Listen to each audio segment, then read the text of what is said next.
10 years after the apocalypse destroyed humanity, the world had become nothing but a graveyard. Cities collapsed, roads filled with rusted cars, and flesh-eating zombies wandered endlessly beneath a burning red sky. Among the survivors, one man endured longer than most. His name was Bai Mu. For 10 years, he fought alone. He built armored vehicles, crafted bombs with his own hands, and survived countless battles against terrifying mutants. But in the end, the thing that nearly killed him wasn't the zombies, it was hunger. Food had completely disappeared. Water was running out. Even the undead had become dried corpses wandering through the empty highways. Knowing he didn't have much time left, Bai Mu packed his remaining weapons, fuel, and explosives into his heavily modified combat vehicle and left behind the only home connected to his past. Before departing, he stopped beside 2 graves. One belonged to his grandmother, and the other to the loyal dog that stayed beside him during the apocalypse. Then, with old music playing on a broken radio, he drove into the wasteland one final time. The engine noise attracted massive hordes of zombies. Mutants rushed toward his vehicle from every direction. Bai Mu fought while driving, blasting heads apart with his shotgun and throwing incendiary bombs into the swarms. Flames covered the highway as blood and smoke filled the air. But eventually, he ran out of bullets. The road ahead was blocked. Thousands of zombies surrounded him. Bai Mu understood this was the end. So he lit his final cigarette, smiled faintly, and detonated the explosives hidden inside his vehicle. A massive explosion swallowed the battlefield. And Bai Mu died. Or at least, he should have. When he opened his eyes again, he heard a strange voice echoing through darkness. "Welcome to the endless paradise." Suddenly, Bai Mu found himself standing on a peaceful tropical island surrounded by blue oceans, palm trees, and sunlight. No zombies. No destruction. No blood. But this wasn't paradise. A mysterious system informed him that he had become a player inside a survival game called Deserted Island Survival. His mission was simple: survive for 30 days. Now reborn in a strange new world, Bai Mu must use all the skills he gained during the apocalypse to survive once again. But this time, the dangers hiding behind the island may be far more terrifying than zombies ever were. Hey everyone, I sincerely appreciate your support. If you enjoy my audiobooks, I would be truly grateful if you could subscribe to the channel. And if you'd like to support even further, you're welcome to become a Patreon member, where you can access audiobooks of novels as long as they are freely available on the internet. Your kindness and support mean so much. Thank you. Bai Mu lay hidden in the bushes, staring intently at the wild bird not far away. It was clearly a flightless bird. Its wings had degenerated, becoming so short and small that flight was impossible. Its feathers were entirely grayish-brown, it was significantly larger than a domestic chicken, and its legs were strong and powerful. This was high-quality food. As long as he hunted one, he wouldn't need to search for more calorie-rich food for the rest of today, or even tomorrow. Only with enough food to fill his stomach could he work with peace of mind. That was why his first priority had been to hunt this unknown island bird. Looking at the dull color of this fowl, he was absolutely certain it was edible, and there was a high probability it tasted quite good. Based on what he had observed from a high vantage point earlier, these birds sat at the very top of the island's food chain. There were no creatures larger than them. Roughly 15 to 20 of these wild birds were scattered across various corners of the island. If he could hunt just one a day, he would easily make it through most of his 30-day deserted island survival. In fact, if he rationed his portions, surviving the full 30 days wouldn't be difficult at all. He couldn't help but sigh in amazement. The resources here were incredibly abundant. There were coconuts for freshwater, and wild fowl, ocean fish, and shellfish for food. Ever since the world he knew had lost its order, this was the first time he had survived in such a resource-rich environment. Compared to that shattered world teeming with monsters, this isolated little island in the middle of the ocean was as beautiful as paradise. However, even in paradise, he still had to solve the problem of tonight's dinner first. Bai Mu held his breath and concentrated, drawing a stone spear from his waist. The wild bird remained completely oblivious to Bai Mu's arrival, still foolishly keeping its head down to peck at insects. It had zero sense of danger. On this island, it was the apex predator, no other creature had ever threatened its status. It failed to realize that an invasive species had arrived in its beautiful homeland and marked it as dinner. In a blind spot the bird couldn't see, Bai Mu crouched slightly, his muscles pulling taut. He resembled a drawn longbow ready to fire, his arms acting as the limbs of the bow. Tremendous power gathered within his seemingly unremarkable body. After checking the wind direction, Bai Mu took a step forward and hurled the stone spear. The stone spear vibrated violently, its shaft trembling rapidly in the air as it shot forward like a bolt of lightning. In the very next instant, the spear tip nailed the wild bird's neck, carrying its half-meter-tall body forward with crushing momentum. The bird did not even have time to let out a cry of sorrow. Its long neck was snapped by the sheer force, its head lolling to the side as it collapsed onto the yellowish-brown dirt. Its muscles were still twitching, and its legs thrashed wildly against the ground, but its neck was already pinned to the soil by the stone spear. It was dead beyond dead. Arnu Omicron Beta S. Bai Mu emerged from the bushes. The stone spear had shattered, and the stone tip was riddled with cracks.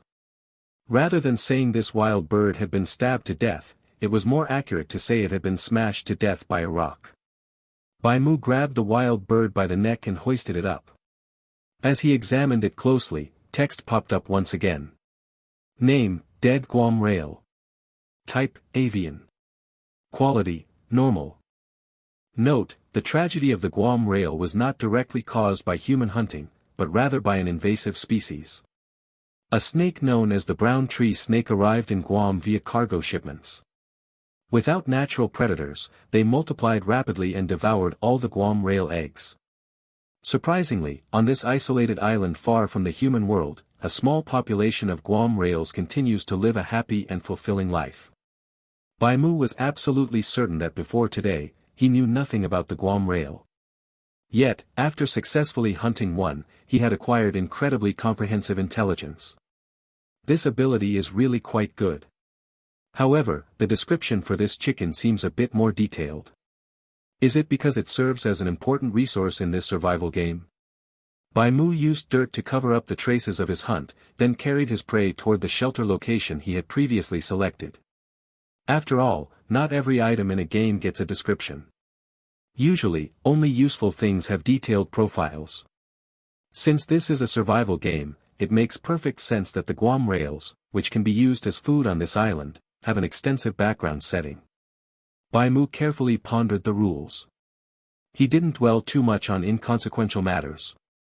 Rather than philosophizing about where he came from and where he was going, it was far better to figure out what he was eating for dinner and where he was sleeping tonight. With the problems of food and freshwater solved, his most pressing task now was undeniably to prepare a safe place to spend the night. For a human to survive, only two conditions needed to be met, eating well and sleeping well.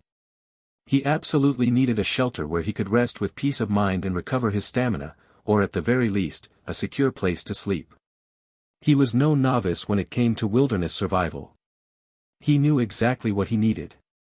When the apocalypse first hit, he had been trapped in a densely populated university town. In order to return to his hometown, he had fought his way out of a city crawling with zombies and had even personally modified an imported off-road vehicle. He had experienced a great deal on that journey home. Surviving all alone in a post-apocalyptic world was infinitely more difficult than surviving on a deserted island. The shelter location Bai Mu had chosen for himself was a clearing near a coconut grove. Behind it was a small rocky hill, to the west lay the coconut trees, and to the east was a thicket of bushes. The open terrain helped with getting sunlight and observing the ocean surface, while simultaneously keeping him close to both timber and beach resources. The spot he chose was far from the tide line. He had previously observed the position of the tidal debris on the beach to ensure he wouldn't be submerged during high tide. In truth, the best shelter would have been a natural cave, but he hadn't found such a sturdy location. As a compromise, he settled on this clearing. The coconut grove and the bushes could both help shield him from storms, and he could easily spot any ships passing by on the ocean. Deep down, he was hoping a ship would pass by. According to the script summary he had received, he was supposed to have been vacationing on a cruise ship before becoming stranded on this deserted island. This suggested that he was currently in a normal world, one without zombies or an apocalypse. Of course, he couldn't rule out the possibility that it was all just background lore. He might simply be trapped in a closed box containing nothing but this deserted island and a vast expanse of ocean. After all, everything felt far too much like a pre-programmed, canned game. If he tried to build a wooden raft and float out to sea, he might run into an invisible wall just a few hundred meters out, touching the very edge of the world. Who knew? Bai Mu had already seen far too many unbelievable and unpredictable things. Having survived in the apocalypse for 10 years, nothing surprised him anymore. All he knew was that he was alive once again. Finding a way to keep living, that was what he had been doing all along. Before the sun went down, Bai Mu used weeds, palm leaves, and driftwood gathered from the beach to build himself a simple shelter. It was a triangular thatched hut, resembling a primitive man's tent. He spread dry fluff on the ground and found a suitably sized rock to use as a pillow. Additionally, he collected wood suitable for burning dry twigs and dead branches that could easily be found scattered across the ground. Around the hut, he set up several simple tripwire traps and alarms made of vines, tree bark, and brittle branches. If anything approached, he would hear the noise. He had strong practical skills. If he possessed the right tools, like an axe, a saw, and a shovel, he could build a single-person wooden cabin from scratch in 3 days, and even whip up a few stools and a table while he was at it. He had renovated his grandmother's old house with his own 2 hands, modified combat vehicles, and could even tinker with wiring and solar panels. After all, during those 10 years, the only person he could rely on was himself. If he had not learned to do these things, a leaking roof would never have been patched, he would never have had electricity, and he would have had no combat vehicle to drive. He had understood a fundamental truth very early on: the only person you could count on in this world was yourself, and you should absolutely never pin your hopes on others. At dusk, Bai Mu finished what he considered to be his daily tasks and began to admire his afternoon's masterpiece. Name: crude thatched tent. Type: structure. Quality: common. Note: if cavemen had learned to make thatched tents, perhaps they would have been renamed open-field tent men. Bai Mu was quite satisfied to have achieved this much in a single afternoon. He sat down and used carefully selected dry branches to start a fire by friction. The tinder was the fluff from a dry coconut shell, which still contained a bit of coconut oil, making it perfect for catching a spark. A moment later, the coconut fluff ignited. With a tiny burst of sparks, the fluff first emitted a wisp of black smoke, followed by a bright flame. Bai Mu added wood and smoothly built up a small fire. The guam rail had finished bleeding out. Bai Mu dug a small pit beneath its head and used a forked branch stuck into the ground to hang the bird upside down. While he was still in elementary school, his grandmother had taught him how to bleed a chicken. The key was to make a deep cut in the throat, right where the carotid artery was located, to allow the blood to drain efficiently.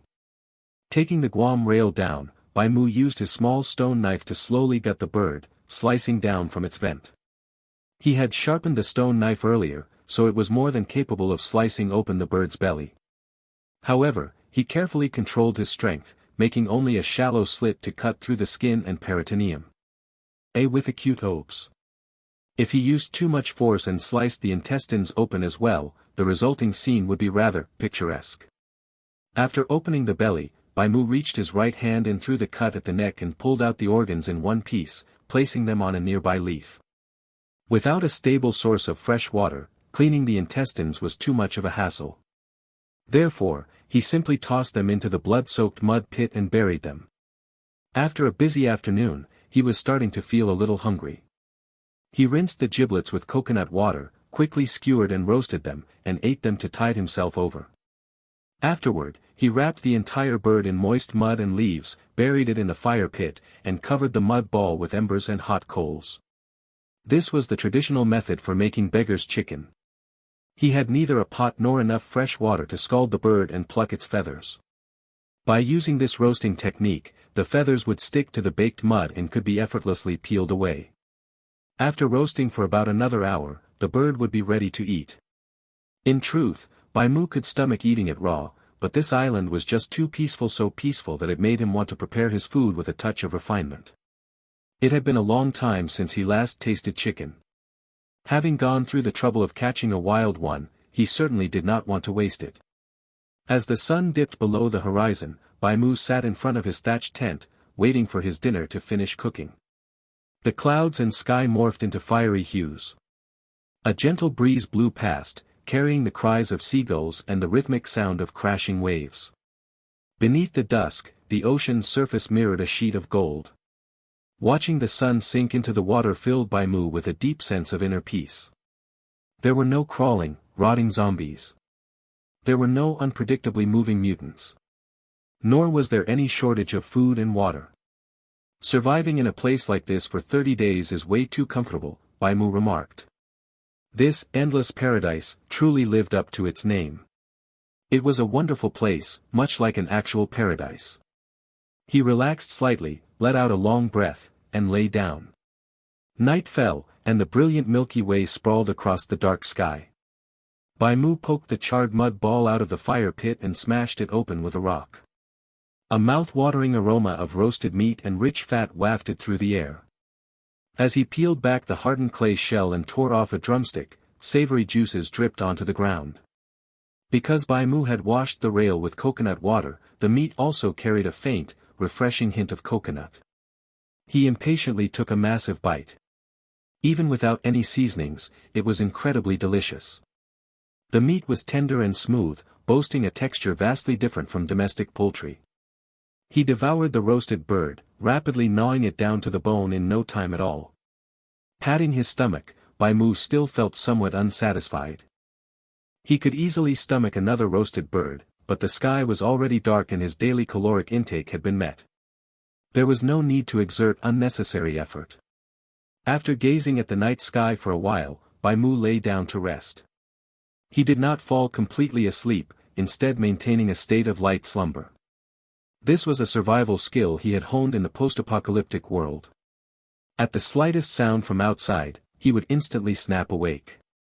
This ability had saved his life before. Once, several mutants that had evolved intelligence attempted to ambush him in the night, but both he and Big Yellow had managed to detect them. The most dangerous encounter and the one where his guard was lowest saw him engage in brutal hand-to-hand combat with a mutant. Thankfully, he had kept his weapons close. He kicked the creature away and blew its head off with a shotgun. Had he not, he very likely would have died that night. Even on this tranquil deserted island that he had thoroughly scouted during the day, Bai Mu still slept hugging his stone spear. The rock beneath his head could also double as a weapon in a pinch. He maintained the habitual vigilance he had practiced for years. The good news was that the night passed without incident. His worries seemed unnecessary, there were no sudden monster attacks or wild beast ambushes, and even the mosquitoes on the island were scarce. He spent his first day in a manner resembling a leisurely camping trip. On the second day, Bai Mu went to the beach. He stripped off his clothes, grabbed a stone spear, and with a loud splash, dove sharply into the ocean, submerging himself underwater. He hunted for fish in the shallows, swiftly and ruthlessly catching 3 saltwater fish and tossing them onto the shore. 2 mullets, plus a grouper caught near the reef. Name, mullet. Type, fish. Quality, common. Note, a high-quality commercial fish found in the middle and upper layers of warm tropical shallow seas. Name, grouper. Type, fish. Quality, common. Note, a premium edible fish, low in fat and high in protein, often referred to as sea chicken. After sorting out his lunch, he further upgraded his shelter, continuously reinforcing it with stones and wood. Aside from coconut water, he also discovered an alternative fresh water source. It was not difficult to find, simply following the Guam rails led him straight to their watering hole. In a small shrub thicket towards the north lay a tiny freshwater lake, fed by streams trickling down from a rocky hill. Along the way, he caught another rail to bring back. That noon, he dined on roasted fish, and for dinner, he had the rail. On the third day, he evaporated seawater to produce coarse sea salt and managed to dig up some wild taro. He began curing fish and meat for himself, stockpiled more firewood, and, most surprisingly, stumbled upon a fair amount of ocean trash washed up on the eastern beach. Several plastic bags and bottles served as excellent water storage containers. By the fourth day, he already had his own pot. He had found a concave stone near the shore perfectly suited for the job.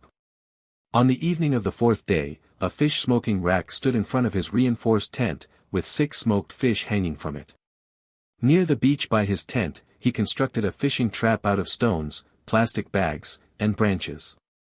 It acted as a miniature fishing weir. The pungent chicken giblets made for perfect bait. During high tide, ocean fish would swim into the weir to feed. When the tide receded, they would find themselves stranded on the shore, waiting for Bai Mu to harvest them. The sunset on the fourth day was as beautiful as ever. 5 plastic bottles filled to the brim with fresh water were neatly arranged inside the tent. Furthermore, he had a collection of green coconuts, 2 bound rails he had yet to slaughter, a row of stone spears, and half a plastic bag of sea salt hanging from the wall. Is this really not a vacation? Sitting on the dry grass, Bai Mu voiced his thoughts once again as he boiled a stew of taro, fish, and chicken. It felt as though he had run out of things to do.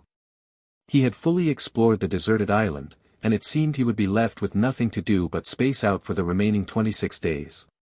That was not necessarily a bad thing. He had spent many years in the past living exactly like this. He wondered what would happen once the 30 days were up. Sipping on the savory fish, rail, and taro stew, he pondered the future. He spent 10 leisurely and peaceful days on the island, well stocked with supplies and eating and drinking to his heart's content. On the 11th day, the sunny weather suddenly turned gloomy. A torrential downpour swept in, forcing Bai Mu to hunker down in his tent with nothing to do. The rain did not leak inside. He had chosen an excellent spot where water would not pool. There was no need to brave the heavy rain to forage for food, either. The smoked fish he had prepared over the past 10 days, along with the harvested coconuts and his stockpile of fresh water, were more than enough to sustain him for the rest of his time there. The storm raged for 4 whole days. Dark clouds obscured the sky and the sea, accompanied by flashing lightning and the deafening rumble of booming thunder. For Bai Mu, however, it had practically zero impact. He amused himself inside the tent by playing with his pet birds. He had kept 1 male and 1 female rail for entertainment, even preparing some grass and insect feed for them, storing it in plastic bottles. On the 12th day, the female rail even laid an egg. Bai Mu did not fry the egg up for a snack.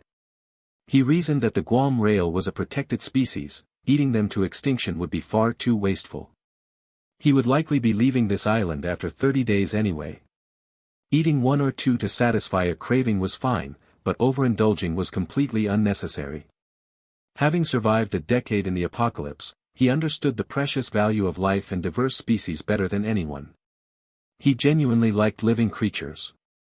They were infinitely more endearing than rotting, hideous zombies that wanted nothing more than to take a chunk out of him. He did not want to see this island reduced to a desolate, ruined wasteland. It was a beautiful place, he was fond of it, and he was hardly lacking in food. By the 15th day, the storm finally subsided, and the skies cleared. Bai Mu stepped outside his tent for the first time in days and stretched lazily. Suddenly, his hands froze mid-stretch. An unexpected sight had entered his field of vision. If his eyes were not playing tricks on him, it was a stranded small cruise ship. It was the exact same one he had spotted at the very beginning. It appeared to have washed ashore, lying silently on the sandy beach. Look at what I discovered, a wild cruise ship.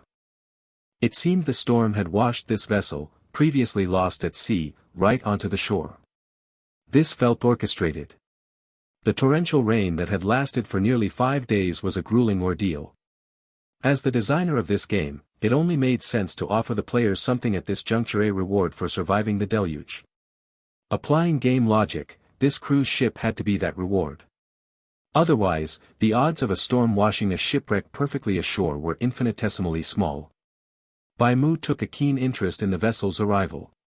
A modern cruise ship held a wealth of useful items. On this small island completely cut off from the industrialized world, even a simple scrap of iron was incredibly rare. Perhaps he could find other treasures, like a magazine filled with beautiful models, or some spices that had not been thoroughly soaked by seawater. That stranded cruise ship was undoubtedly a treasure trove just waiting to be excavated. Bai Mu gathered his tools and approached the bow. The ship was not particularly large. It looked as if a giant hand had picked it up and plunged it into the sea at an angle, leaving only the bow protruding above the surface. Because the vessel was grounded, its deck sat high above the water. Bai Mu circled around, observing both sides, but failed to find any handholds to grab onto. However, this hardly deterred him. He took the vines he had previously collected and braided them together to form a sturdy, thick rope, tying a heavy stone to one end.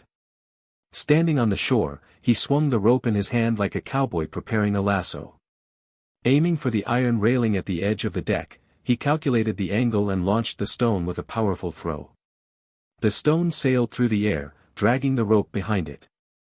It struck the railing at a sharp angle, slipped through the gap, and wrapped around the metal bars several times. Bai Mu gave the rope a firm tug. Once he was certain it could support his weight, he planted his feet against the hull and scaled the side, eventually stepping onto the tilted bow.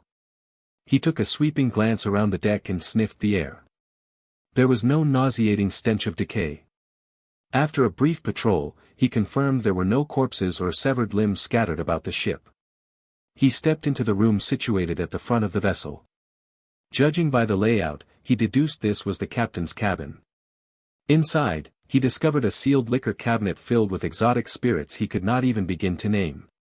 The cabinet was locked tight, and the bottles were held firmly in place by a specialized rack. Unable to find the key, Bai Mu simply grabbed a chair and smashed the glass. His rough approach cost him 2 bottles, shattering them and releasing a rich, mellow aroma with a distinct hint of smokiness. Bai Mu located a waterproof tarp elsewhere on the ship, spread it on the floor, and tossed the surviving bottles onto it. He gathered several sharp pieces of scrap metal, along with a completely soaked pin-up magazine from the captain's drawer. Although Bai Mu could not read the foreign text, the pictures transcended language barriers. Flipping through photos of beautiful women during his downtime would be a great way to unwind and keep his spirits up. By the time the sun reached its zenith, Bai Mu had thoroughly searched every accessible area. He chose not to risk diving into the flooded stern. The chances of finding anything valuable down there were slim. It was pitch black, and if he were to snag himself on a rusted piece of metal in some dark corner, the resulting infection would cost him his life.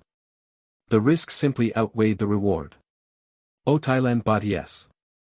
Leaning against the railing, Bai Mu took inventory of his haul.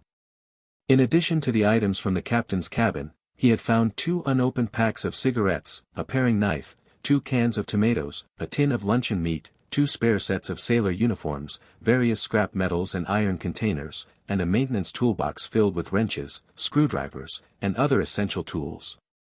In his hands, Bai Mu held a black radio device. It looked perfectly intact on the outside, but it refused to turn on. Name, malfunctioning marine walkie-talkie. Type, item. Quality, common.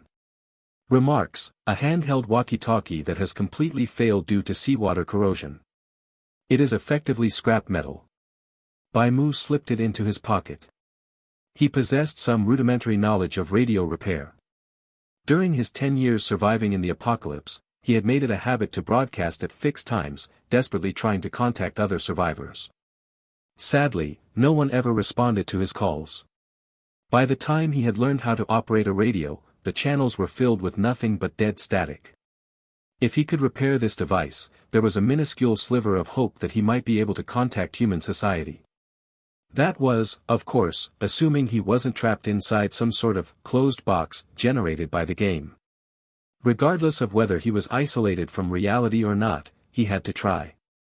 For one thing, he truly craved a conversation with a normal human being. For another, he wanted to push the boundaries of this survival game. He needed to know exactly how much agency he possessed on this deserted island. Wrapping his newfound loot tightly, he strapped the bundle to his back and descended the rope, hauling the massive pile of supplies back to his tent. Food, water, and shelter. Within the first 3 days, he had already secured a massive surplus of all 3 basic necessities.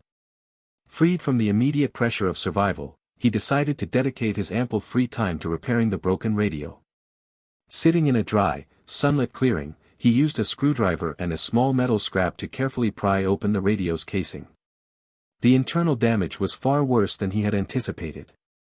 The circuit board was caked in white mineral deposits and patches of green rust.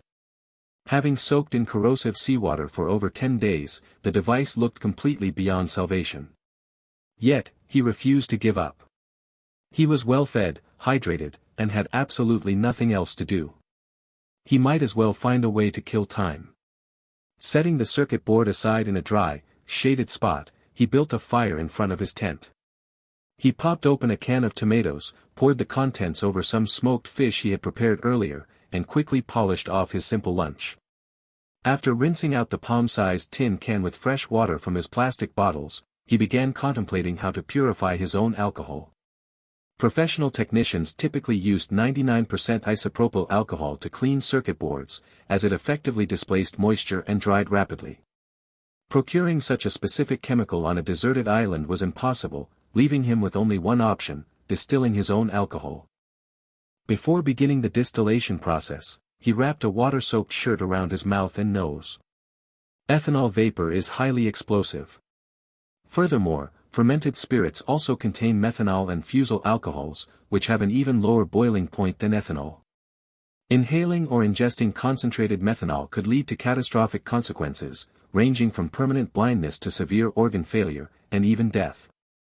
Industrial distilleries employed rigorous techniques to safely remove these toxic heads. Given his primitive setup, Bai Mu obviously could not replicate such an advanced procedure. Wrapping his face was a crude but necessary precaution against poisoning. Using a few loose rocks, he constructed a small platform and steadily balanced the empty tin can on top of it. The torn-off lid of the tin can served as the perfect makeshift condensation cover.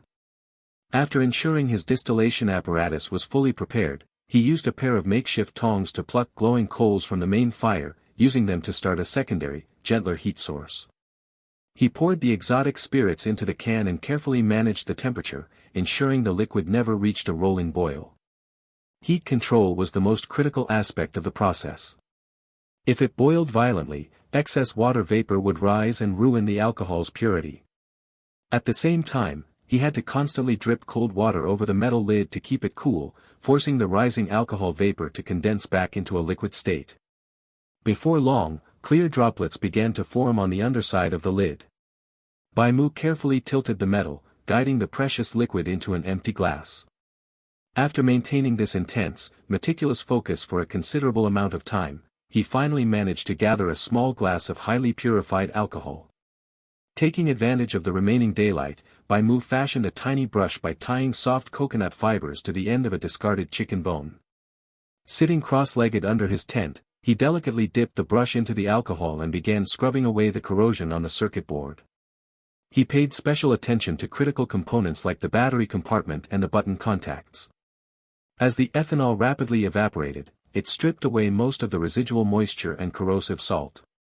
Under normal circumstances, if the corrosion wasn't too severe and the device was salvaged in time, letting it completely dry would be enough to bring the radio back to life.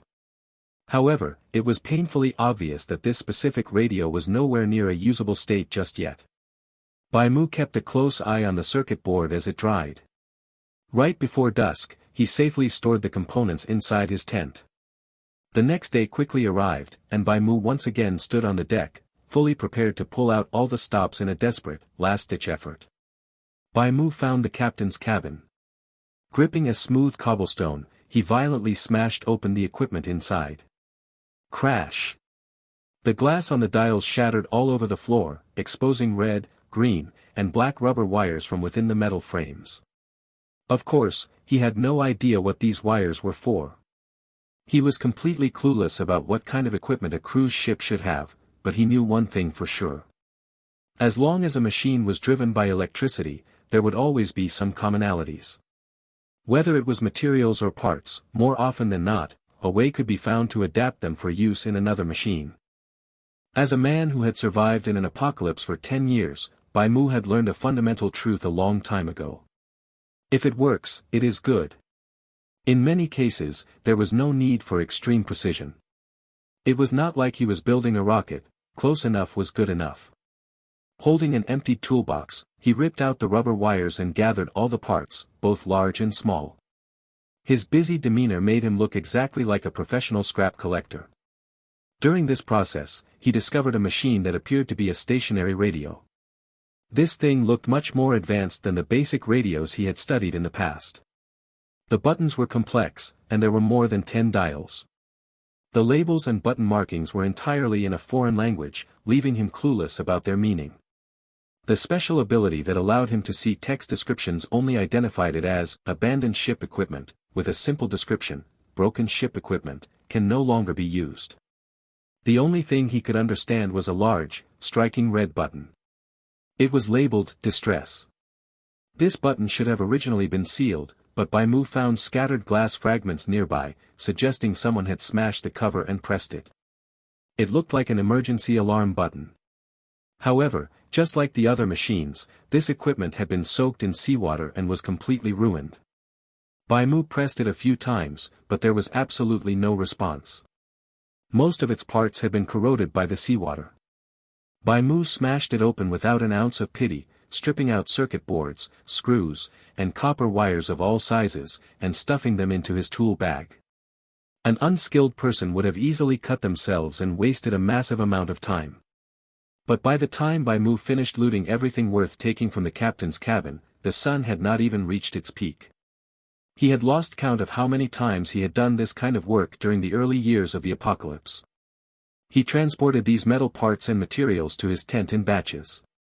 For the rest of the day, he used pliers, scissors, and a screwdriver to dismantle the copper wires and components. By evening, he had sorted and stored everything usable. After roasting 2 smoked fish for dinner, he drifted off to sleep.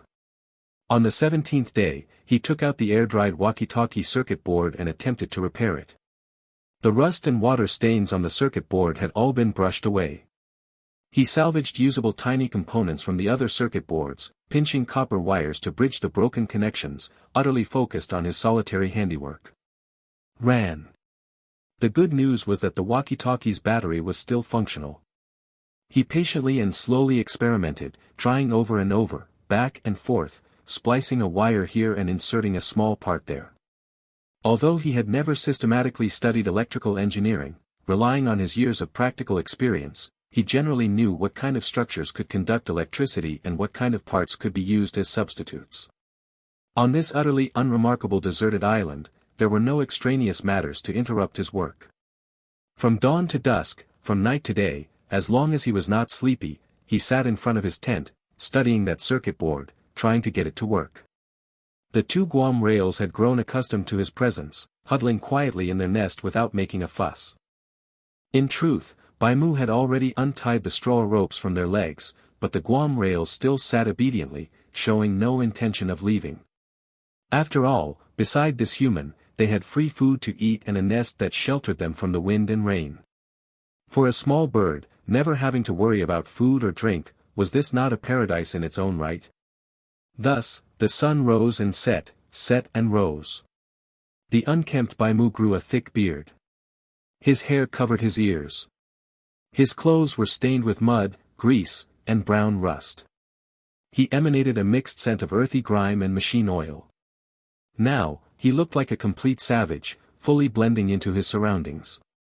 However, he cared nothing for his appearance. After prolonged efforts, he once again tenaciously connected the power supply and the circuit board to the walkie-talkie.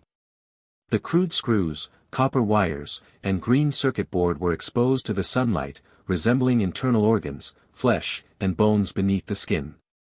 Those large, rough, and calloused hands steadily connected the power source. The long antenna salvaged from the mast stood at the highest point of the tent, wired to the walkie-talkie. With a sharp beep, the walkie-talkie's indicator light flared to life. A success. Bai Mu heard the static crackle from the walkie-talkie. He turned to look at the wooden board where he tallied the days. 4 vertical strokes crossed by 1 long horizontal stroke made 5 days. Every evening at dinner, he made sure to carve a new mark. It was already the 25th day. 10 days had passed since he discovered the stranded cruise ship.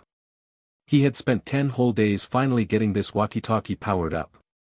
In his vision, this scrapped radio device also received a new name. Name, custom-modified marine walkie-talkie. Type, electronic device. Quality, normal. Note, I reckon this thingamajig might actually work. A brief wave of joy bubbled up in his heart, but he did not relax just yet. It was only powered on. He continued to troubleshoot, adjusting the antenna's position and packing the heavily modified circuit board back into its casing. According to the script's description, only 5 days remained for the main quest of surviving for 30 days. The game would end in 5 days. He wanted to keep the walkie-talkie working for as long as possible before the deadline arrived. Holding the walkie-talkie, he twisted the knob to tune the channels. After trying for an entire afternoon, right around dusk, he actually heard a voice. It was English spoken with a heavy foreign accent, accompanied by a lot of static. Bai Mu had no idea what the other party was saying. He could only use his own English, which had decayed over 10 years, to attempt to ask, "Who are you, and where are you from?" He did not know if the other party understood him, but Bai Mu certainly could not understand a word they were saying. Despite the language barrier, Bai Mu could comprehend the underlying emotions in their tone. He could hear the shock and excitement in the other person's voice. To be honest, he was a little thrilled himself. After all, this was the first time in many years that he had made contact with another living, breathing human being. After they went back and forth for over 10 minutes, Bai Mu suddenly noticed a steel vessel sailing in from the horizon. Over a dozen crew members in sailor uniforms gathered at the bow. They seemed to have spotted the stranded cruise ship, as well as Bai Mu on the beach, and began waving their hands. These people wore decent clothes, every single one of them was exceptionally clean. They looked astonished yet bore bright smiles. Bai Mu could sense their aura, an aura of people who had lived in a peaceful society for a long time. It seemed they were approaching with good intentions. The ship, which seemed to have spawned out of thin air, anchored near the beach. Crew members tossed 3 yellow lifeboats tethered with ropes onto the sea. A few fair-skinned young men rowed the rafts toward the shore. On one of the rafts stood a man who looked like a reporter, a camera hanging around his neck. He frantically snapped pictures of the stranded cruise ship, the flash strobing rapidly. He kept pressing the shutter, and upon reaching the beach, he excitedly pointed the lens at Bai Mu and the grass tent he had built on the sand. "Oh my God! Oh my God!" The man ran urgently toward Bai Mu. Out of pure habit, Bai Mu drew the spear from his waist. This sudden charging motion instantly reminded him of those frenzied mutants. In the apocalypse, seeing a shadow suddenly sprinting toward you was absolutely not a good sign.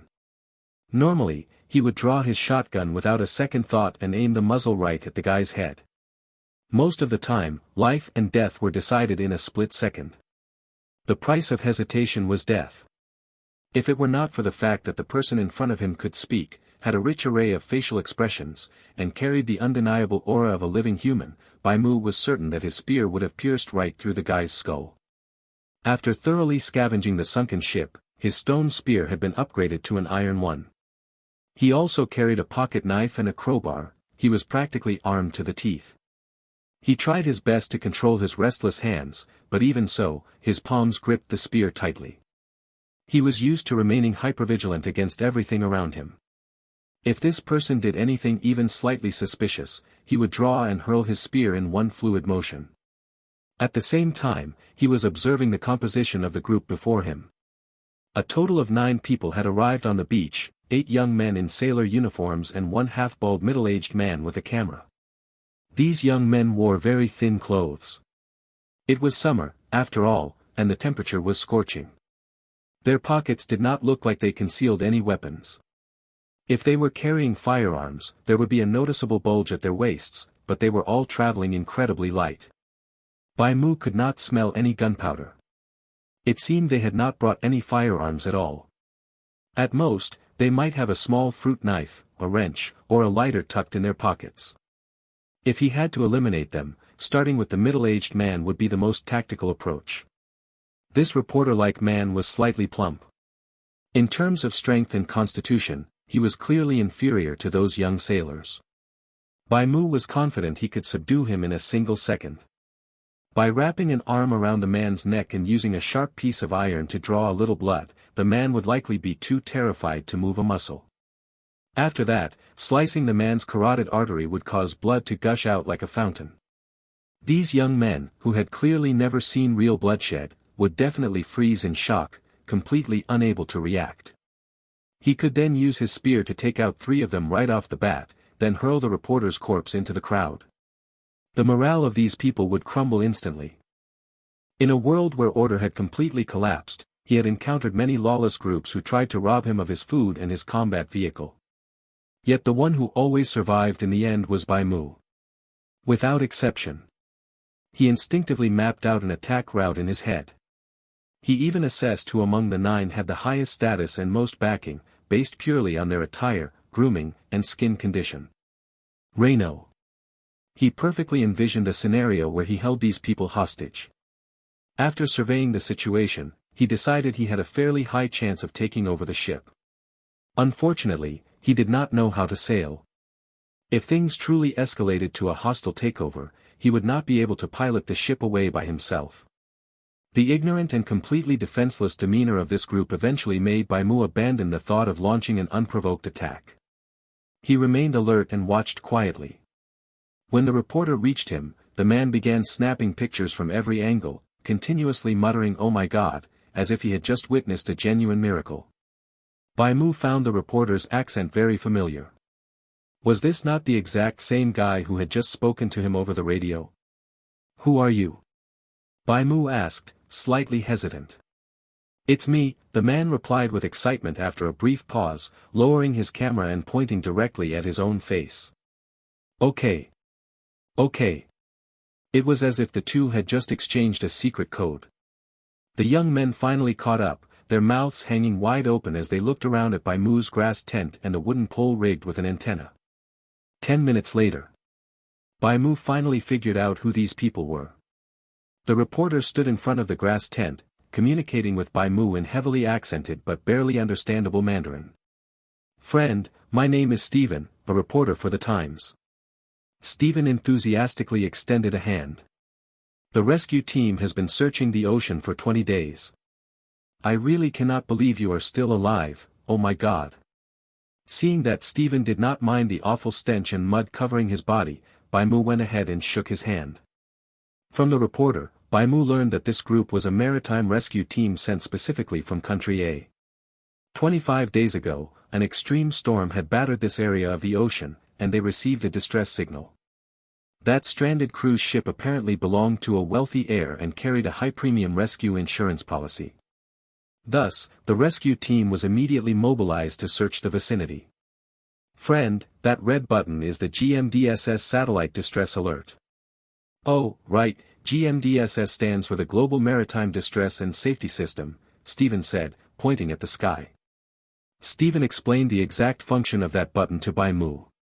Just as Bai Mu had guessed, it was indeed an automated alarm device. Pressing it would connect to a satellite, automatically alerting ground radio stations and all nearby vessels. According to Stephen, the rescue team had received a high-priority distress signal 20 days ago. The signal came from their VIP client, who paid an exorbitant insurance premium every single year. According to the contract, they had to find the person if they were alive, and salvage the ship if they were dead. However, despite sweeping the surrounding area for 20 days straight, they could not find a single trace of the wreck. It was not until the moment Bai Mu repaired the walkie-talkie and connected to the ship's radio that they were able to track the transmission signal and finally locate this deserted island. What made Bai Mu feel a bit strange was that the rescue ship seemed to have searched the nearby waters numerous times, yet they were never able to find this incredibly conspicuous deserted island. It was as if, right up until the moment Bai Mu fixed the radio and contacted them, this island simply did not exist on the ocean's surface. And Bai Mu had not been able to see their rescue ship either. It felt like the so-called observer effect. To use a somewhat crude example, it was like how a child is only diligently doing their homework when a parent opens the door to check on them. Once the parent leaves, the reality of the child doing homework completely ceases to exist. Only after Bai Mu repaired the radio did he finally establish a true connection with the rest of the world. Perhaps some kind of power from paradise isolated me from the world, Bai Mu mused quietly. About 20 minutes later, the ship's doctor, wearing a white coat, also arrived on the sandy beach. He brought along some simple instruments to measure Bai Mu's blood pressure, weight, and other basic vitals. Stephen stood to the side, acting as a translator. "Bai, do not be afraid. The doctor is just giving you a standard physical checkup." Bai Mu cooperated calmly. His special abilities as a player allowed him to identify the exact functions of these instruments. They were indeed just ordinary medical equipment. After reviewing Bai Mu's various basic vitals, the initially composed doctor started frantically exclaiming his own series of "oh my gods," just like Stephen. "Is there something wrong with me?" Bai Mu asked. Stephen translated, "No, Bai, you are healthy, incredibly healthy. He is asking if you are a professional athlete." "An athlete?" Bai Mu replied. "I do not think so. I have never participated in any sports events." Stephen turned his head and relayed the message to the ship's doctor in a foreign language. "Doctor, he says he is not an athlete. He has never competed in any sporting events." "I understand," the doctor said solemnly. "He must be a retired Special Forces soldier. SWAT team, rat-a-tat-tat, you know." A look of sudden realization washed over Stephen's face. He suddenly gave Bai Mu a vigorous thumbs up, his expression full of profound admiration. Afterward, Stephen took many more pictures of Bai Mu's tent, food reserves, and the improvised fish pond, declaring that he would definitely put Bai Mu's miraculous survival on the front page of the Times. This was going to be massive news. The sailors followed Stephen around as well. The more they looked, the more amazed they became, and soon even more people came down to the beach to join the spectacle.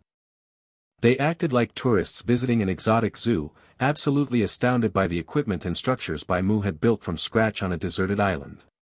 When they learned that Bai Mu had manually repaired a waterlogged radio all by himself just to contact the rescue team, Stephen's jaw practically dropped to the sand. "Oh my God! You are practically Superman." The sailors eagerly clamored to take photos with Bai Mu, flashing him thumbs-ups one after another. "Bai, you are an absolute miracle," Stephen exclaimed. Unsure of how to respond, Bai Mu simply offered a polite smile. His mind was occupied elsewhere. These people felt entirely too real, nothing like the rigid, mechanically conversing NPCs found in video games. In short, the figures standing before him seemed to be living, breathing human beings. Yet, that was merely an intuition. He had no way to verify their authenticity, just as he could not definitively prove the reality of this world. If everything was simulated flawlessly, without a single crack in the facade, then to his eyes, did this not count as a truly real world? After an extended round of photographs, Bai Mu boarded a lifeboat and was hoisted onto the deck of the rescue ship. As the sky darkened, the rescue team conducted a preliminary search and gathered evidence from the stranded cruise ship. They transmitted signals and coordinates before setting course for home under the cover of night. Bai Mu was provided with a private cabin. He shaved and took a hot shower. The mirror reflected his face, young, sharp, and defined. He confirmed once again that it was his 20-year-old face. It was him at his absolute peak, the age where his vitality and energy were at their absolute prime. Yet, dwelling silently within this youthful body was the weary soul of a man who had survived a solitary decade in the apocalypse. He changed into fresh clothes and trimmed his hair short. Everyone on board treated him with incredible warmth. The captain invited him to the captain's cabin for a detailed discussion, inquiring about the specific events leading up to the shipwreck. Bai Mu offered vague responses, claiming he was already on the island by the time he regained consciousness. He deflected most of the probing questions. Stephen was translating for him anyway, and Bai Mu had no idea what the two men were actually saying to each other. Regardless, when it was time to leave, the bearded captain removed his hat and gave him a warm hug. He spent the following 3 days on the ship, eating, sleeping, working out, and conversing with the crew. Stephen came to interview him whenever he had a spare moment. Like a stubborn piece of gum stuck to his shoe, the reporter trailed after him with endless questions, constantly burying his head to scribble notes with his pen. Surprisingly, Bai Mu did not find the overly enthusiastic middle-aged reporter annoying. It had been a very long time since he had engaged in such simple, ordinary human interaction. If anything, he actually found himself enjoying it. Most of the time, Stephen did the talking, asking questions and offering his own opinions, while Bai Mu remained largely silent, offering only a few words in response as he sipped on hot coffee or warm milk. He cherished the feeling of chatting with a peaceful person in a perfectly tranquil environment. These mundane, seemingly worthless interactions were a rare and precious luxury that allowed him to truly unwind. He spent 3 peaceful days aboard the ship. By this point, it was already his 28th day since the script began. Today, Bai Mu leaned against the deck railing, an endless expanse of blue sky stretching overhead. Wearing sunglasses and letting the sea breeze wash over him, he had fully adapted to life on the ship. The people here were kind, a product of a truly peaceful era. Aralfanu B. Through Stephen's translations, he had conversed with several crew members. Some proudly showed him photographs of their wives, children, and happy families. Others shared drinks with him deep into the night, casually passing him a cigarette. It all felt like a surreal dream, as if he had ascended to heaven. If someone were to ask Bai Mu what his ideal life looked like, he would tell them that this peaceful, ordinary existence was exactly what he desired. Furthermore, through Stephen, he also learned the details of his assigned background identity. To his surprise, he wasn't some undocumented ghost whose identity could not be verified. Using the ship's computer, they found a clear and comprehensive record of his life. The files indicated he was an international student from country Z. His entire history, from childhood to adulthood, including records of his elementary, middle, and high schools, all the way up to university, was meticulously documented. The data showed that he was an orphan with no living parents or relatives, a self-made man who had relied entirely on his own 2 hands to get to where he was. His profession was listed as an electronic software engineer, employed at a Country Z corporation branch based in Country S. His resume indicated he had moved to Country S less than 2 months ago, intending only to study before returning home shortly after. This particular trip was a long overdue vacation. After successfully completing a major project, he had decided to take some time to relax. Unfortunately, the journey had gone terribly wrong, leaving him stranded on that deserted island. Stephen was absolutely convinced that it was his advanced technical knowledge and engineering skills that had allowed him to repair the malfunctioning marine walkie-talkie. Bai Mu offered no corrections.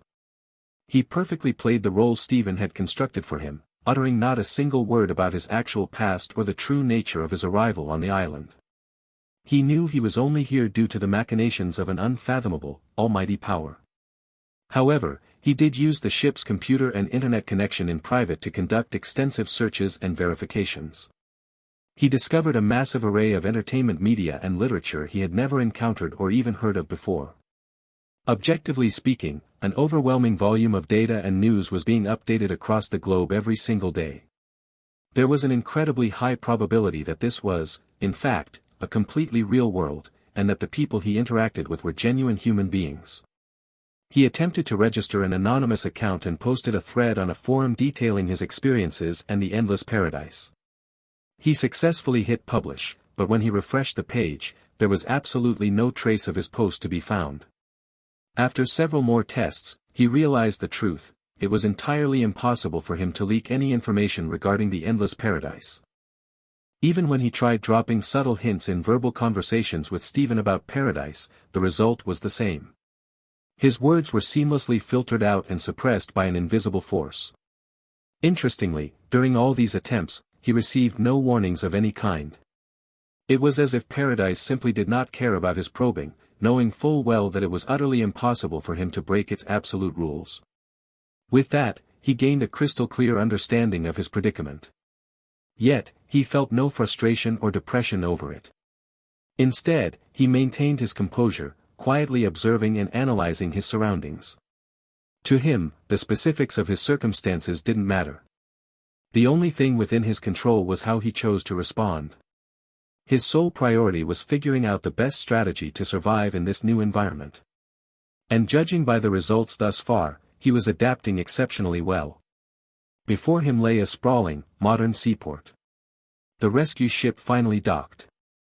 After enduring 25 days on the island and sailing for 3 days across the ocean, he had officially returned to human civilization.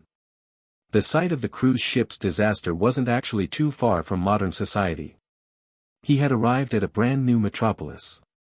A massive throng of reporters was already camped out at the port. The maritime disaster had resulted in dozens of missing persons, sparking massive public outcry and media frenzy. And Bai Mu was the sole survivor recovered by the rescue team. Media outlets and agencies from all over were clamoring for a chance to interview this incredibly lucky man, all desperate to secure an exclusive scoop. The moment Bai Mu stepped off the ship, he was greeted by a blinding barrage of camera flashes. Steven stepped in to help fend off the aggressive reporters, but they were still delayed for quite some time. Eventually, he followed Steven into a sleek commercial van belonging to Time Weekly. Outside the window, the streets were bustling with heavy traffic. Towering skyscrapers lined the horizon, and men and women dressed in all sorts of attire strolled along the busy sidewalks. Bai Mu watched a little girl walking down the street, holding hands with her parents. He took in the vibrant atmosphere and the aura of absolute peace, things that had previously only existed in his distant memories. He asked Steven for a cigarette. The metal lighter sparked, igniting a small, bright flame. He took a deep drag, his eyes scanning the world before him with an incredibly complex mix of emotions. "Bai, you seem a bit down. Is it because of those reporters? Or are you thinking about the other passengers from the cruise? I can understand how you feel. Being the sole survivor, it's not exactly something to celebrate." "You're right, Steven," Bai Mu replied, exhaling a thick ring of smoke. "It's nothing to celebrate." Bai Mu was escorted to a hotel with extremely high security protocols. Armed guards in bulletproof vests stood watch at the main entrance. The very moment he was discovered, he became an overnight sensation. Within just a few hours, news of his survival had spread to every corner of the internet. The photographs Steven took were uploaded to the Time Weekly website as an exclusive feature. Even more explosive revelations were slated for publication in their upcoming print editions and media broadcasts. As the current darling of the press, media executives had invited him to this hotel under the guise of allowing him to rest and recover from his ordeal. In reality, Bai Mu knew they were just trying to prevent any first-hand information from leaking to rivals, aiming to keep the public's eyes glued firmly to their own social media platforms. Traffic was money. Traffic was a resource. And Bai Mu, situated right at the center of all this traffic, was naturally treated with the utmost importance. Beyond that, given the catastrophic loss of life in this disaster, the authorities also needed to collect evidence and question him before the investigation could be officially concluded. Over the past 3 days, Bai Mu had memorized the name and background of every single passenger on that cruise ship. He hadn't found a single corpse around the island or the shipwreck. This was highly anomalous, giving him every reason to believe these people had never actually existed, they were simply script background fabricated by Paradise. Yet the public and the media turned a blind eye to these glaring inconsistencies. This made him realize even more profoundly just how mysterious Paradise truly was. He carefully laid out his most pressing priorities. Test the rules, figure out the rules, and use the rules to survive. The 30-day mark arrived. Bai Mu stood on the hotel balcony, looking down at the streets below. Steven had contacted him that morning, mentioning a new round of interviews and that a few police officers wanted to meet with him. But time was running out. An intangible clock ticked away in Bai Mu's mind. The main quest to survive for 30 days would be completed in less than an hour. Exactly 30 days ago, he had spawned on that deserted island with absolutely nothing. Now, 30 days later, he was standing in a 26th-floor VIP suite of a luxury hotel, enjoying steak, fine wine, and premium cigarettes. He scrutinized the steak resting on the bone china plate in front of him, and a virtual panel of information materialized before his eyes. Name, dry-aged filet mignon. Type, food. Quality, rare. Note, this is a top-tier steak that the vast majority of people will never get to taste in their entire lives. It is more than just a piece of meat, from the culinary techniques used to prepare it, to the chef who cooked it, and even the plate it rests upon, every aspect represents wealth and luxury. He picked up his knife and fork, cutting a piece to savor. It was incredibly tender, bursting with rich juices, and perfectly complemented by the black pepper sauce. It was delicious. Yet to him, it was merely that delicious. The deadline had finally arrived. The 30-day limit was up. Bai Mu had calculated the time perfectly. He sat alone in the room. Footsteps echoed from outside the door. Stephen had returned. "Bai. Are you awake?" Before Bai Mu could respond to the reporter he had known for barely 5 days, a voice chimed in his ear. "Main quest completed. You have finished the script and will be automatically teleported to the community." The moment those words fell, it was as if someone had hit the pause button on the world. Everything froze. All external sounds vanished completely. A flash of white light blinded his vision. It happened in a split second. By the time his sight returned, he found that he was no longer in a luxury hotel suite. He was standing in a one-bedroom apartment. It closely resembled a standard single hotel room, roughly 30 square meters in size, furnished with a bed, a desk, and a glass-partitioned bathroom. Alpha knew yes. The place came equipped with basic amenities, a water heater, a hairdryer, a showerhead, and an induction cooktop. There was even a gas stove, a cutting board, and a kitchen knife. It was basically a fully furnished studio apartment ready for immediate move-in. The only problem was that Bai Mu couldn't find a single window. It was an entirely enclosed room, offering absolutely no vantage point to catch a glimpse of the outside world. Subjectively speaking, it only took a flash of white light to bring him here. His clothing had changed as well. He had been wearing the fresh outfit provided by the rescue fleet, but now he was back in the starting gear he'd been wearing when he first spawned on the island. A garish, colorful short-sleeved shirt and a pair of shorts. The only difference was that his clothes were perfectly dry now, rather than completely soaked in seawater. The 30 days he had spent on the island and the rescue ship felt like nothing more than a long dream. No, more accurately, this windowless room and everything he was experiencing right now felt much more like a dream. This illogical scenario was something that should only exist in a dreamscape. Script: Deserted Island Survival, completed. Calculating rewards. Hidden Quest: The Inescapable Island, completed detected. Rating increased. Reward: Roulette Draw X1. Hidden Quest: Headline News, completed detected. Rating increased. Reward: Roulette Draw X1. Current script completion rate, 100%. Items/equipment obtained, none. Skills obtained, none. Bloodlines obtained, none. Title obtained, Survival Master. Title obtained, Walking Headline. Your comprehensive script rating is S. Points and community time earned are multiplied to 150% of the base amount. You have received 300 points and 108 hours of community time. Community menu unlocked.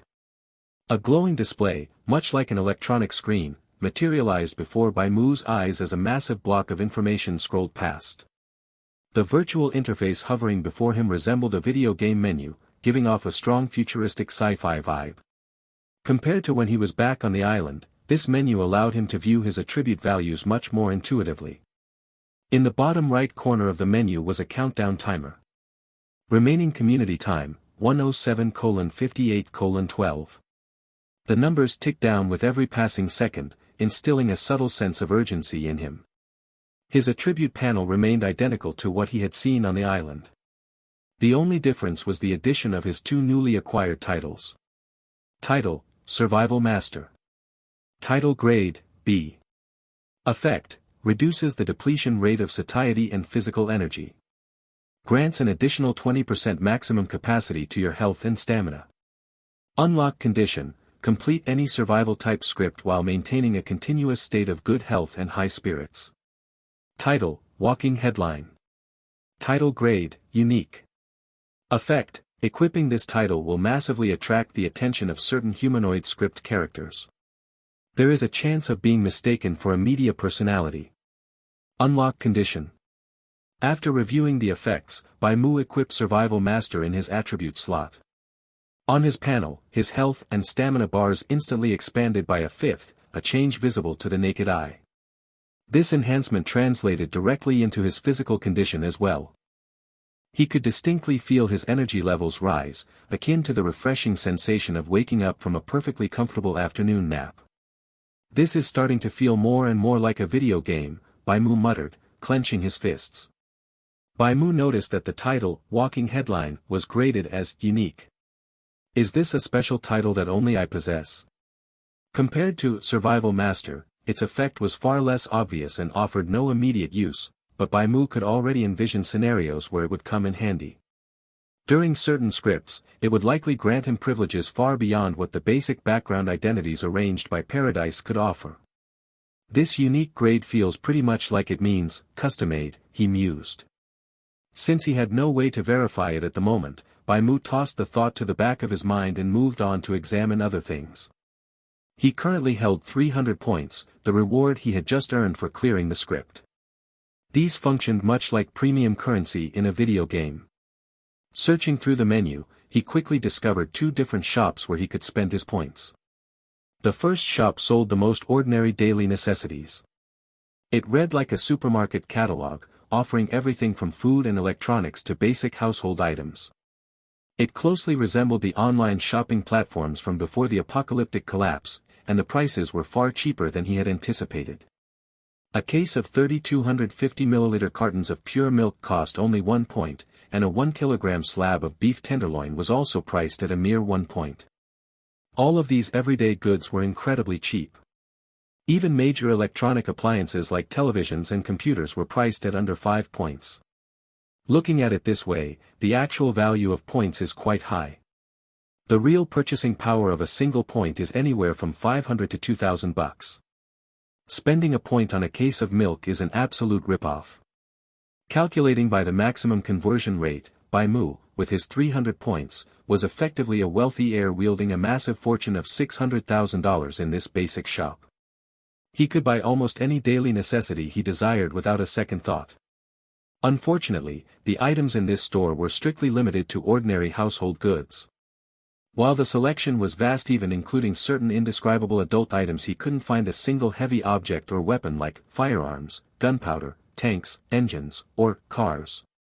Everything available was strictly tied to mundane daily life. There were no restricted items, not even educational textbooks. The most lethal weapon he could purchase was a kitchen knife. Furthermore, there were no living creatures for sale. Whether it was blooming plants, kittens, or puppies, he failed to find a single living, breathing organism in the search results. Aside from those limitations, the catalog truly had everything one could ever need. In the top right corner of the community shop, there was a small note.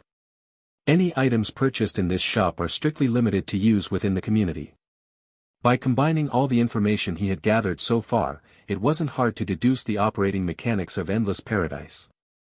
It appeared that Bai Mu would have to repeatedly participate in Paradise's scripts to earn community time. The community acted as a safe zone. While he was here, he figured he would be relatively safe, allowing him to rest properly and clear his mind. When his community time ran out, his resting period would be over. Since Paradise had possessed the power to instantly teleport him from a rescue ship into the community, it naturally had the power to instantly whisk him away to somewhere else. Once the countdown hit 0, players would likely be forced into their next unknown script. That brought up a critical question: if he died during a script, did that mean he would truly die in reality? If this were a video game, the answer would be obvious. The death of a character wouldn't permanently lock a player out of the game, they would simply hit respawn and try again. But would Paradise give him the chance for a do-over? It was an impossible question to answer definitively, but Bai Mu strongly leaned toward the assumption that dying in a script meant absolute death. He had already completed one script, and every sensory experience within it had been completely indistinguishable from the real world. His status panel displayed a player ID, K8107. It was safe to assume this wasn't a single-player game created just for him. He was neither unique nor an exception, but rather just another test subject meant to be observed. When scientists conducted experiments on lab rats, they didn't try to resurrect one if they accidentally killed it. They simply reached into the cage and grabbed a fresh one. However, it was entirely possible that rare, precious items functioning like death immunities or revival tokens existed within the scripts. He vividly remembered perishing alongside a horde of zombies in a massive explosion. Yet, Paradise had somehow managed to completely restore him from the brink of annihilation. This proved that the system possessed the miraculous power to return a dying person to perfect health. This was a realm brimming with mysteries and the unknown. He had yet to fully grasp the rules of survival in Paradise. His priority shouldn't be fantasizing about the distant future, but rather proceeding with absolute, unwavering caution, staying highly vigilant against anything he might encounter. No time like the present. Let's start by testing out the purchasing system. Bai Mu selected a complete set of gym equipment and added it to his shopping cart. The total cost came out to a mere 12 points. The package included a treadmill, a rowing machine, a vast array of dumbbells and barbells, a power rack, parallel bars, jump ropes, grip strengtheners, and more. The moment he hit purchase, a prompt popped up on the menu confirming that the goods had been successfully delivered to his warehouse. In the community menu, there was a warehouse tab functioning exactly like a video game inventory, complete with exactly 100 empty slots. He mentally willed the items to be extracted into the community. Instantly, the heavy gym equipment materialized out of thin air, filling the room. His small, 30-square-meter room instantly felt incredibly cramped. He noticed that he could also spend points to expand the overall square footage of his room, but the cost was noticeably steeper. It required 10 points to expand the room by a single square meter. He decided against indulging in such a luxury, opting instead to shove his bed into the corner to clear a dedicated workout space. He carefully inspected the structural integrity and labels on the equipment but found zero corporate branding or logos. They were brand new and built with incredibly high-quality steel. Given the complete lack of a manufacturer's mark, Bai Mu simply assumed that Paradise had materialized them out of nothing. After testing out the equipment, he confirmed that the items in the community shop were perfectly real, functional, and identical to their descriptions. With that verified, his gaze shifted toward the second shop. Judging solely by quantity, the items sold in the script shop were pitifully sparse compared to those in the community store. However, the variety was entirely different. A single glance was enough to tell that the goods available here were fundamentally distinct from the everyday items sold in the community store. Item name, Guam Rail, male/female. Item price, 50 points. Item grade, common. Item quantity, 18 of 18. Note, a healthy, living Guam rail. Buy a male and female pair, and you can produce your own eggs, provided you know how to raise them, of course. To think the script shop actually sold living creatures. More importantly, the items purchased here seemed capable of being brought into the next script. There was no special warning like the restricted to community use only tag found in the community store. This meant that the goods in the script shop were the only things of true value for his ongoing survival. However, the prices were also exorbitantly high. Although Bai Mu lacked the clearance records of other players for reference, judging from the final evaluation of his first script, Deserted Island Survival, his performance in the novice script had been flawless. It was impossible for every player participating in the Deserted Island Survival to be like him, repairing that marine walkie-talkie and establishing contact with the outside world. Furthermore, judging from the unique attribute of the walking headline title he had obtained at the end, it was highly likely that he was the only individual out of all the players thrown into the script by Paradise to successfully contact the rescue fleet, return to human civilization, and be interviewed by the media. Even with such an outstanding performance, his points balance remained at a pitiful 300. Buying 6 Guam rails would completely wipe out his assets. Assuming a Guam rail weighed 1 kilogram, its total value sat at 50 points per kilogram. In the community store, a single point could buy 5 kilograms of frozen chicken, averaging 0.2 points per kilogram. The price difference between the two was 250 times, comparable to the difference between iron and gold. 50 points for a single chicken. That's way too extravagant, Bai Mu muttered, clicking his tongue before quickly skimming over it to check the next item. Item name, whiskey. Item price, 10 points. Item grade, common. Item quantity, 1/1. Note, a vintage, discontinued bottle of whiskey. It was the prized collection of a certain captain. Bai Mu could see the image of the product. He instantly recognized it as the bottle of foreign liquor he had found in the captain's cabin. The items in the script shop seemed to be randomly drawn from the things he had seen or interacted with while participating in the script. The shop only displayed 5 items to him. Aside from the rail and the whiskey, the other 3 were a marine walkie-talkie, sailor's uniform, and the Times model photo book. Alpha and O. Their prices were 100 points, 30 points, and 5 points, respectively. With the exception of the Guam rail, the quantity available for every other item was limited to 1. With Bai Mu's current wealth, he had the capability to completely clear out the shop. The problem was, he failed to see the value these things held for him. He had no intention of purchasing any of the items for the time being. Of course, he fully understood that money which couldn't be spent was nothing more than waste paper. He needed to think on it a bit longer and cautiously utilize the points he had on hand. However, aside from these commodities, there was another feature he could interact with. Within the script shop sat a roulette wheel. His remaining roulette draw attempts were 2, stemming from the 2 hidden quests he had completed. The roulette will feature dozens of large and small rewards.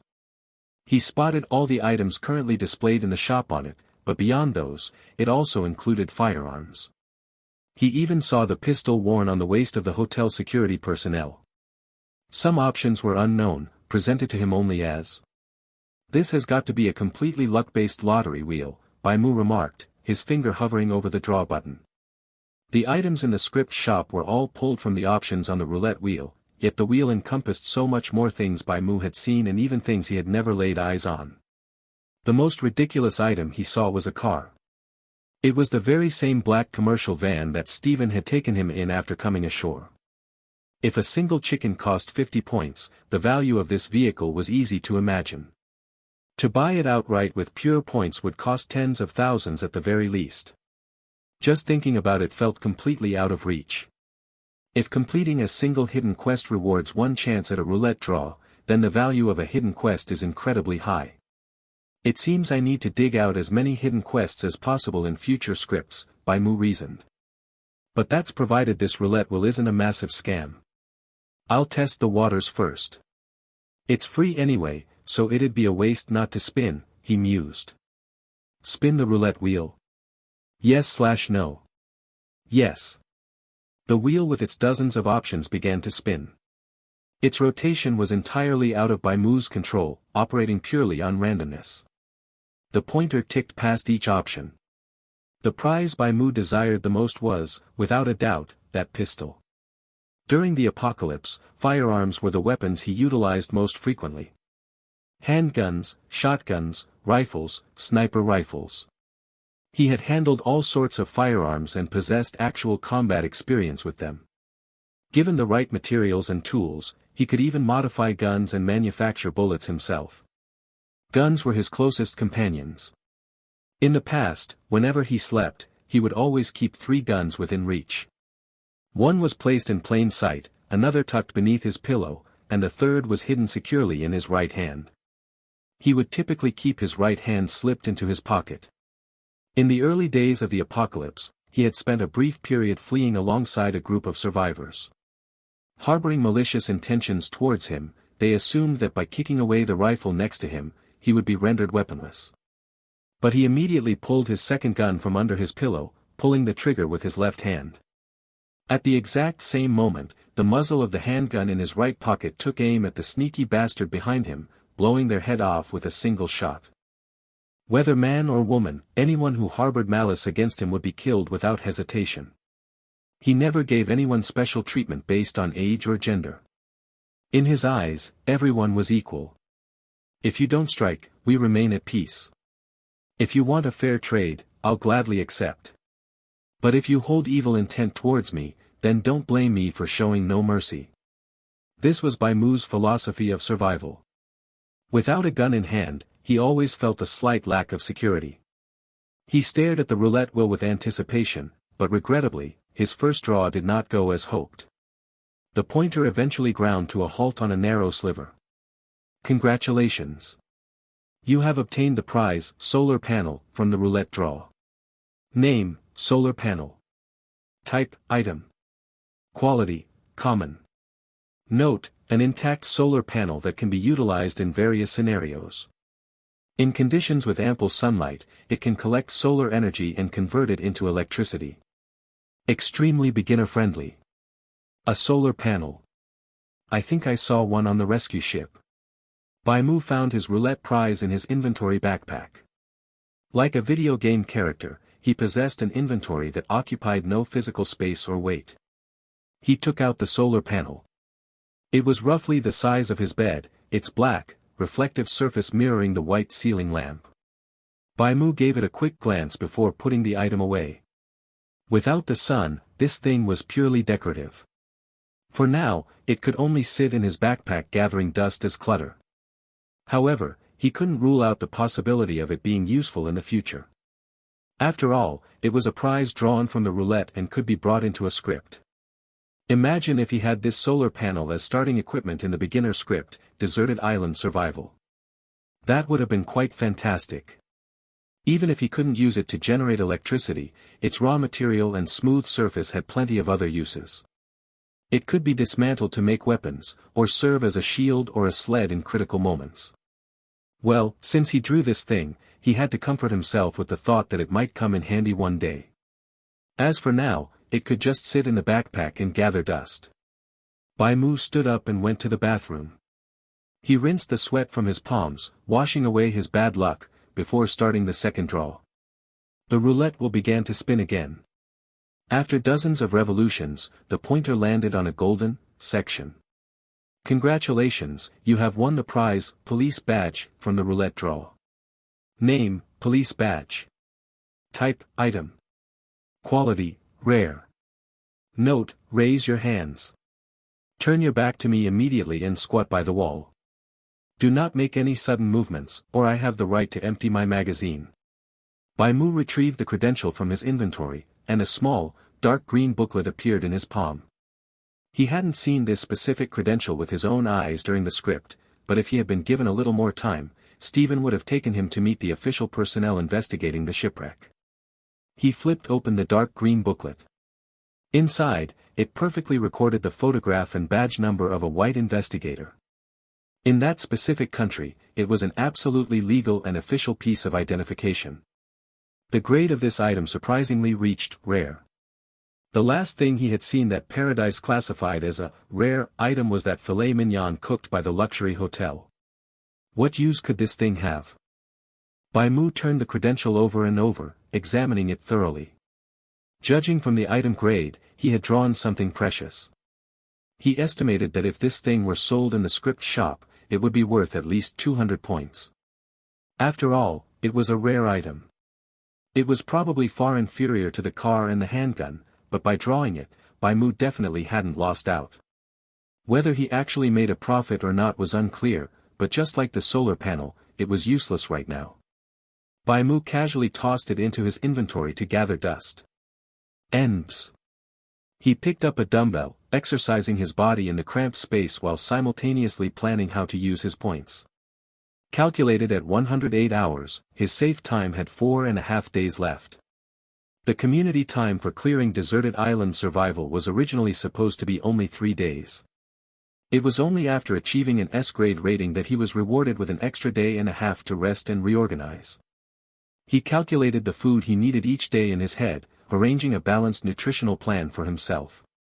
The community store thoughtfully provided nutritionally balanced, fitness meals, at an incredibly cheap price. A single point could buy 10 well-proportioned meals, including vegetable salad, chicken breast, and potatoes as the staple food. Bai Mu spent 2 points to buy 20 fitness meals. Water didn't need to be purchased separately, as the tap provided a free supply. Air, electricity, and water, including this very space, he could enjoy all of these without paying any extra funds. Or rather, the cost of these things was already included in the community time reward. While working out, Bai Mu's gaze shifted to the door near his bed. Yes, inside his room, there was a door leading to the outside world. It was a completely sealed door. He couldn't see outside, nor could he hear any sounds from beyond it. Ever since he arrived in this room, aside from the noise he made himself, the surroundings had maintained an absolute silence. What was outside the door? He couldn't help but ponder this question. It was a door with a twisting knob handle. He was very familiar with this style of door. In the middle of the cylindrical lock was a button. Pressing it meant the door was locked and couldn't be opened from the outside, not even with a key. Pressing it again would reset it, allowing the person inside to leave at any time. Bai Mu remembered that there was an identification number beneath his attribute panel. K8107. This was his player number. He wasn't the only player. The place he was in was called a community by Paradise. Since it was a community, it should possess the attributes of one. As a social space where a group lived together, he believed there was a very high probability of encountering other players outside that door. He found himself in a world akin to a video game. As a novice in this game, one of the best ways to survive was to seek out the guides left by predecessors. He felt it was necessary to go out and take a look. Even if it meant braving certain risks, he had to step outside. But before that, he needed to anticipate all sorts of possibilities and prepare his countermeasures for them. He had always preferred forming a comprehensive plan in his mind before taking action. After exercising for 2 hours, he took his food out of his inventory. The fitness meals sold in the community mall included a 500-gram can of chicken breast, a 500-gram can of boiled potatoes, and a 150-gram can of vegetable salad. They were ready to eat right out of the can, or they could be heated. To save effort, Bai Mu simply popped them open and shoved the food into his mouth. It had almost no flavor, but it was filling and very healthy, perfectly suited for replenishing energy and protein after a workout. While Bai Mu was eating, a sudden chime rang out as he received an email. In the community menu, there was an inbox function as well as a friends list, but his friend count was 0. Who could have sent this email? Bai Mu opened the message and saw the sender's name, Community Administrator. Hello, I am an administrator of the community. I am very pleased that our community has welcomed another new player who successfully completed their beginner script. As a community administrator, I possess certain managerial privileges granted by Paradise, which is why I can send you this email without adding you as a friend. I imagine you must have many doubts regarding your impending future and the place you currently reside. If you are curious about all this, you can come to our community's public activity center for a face-to-face chat with me. You are welcome to visit anytime. Light Evening Breeze. Light Evening Breeze was the sender's name. His avatar displayed an animated character sporting a white top hat and a monocle, resembling a magician. Appended to his name was his sequence, K0103. The number was significantly lower than Bai Mu's K8107. So, the concept of a player community really does exist. Receiving an email from a community administrator confirmed Bai Mu's underlying suspicions. He did not rush to reply to Light Evening Breeze. Instead, he took a cue from the other party's avatar and community name to partially disguise his own identity. On the interface panel, he changed his community name to White and set his avatar to the default panda head. The avatar gave off a harmless first impression. Next, Bai Mu crafted a completely new persona for himself. He fleshed out a detailed backstory and jotted the parameters down on a piece of paper. Put simply, he concealed his 10 years of survival experience in the apocalypse, simplifying his current identity into a college sophomore studying software engineering. This was not entirely a fabrication. 10 years ago, when he first tested into university and moved far away from home, software engineering had indeed been his major. Back then, everyone told him that the tech industry offered high salaries and lucrative prospects. For a poor kid looking to make something of himself, studying computer science was the golden ticket. Unfortunately, before he could finish his degree, the world had undergone a cataclysmic change. A substantial portion of his fabricated resume was entirely factual. In fact, if one simply erased the horrific and isolated decade he had endured, the person outlined on that paper was exactly who he used to be. 10 years ago, he had been just that socially awkward, simple-minded country kid who barely knew how to operate a computer or a smartphone, moving to the big city for his studies. Moving forward in his interactions with light evening breeze, Bai Mu resolved to fully commit to this persona. The other party was clearly probing him. Exposing his true bottom line right out of the gate would put him at a severe disadvantage. It was far safer to wear a disguise that perfectly aligned with what the administrator expected to see. He mentally regressed to his mindset from a decade ago, fully immersing himself in the circumstances and personality of that former self, ensuring every thought and decision mirrored that young man's logic. If I were a naive college student who had never experienced anything as grueling as the deserted island script, there is no way I would have survived as comfortably as I actually did. The torment of scrounging for food and water, combined with the crushing loneliness and helplessness of pure isolation, would have severely eroded my psychological defenses. I would be desperate for human interaction. After agonizing through those 30 days, only to find myself in a cramped, oppressive little room instead of my familiar city, I would undoubtedly be overwhelmed with anxiety and terror. Under those circumstances, if someone claiming to be a community administrator sent me an email, how would I reply? Bai Mu kept his body moving with a set of push-ups while vividly imagining himself as that frantic, insecure student. Since it took even me so much effort, that student would never have managed to repair the marine walkie-talkie to contact a rescue team. The sender of this email would be the absolute first person he could communicate with after 30 agonizing days. He would view the other party as a lifeline, anxiously inquiring about his current situation. He might even spill his guts, recounting all the bizarre, incomprehensible things he had just experienced. Between the lines, he would also need to express a deep, homesick longing for his family and his hometown. However, he would avoid mentioning specific names or locations. Even in his panic, he would maintain a shred of vigilance, sending out a tentative, vague feeler to test the waters. Terrified of the unknown, he wouldn't immediately step out of his room into the so-called public area. He would treat this oppressive little room as a protective shell. This would be the first safe, orderly sanctuary he had seen in a month.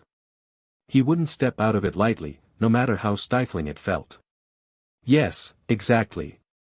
He would strictly communicate with other players online at first. Only after establishing a baseline level of trust would he ever dare to step through that door and venture outside. Within minutes, Bai Mu had meticulously scripted out his behavioral patterns. Standing before the mirror, he began to manipulate his facial expressions. He carefully buried the world-weary apathy that lingered between his brows.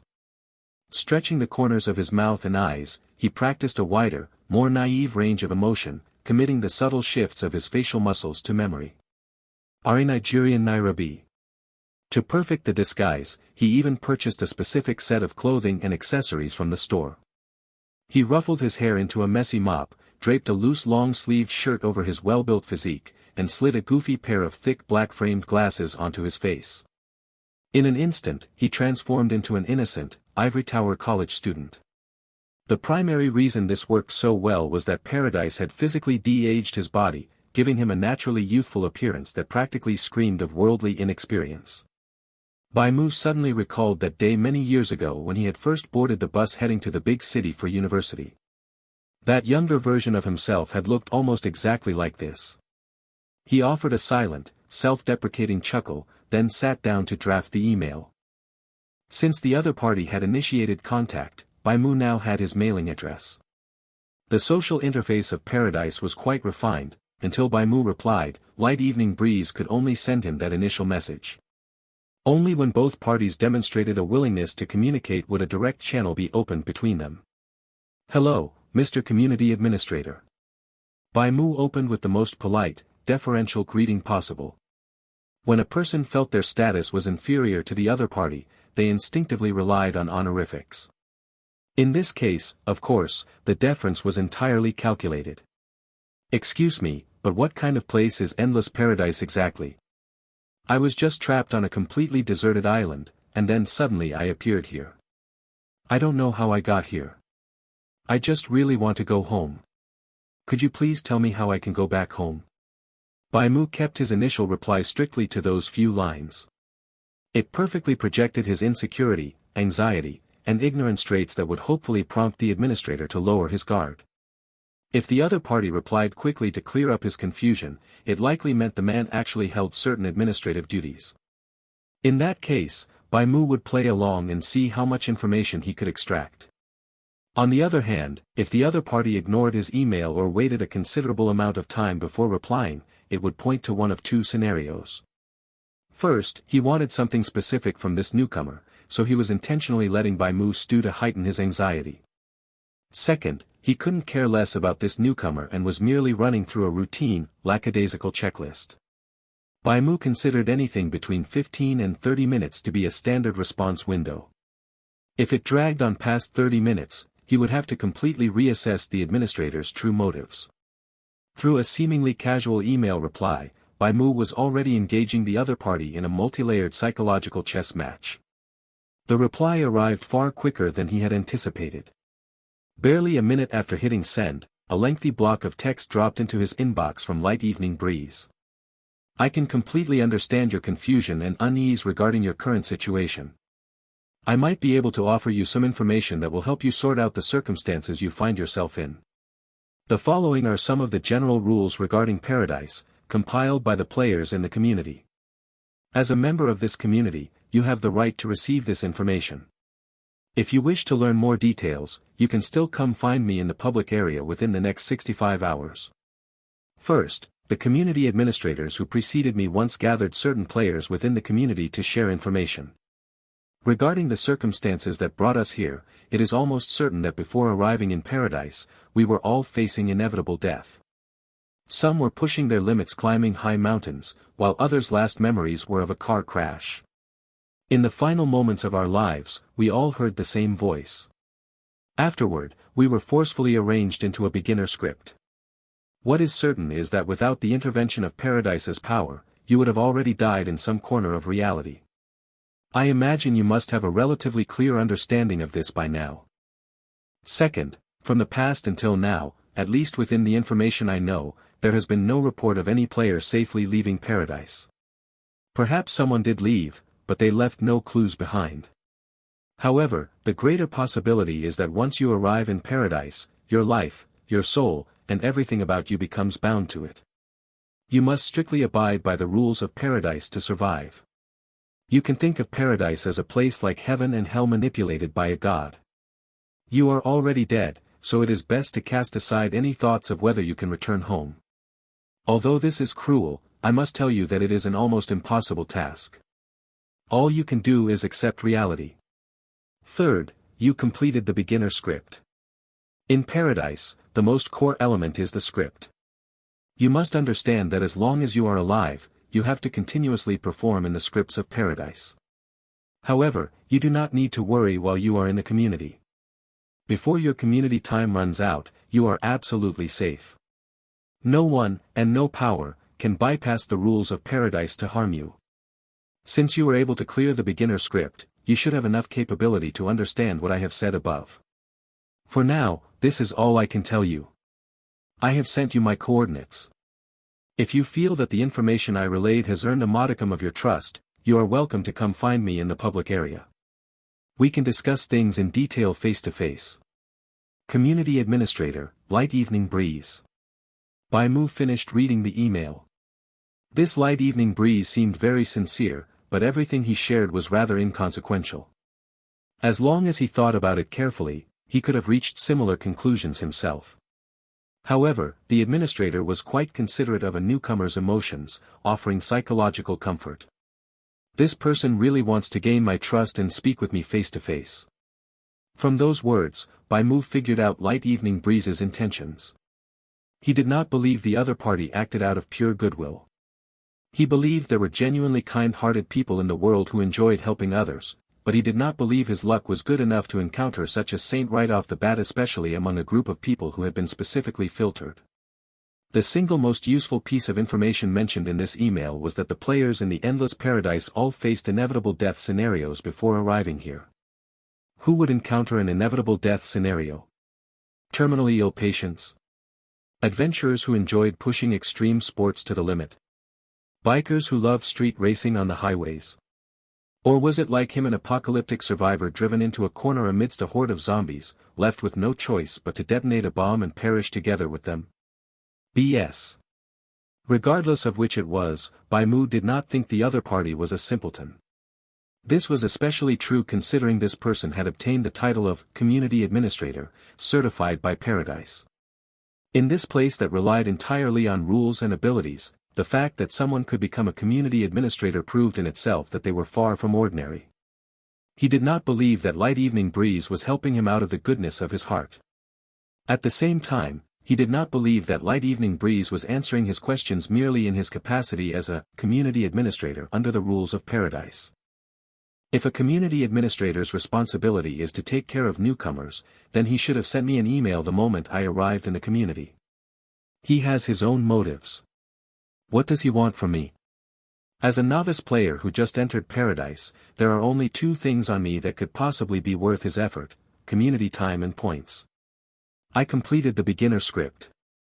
Even if I cleared it in a sorry state, I must have the most basic amount of community time and points on me. He is eager to meet me. The most likely possibility is that he wants to get his hands on my community time and points before I spend them all. Community time and points are very likely tradable currencies in the community and the only currencies of any value. The reason he wants to communicate with me face to face is that it gives him a higher chance of convincing me to spend them on him. A freshly arrived newcomer who knows absolutely nothing is just a silly little lamb in his eyes. He became even more proactive, especially after I sent that clearly anxious and uneasy email. This shows he treats me as an extremely easy prey to hook. He believes there's a high chance of earning currency from me, which is why he's investing more effort. Bai Mu accurately and calmly analyzed light evening breeze's intentions. However, this was not necessarily malicious. Based on light evening breeze's behavior, Bai Mu grew even more certain of one thing. The rules of Paradise could absolutely never be violated. The other party had no opportunity to bypass Paradise as an intermediary to extract benefits from him directly. If he could do such a thing, he wouldn't need to go through so much trouble for a novice. He can only obtain all my community time and points if I agree to it. And this kind of transaction must definitely be witnessed by Paradise acting as the intermediary. If even a community administrator has to go through so much trouble to communicate with a novice like me, then another statement can be verified: within the community, my safety is directly guaranteed by Paradise, but only on the premise that it is before my community time runs out. Perhaps it can be understood like this: community time is a countdown to every player's life. Once the time runs out, the player has to go work in a script in order to earn their life back. And this work participating in a script carries the risk of death. Since players cannot determine what danger level of script Paradise will throw them into, obtaining time from other players through transactions becomes an extremely desirable and safe trade. He has to present something that might tempt me. Only then will there be a possibility of a transaction between us. Bai Mu nodded.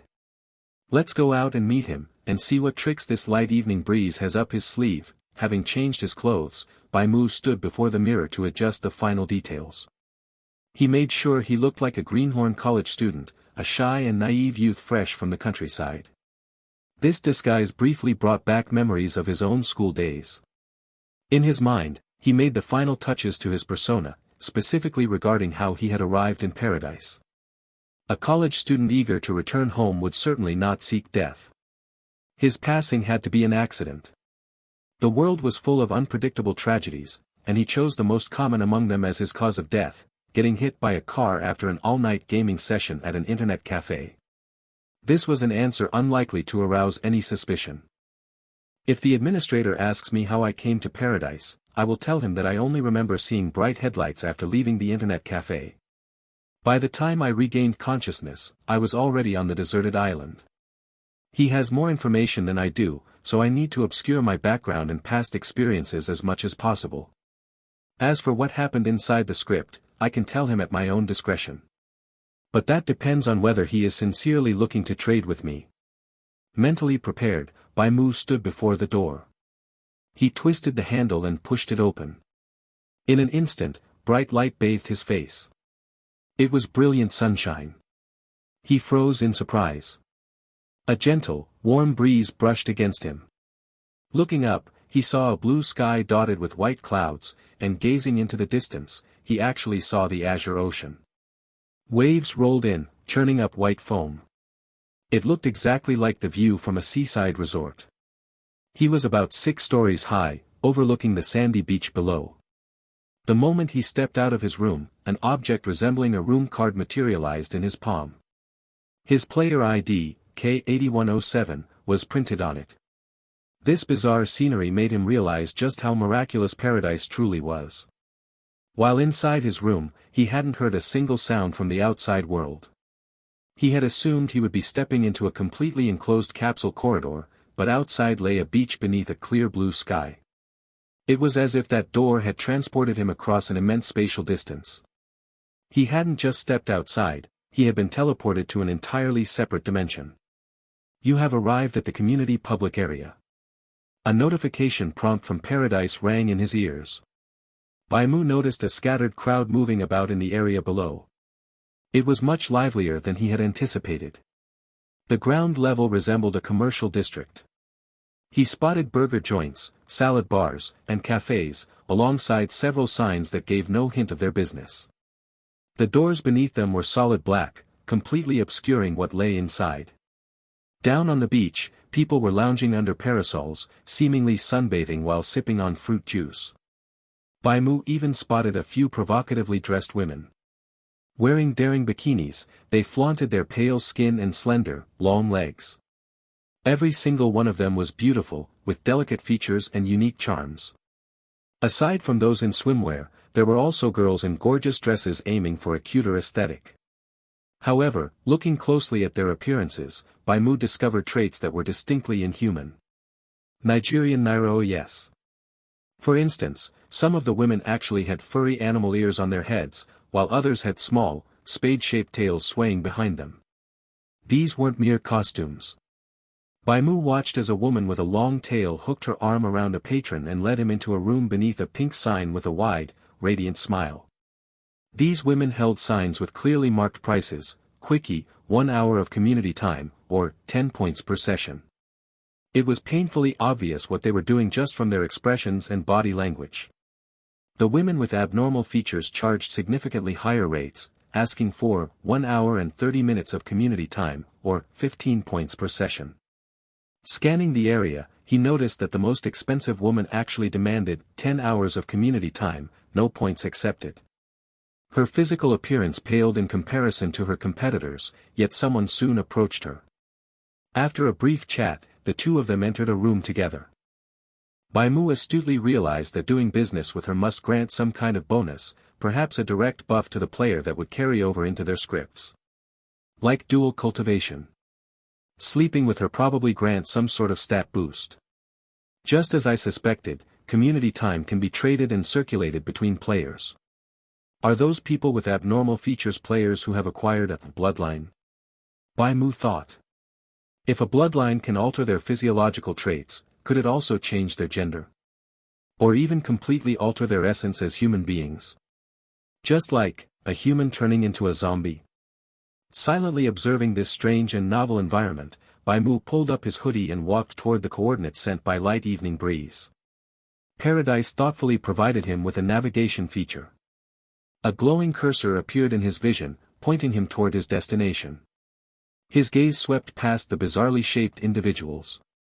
Over the course of a few minutes, he saw at least 100 people, a third of whom possessed strange physical characteristics. Some had mechanical arms, some wore robes and carried broomsticks like medieval witches, and others were trailed by small, peculiar creatures resembling dinosaurs. It was a wildly diverse assortment, nothing was too bizarre to exist here. I remember people calling this cosplay, but these appearances definitely aren't the result of costumes and props. These things are probably rewards they earned from their scripts. Looking at it this way, the deserted island survival I just cleared really was just a beginner difficulty script.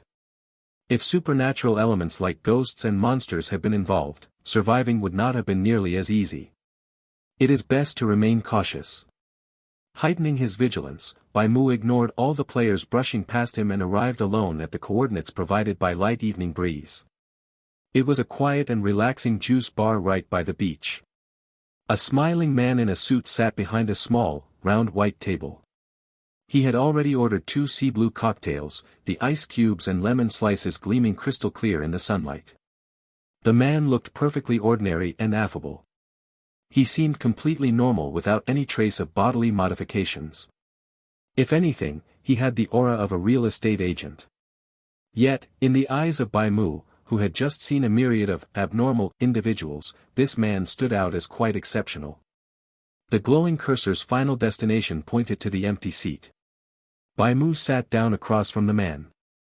"Hello, I am Light Evening Breeze.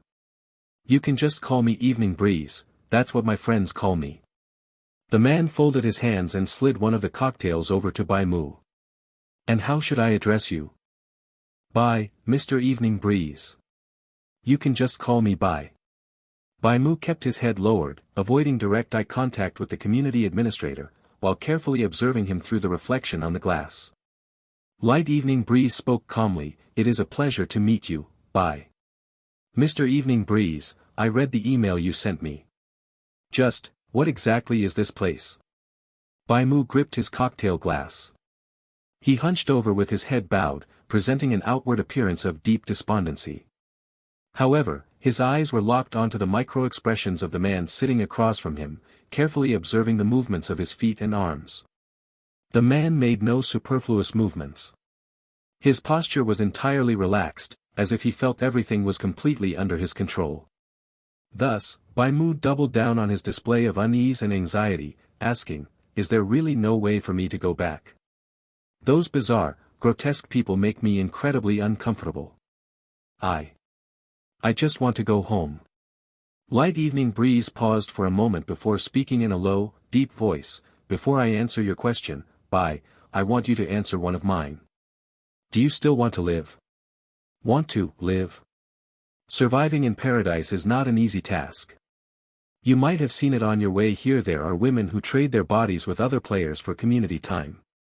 To stay alive, they rack their brains to please others, all just to secure even a tiny bit more safe time where they do not have to fear for their lives."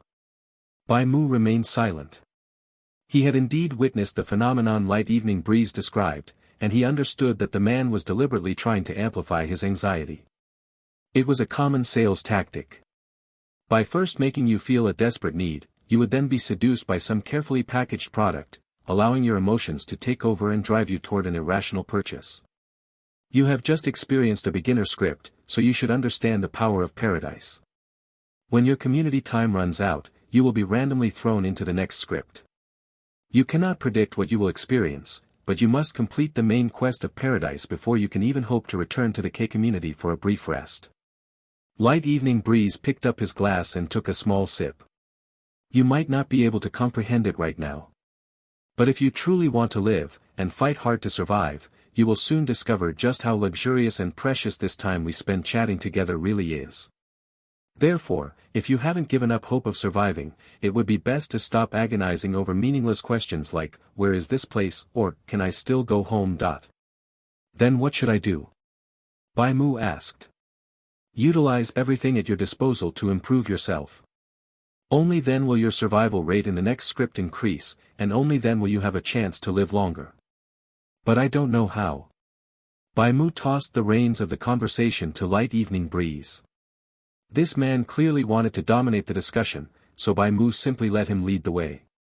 "First of all, I must tell you, Bai, never trust so-called friendship in paradise," Light Evening Breeze said, swirling his drink. "This is a place that solely values profit. Everyone's time is incredibly precious. I wanted to meet with you, and it certainly wasn't just to make friends." Hearing this, Bai Mu raised his estimation of the man slightly. At the very least, he wasn't spouting tedious nonsense in an attempt to get something for nothing. If the man had tried to deceive him with feigned concern, Bai Mu would have instantly blacklisted him. "Mr. Evening Breeze, you wish to make a trade with me? I like talking to smart people." A faint smile graced Light Evening Breeze's face. "But what do I have that you could possibly want? And what can you give me? I am an administrator of the K community, after all. I always keep a few rare items on hand," Light Evening Breeze said. "As for what you can offer me, the community time and points you possess, and even the intelligence you gathered from the script you cleared. All of these are things worth my investment. Since we have reached this point, I will be straightforward. I possess an admission ticket to an adventure script that is perfect for a newcomer like you. You can inspect the goods first. If you are interested, we can continue our chat. With that said, Light Evening Breeze tossed a rust-mottled key onto the tabletop. I imagine you know how to appraise it. Bai Mu stared at the key, and a stream of information immediately projected into his vision. Name, key to the lost backyard. Type, special item. Quality, unique. Description, a key abandoned in a forgotten corner, reeking of a disgusting, rotten stench. Using it opens the adventure script, Dave's Backyard. This is a special item I obtained during a certain script, Light Evening Breeze explained. It can open a repeatable script for its holder free of charge. You can think of it as a ticket to a special stage. Are Nigerian Naira. Although you cannot earn community time or points in an adventure script, you can obtain special item rewards. Moreover, unlike the unpredictable main scripts, everything you encounter in an adventure script can be anticipated. That means I also have a clearance guide for Dave's Backyard right here, guaranteeing that you won't leave empty-handed. If you are interested, we can discuss the price. You can use your community time to purchase a one-time use of this key. Bai Mu fell silent for a long moment. He had to admit that the item Light Evening Breeze produced was incredibly tempting. After taking a stroll around the K community, he had come to a realization: community time was essentially a currency. Using it purely for relaxation and rest was actually the most wasteful thing a rookie like him could do. Every single minute and second he consumed could be seen as bleeding money. In fact, on his way over, he had briefly debated spending 10 hours of his time to sleep with that woman he saw earlier. But compared to sleeping with a strange woman, Light Evening Breeze's deal was clearly far more reliable. After all, the rules of paradise did not deceive. A controllable adventure script. This was practically a gift. Mr. Evening Breeze, is it convenient for you to tell me what kind of script this is, and what possible rewards I might obtain from it? Of course, assuming you buy it. Please understand, Bai. A businessman cannot afford to take a loss every day. How much is it going to cost me? Light Evening Breeze extended his right hand, spreading all 5 fingers wide. 50 hours. Give me 50 hours of your community time, and you will receive a one-time use of this key, along with my professional clearance guide. Any transaction involving script items and community time is overseen by Paradise, so you don't need to worry about being scammed. Paradise will forcefully compel both of us to honor the contract. This guy's asking price is absolutely ruthless, Bai Mu thought. If I hadn't received an S-grade rating, I would have had at most 72 hours of community time, and this man demanded 50 hours right out of the gate. Of course, he could also understand the reasoning behind the price. If this item truly possessed the effects Light Evening Breeze claimed, then it wasn't actually that expensive. Bai Mu had already decided to buy it, but to maintain his crafted persona, he feigned hesitation, stammering out a question. I have one more question, Mr. Evening Breeze. Is it possible for me to die in this adventure script? Light Evening Breeze replied, although this place is called Endless Paradise, if you actually treat it like an amusement park, you're doomed. I cannot guarantee that you will survive clearing Dave's Backyard, but I can promise that my guide is genuine and effective. Including myself, no fewer than 100 people have successfully cleared it. I just hope I can clear it smoothly. My judgment has always been excellent, Bai. You are a man with great potential. I believe you will live a very long time. I look forward to our next meeting. Player Light Evening Breeze has initiated a trade request. Do you accept? Yes. Bai Mu accepted the trade. He and Light Evening Breeze added each other as community friends. 50 hours of community time were deducted from his account, and a new mail notification chimed at the same time. Attached to the mail was the key to the lost backyard. He had purchased a 2-hour ownership of this key. 2 hours later, whether he used it or not, it would automatically return to Light Evening Breeze's inventory. A pleasure doing business with you, Light Evening Breeze said, his smile widening. I've included a detailed clearance guide in the mail. As long as you follow the instructions, you're guaranteed to get a random plant card as a baseline reward. As for how much you actually walk away with in the end, well, that depends entirely on your own capabilities. I have a question, though it's not about that adventure script.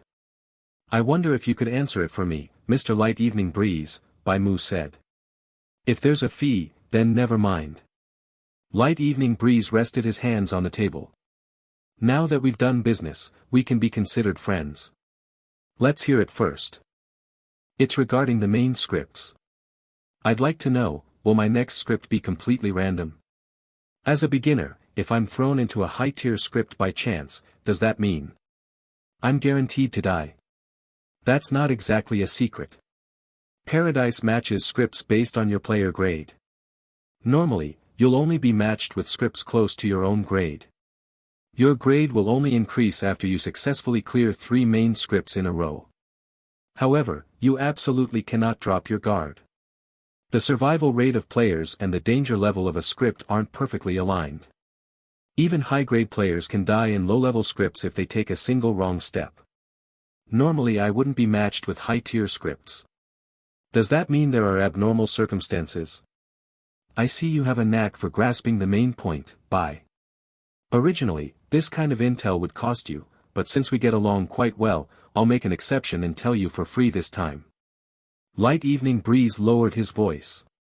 You guessed right. There are indeed unusual circumstances.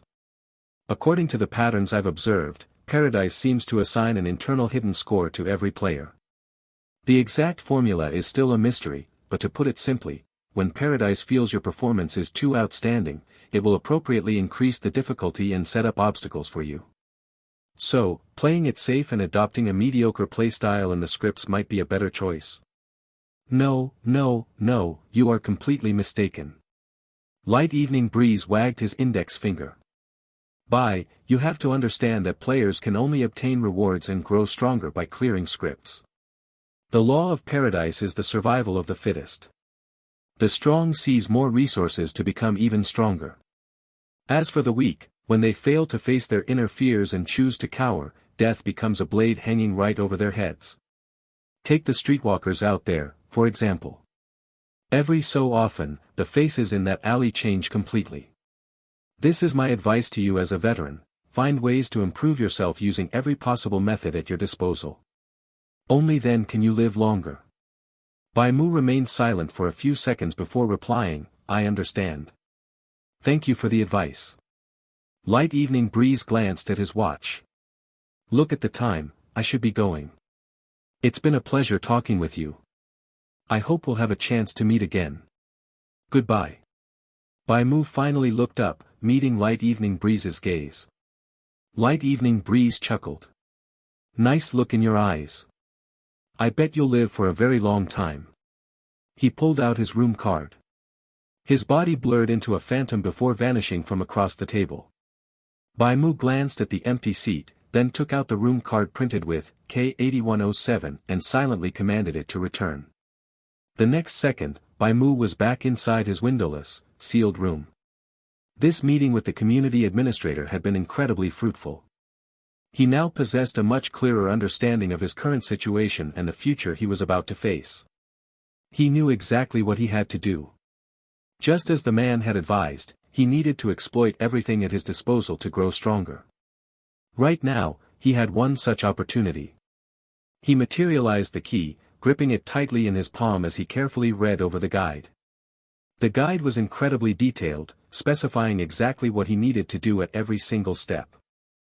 The danger grade is D, which is 2 levels higher than Deserted Island, but if I follow this guide perfectly, it actually looks easier than an F-grade beginner script. A with diuresis and S. However, the most conservative method of clearing it yields far too few rewards. This is probably my biggest chance to gain a massive boost before the next main script.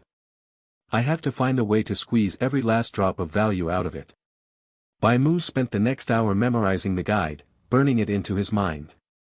Whenever a part seemed vague or unclear, he sent a private message to Light Evening Breeze via the friend list. The other party was obligated to answer his questions. That was the rule they had established before the trade. He learned all the crucial details backwards and forwards. When only 5 minutes remained on the key's ownership timer, he opened his inventory. Would you like to use the special item, Key to the Lost Backyard? Yes. Special item use detected. Teleporting. Current mode, single player, adventure. Script name, Dave's Backyard. Current script danger grade, D. Preparing to play the script introduction. His vision plunged into darkness, and the menu became inaccessible. After a brief moment of disorientation, a large screen lit up in the black void. It was incredibly similar to what he had experienced when entering the deserted island script. Coming to this space for the second time, Bai Mu was much calmer. He focused all his attention on the glowing screen, needing to confirm whether the script's introduction matched the information he had bought. You live in a peaceful suburban town, enjoying an ordinary but stable life. That is, until one day, a horde of zombies suddenly invades your land. This is your first time seeing real zombies. According to historical records, zombies appeared a mere 30 minutes after the dawn of humanity. In 431 BC, zombies stole a catapult from a civilized kingdom, sparking a brutal war. In 180 BC, a super zombie named Dedus Zombius ate a king's brain and became the de facto ruler of the nation. The last war between humans and zombies erupted in 1976. As a human born in a new era, you have only ever heard of zombies on television programs. In a short span of time, these sudden invaders have eaten the brains of many town residents. You have heard of a man named Dave who cultivated miraculous plants to fight off the zombies. Fortunately, you picked up the key to his lost backyard and found Dave. Dave has invited you into his backyard, asking you to help him defend against the zombie assault. Main quest: defend the backyard from the zombie horde. Do not let the zombies eat your brains. This script is a role-playing script. Your attribute values will return to their initial levels, and some items and skills are disabled. After the final sentence echoed in his ears, Bai Mu felt a sudden flash of light before his normal senses returned. The community menu was disabled during the script, but just like on the deserted island, he could see his attribute panel with his own eyes. Unlike the absolute poverty he faced on the deserted island, this time his title panel proudly displayed a gleaming Survival Master. Additionally, he had unlocked his player inventory. Inside, the solar panel and the police badge were both glowing green, indicating they could be taken out and stored normally. It seemed Paradise did not classify these two everyday items as contraband. He took a quick glance before shifting his attention to the scenery before him. Just as the guide had mentioned, he found himself standing on a lush, grassy lawn. The time was around 9 in the morning, and the sunlight was brilliant. White wooden fences bordered both sides, and a house with white walls and red roof tiles stood at the edge of the lawn, looking exactly like the backyard of a Western-style detached home. In front of the house's door sat 5 small carts resembling lawnmowers. A portly middle-aged man stood about 5 meters away from Bai Mu. He wore a frying pan on his head, and a thick, bushy beard completely covered his chin. This must be Dave, Bai Mu thought, locking eyes with the scruffy foreign man who had uniquely mismatched, white eyes. Greetings, neighbor. It couldn't have been easy for you to escape to this place. Dave walked over and patted Bai Mu on the shoulder. Paradise had already automatically swapped Bai Mu's outfit, dressing him in a pair of tattered jeans and a gray shirt. Covered in dust and grime, he looked just like a street beggar. You can call me Dave, or use my full name, Crazy Dave. I'd love to invite you inside my house for a hot shower, but the zombies are coming soon. Their heads are empty, so they are always trying to eat my brains, thinking that'll make them as smart as me. But that's impossible, because they don't have any brains at all. Specks of spittle flew from Dave's mouth as he spoke. Don't worry, no zombie can get past Dave.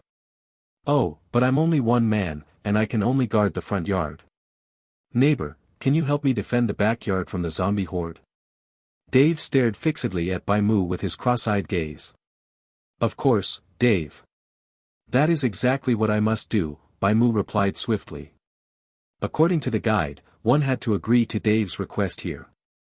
If refused, Dave would not provide any help or tutorials, he would simply tell the player to stay inside the house while he went to defend the front yard alone. The only area where players could move around was the backyard, as the door leading to the front yard could not be opened. Being abandoned alone in the backyard without being familiar with the script was practically a guaranteed death sentence. Having to fend off wave after wave of the zombie horde with nothing but one's bare hands would be unimaginably difficult. Most importantly, refusing Dave's request meant losing precious preparation time. The timer for the zombie horde began the exact second Dave left the backyard. Once Dave determined that you had no intention of helping him protect the rear, he would sprint to the front yard, leaving you with absolutely zero time to prepare. Wonderful, neighbor. Dave was overjoyed upon hearing Bai Mu's response. But I don't know what you're capable of. If you don't have any special skills, maybe you could collect sunlight for my plants in the backyard. With sunlight, they can deal with the zombies all on their own. They are very reliable, and I believe they can work with you to keep my backyard safe. RAB. So, are you willing to help me out? Dave issued his second request. Following the guide, all one needed to do here was agree, and the stage would advance to the next phase. However, Bai Mu heard something that struck him as slightly odd. He recalled the other title he had acquired. Title, Walking Headline. Title grade, Unique. Effect, when equipped with this title, you will greatly attract the attention of certain humanoid script characters, with a chance to be mistaken for a media figure. Acquisition condition. Let's give it a try. I have nothing to lose anyway, he mused. Do you want to change your title to Walking Headline? Remaining title changes for this script, 3. Yes. Title changed successfully. Remaining title changes for this script, 2. Bai Mu's health and stamina bars dropped by a chunk, but it did not matter. He still had 2 chances to change titles.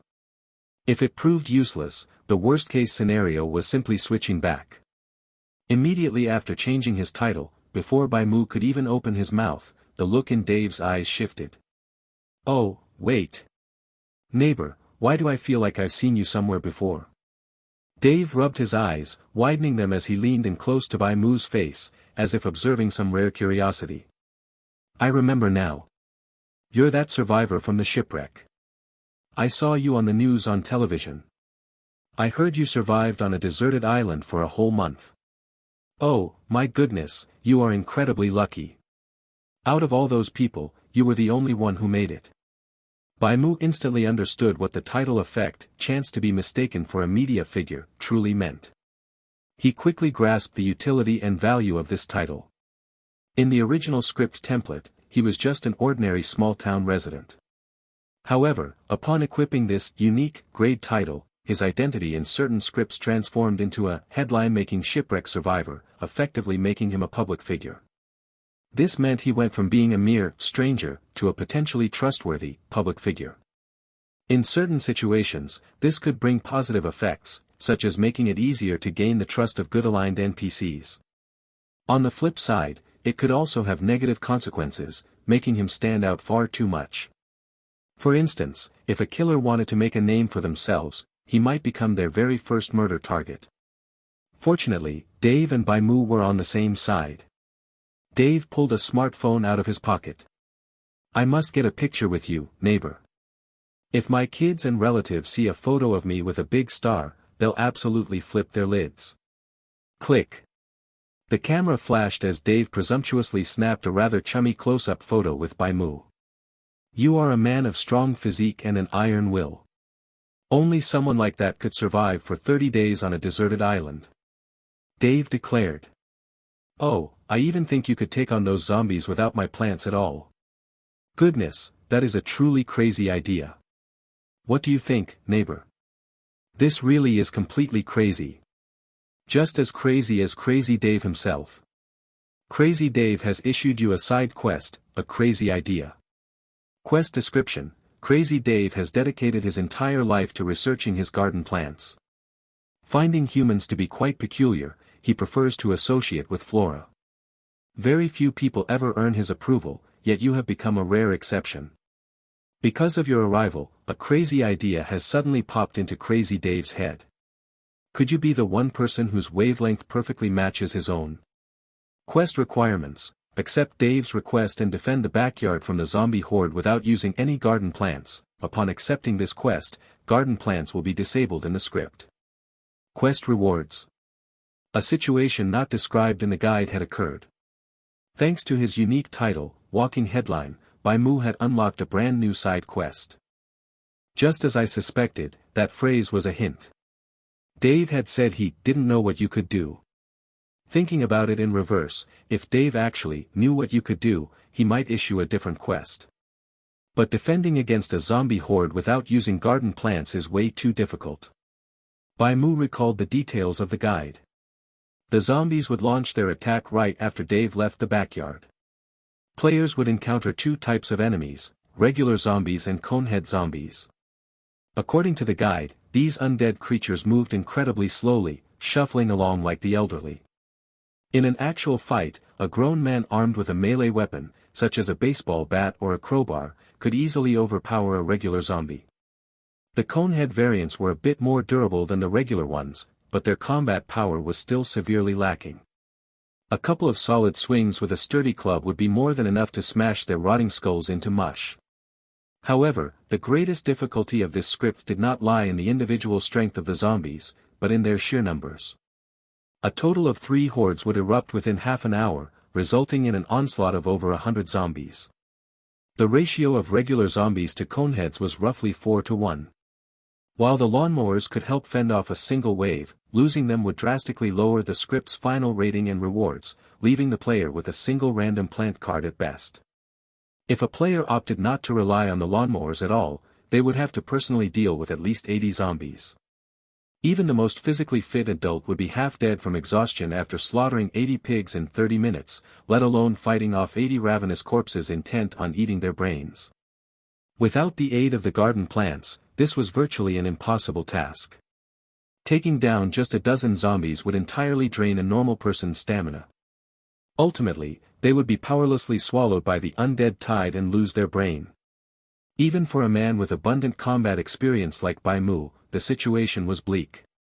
After all, he had no weapons on hand.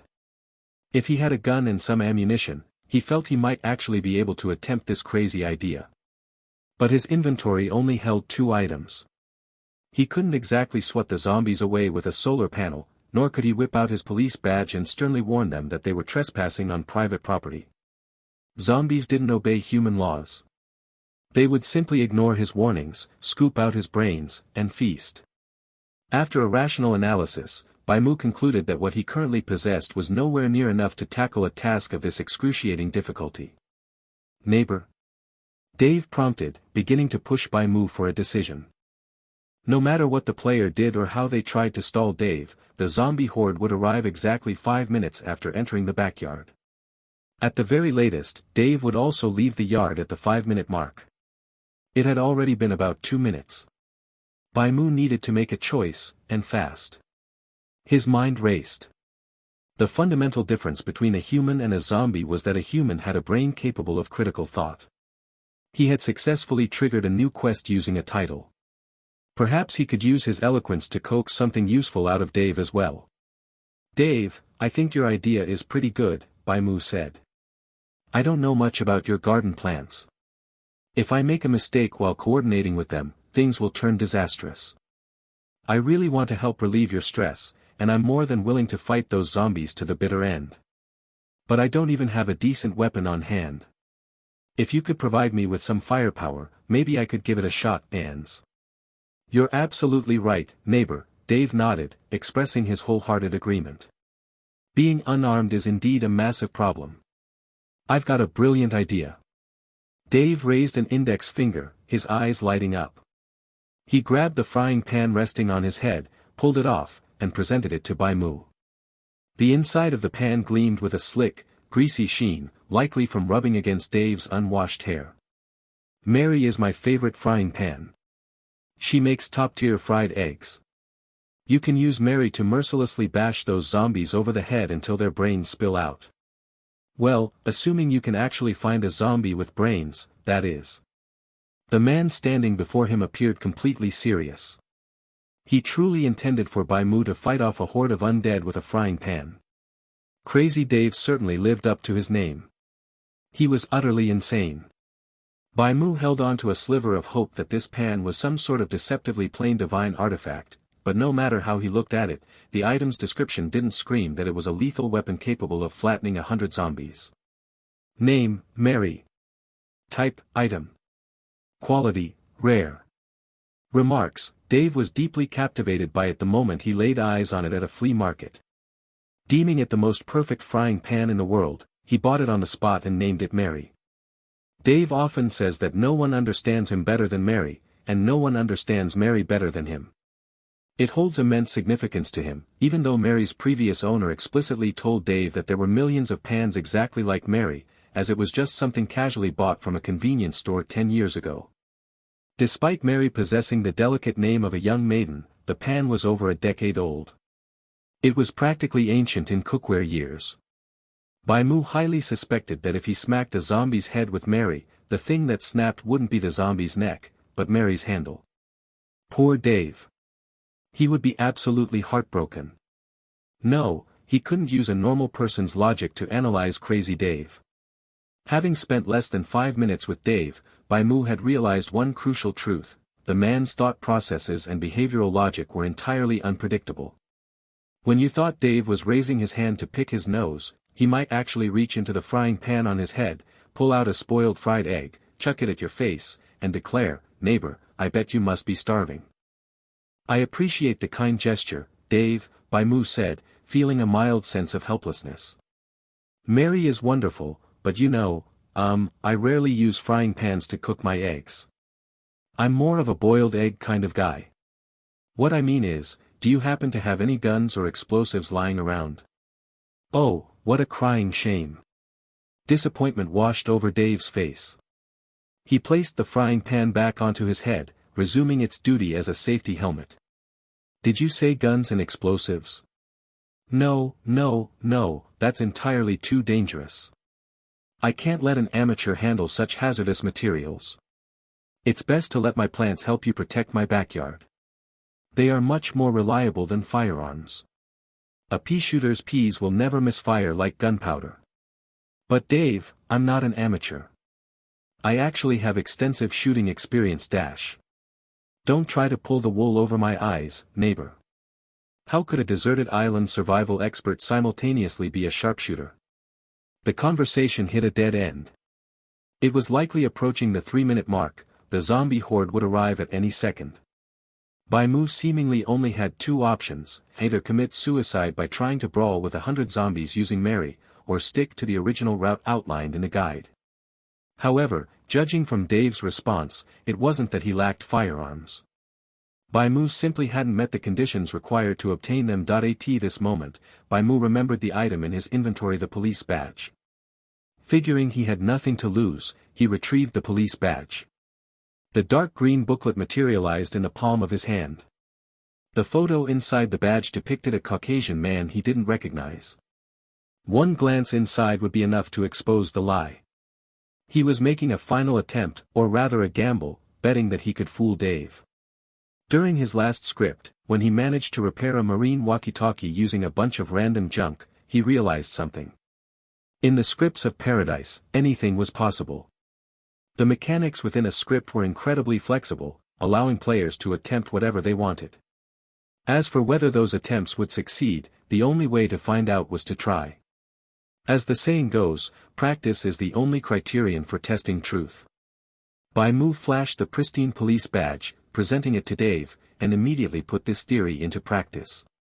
"You can't put it like that, Dave. My primary profession isn't a survival expert. You know that me ending up on that deserted island was just an accident. I'm not a video blogger. Those people who make money off survival videos are the real survival experts. My actual profession is a police officer. Did you forget?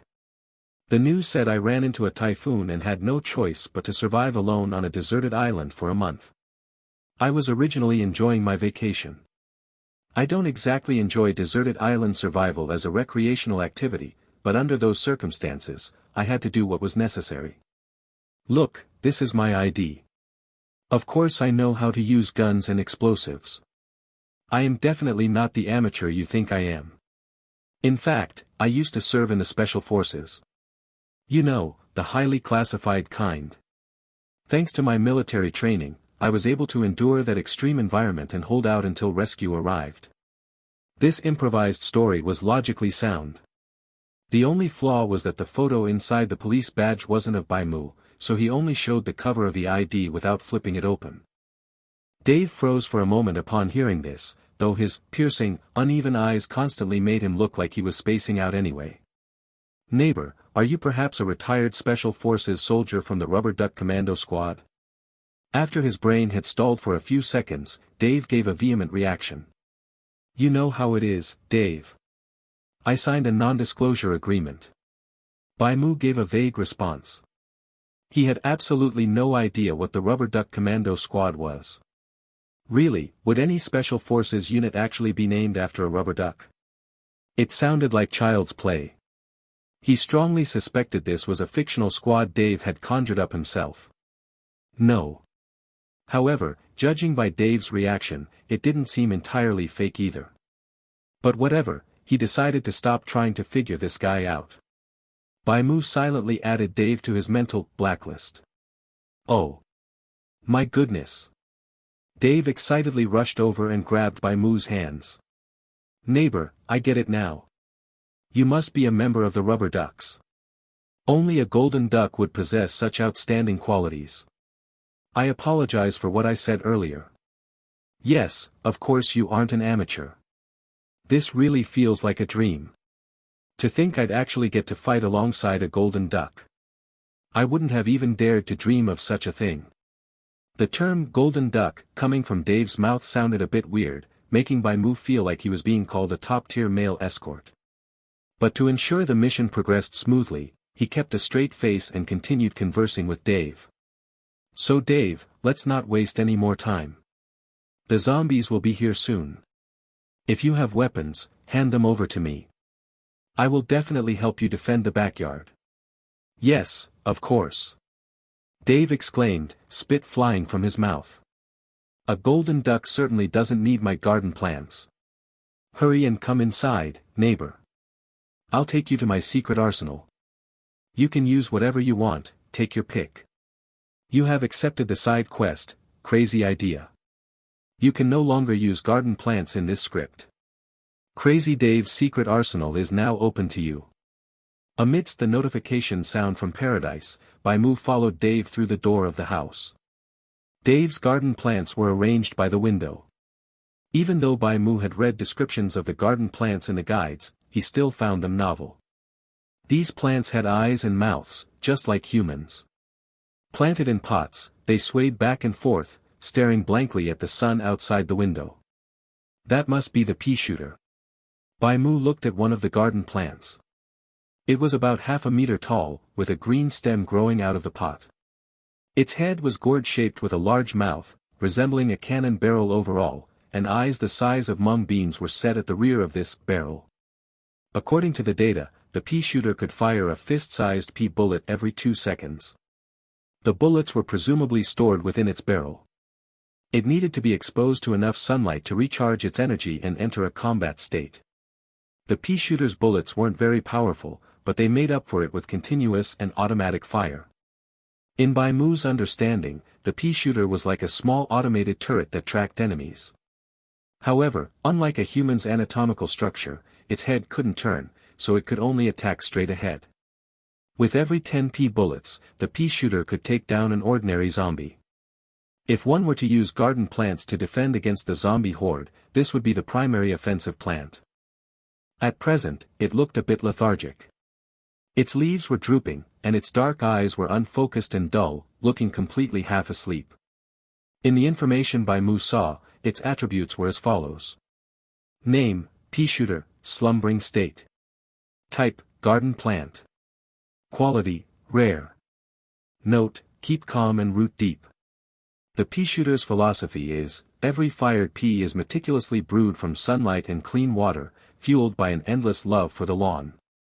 Beside the pea shooter were some other plants, such as a snoring cherry and a clover with 3 leaves resembling a fan. In a normal playthrough, once the zombie horde began, players would need to use a mirror to collect sunlight and awaken these garden plants. According to intel from some players, Dave originally cultivated a garden plant called the sunflower that could automatically radiate sunlight to surrounding plants.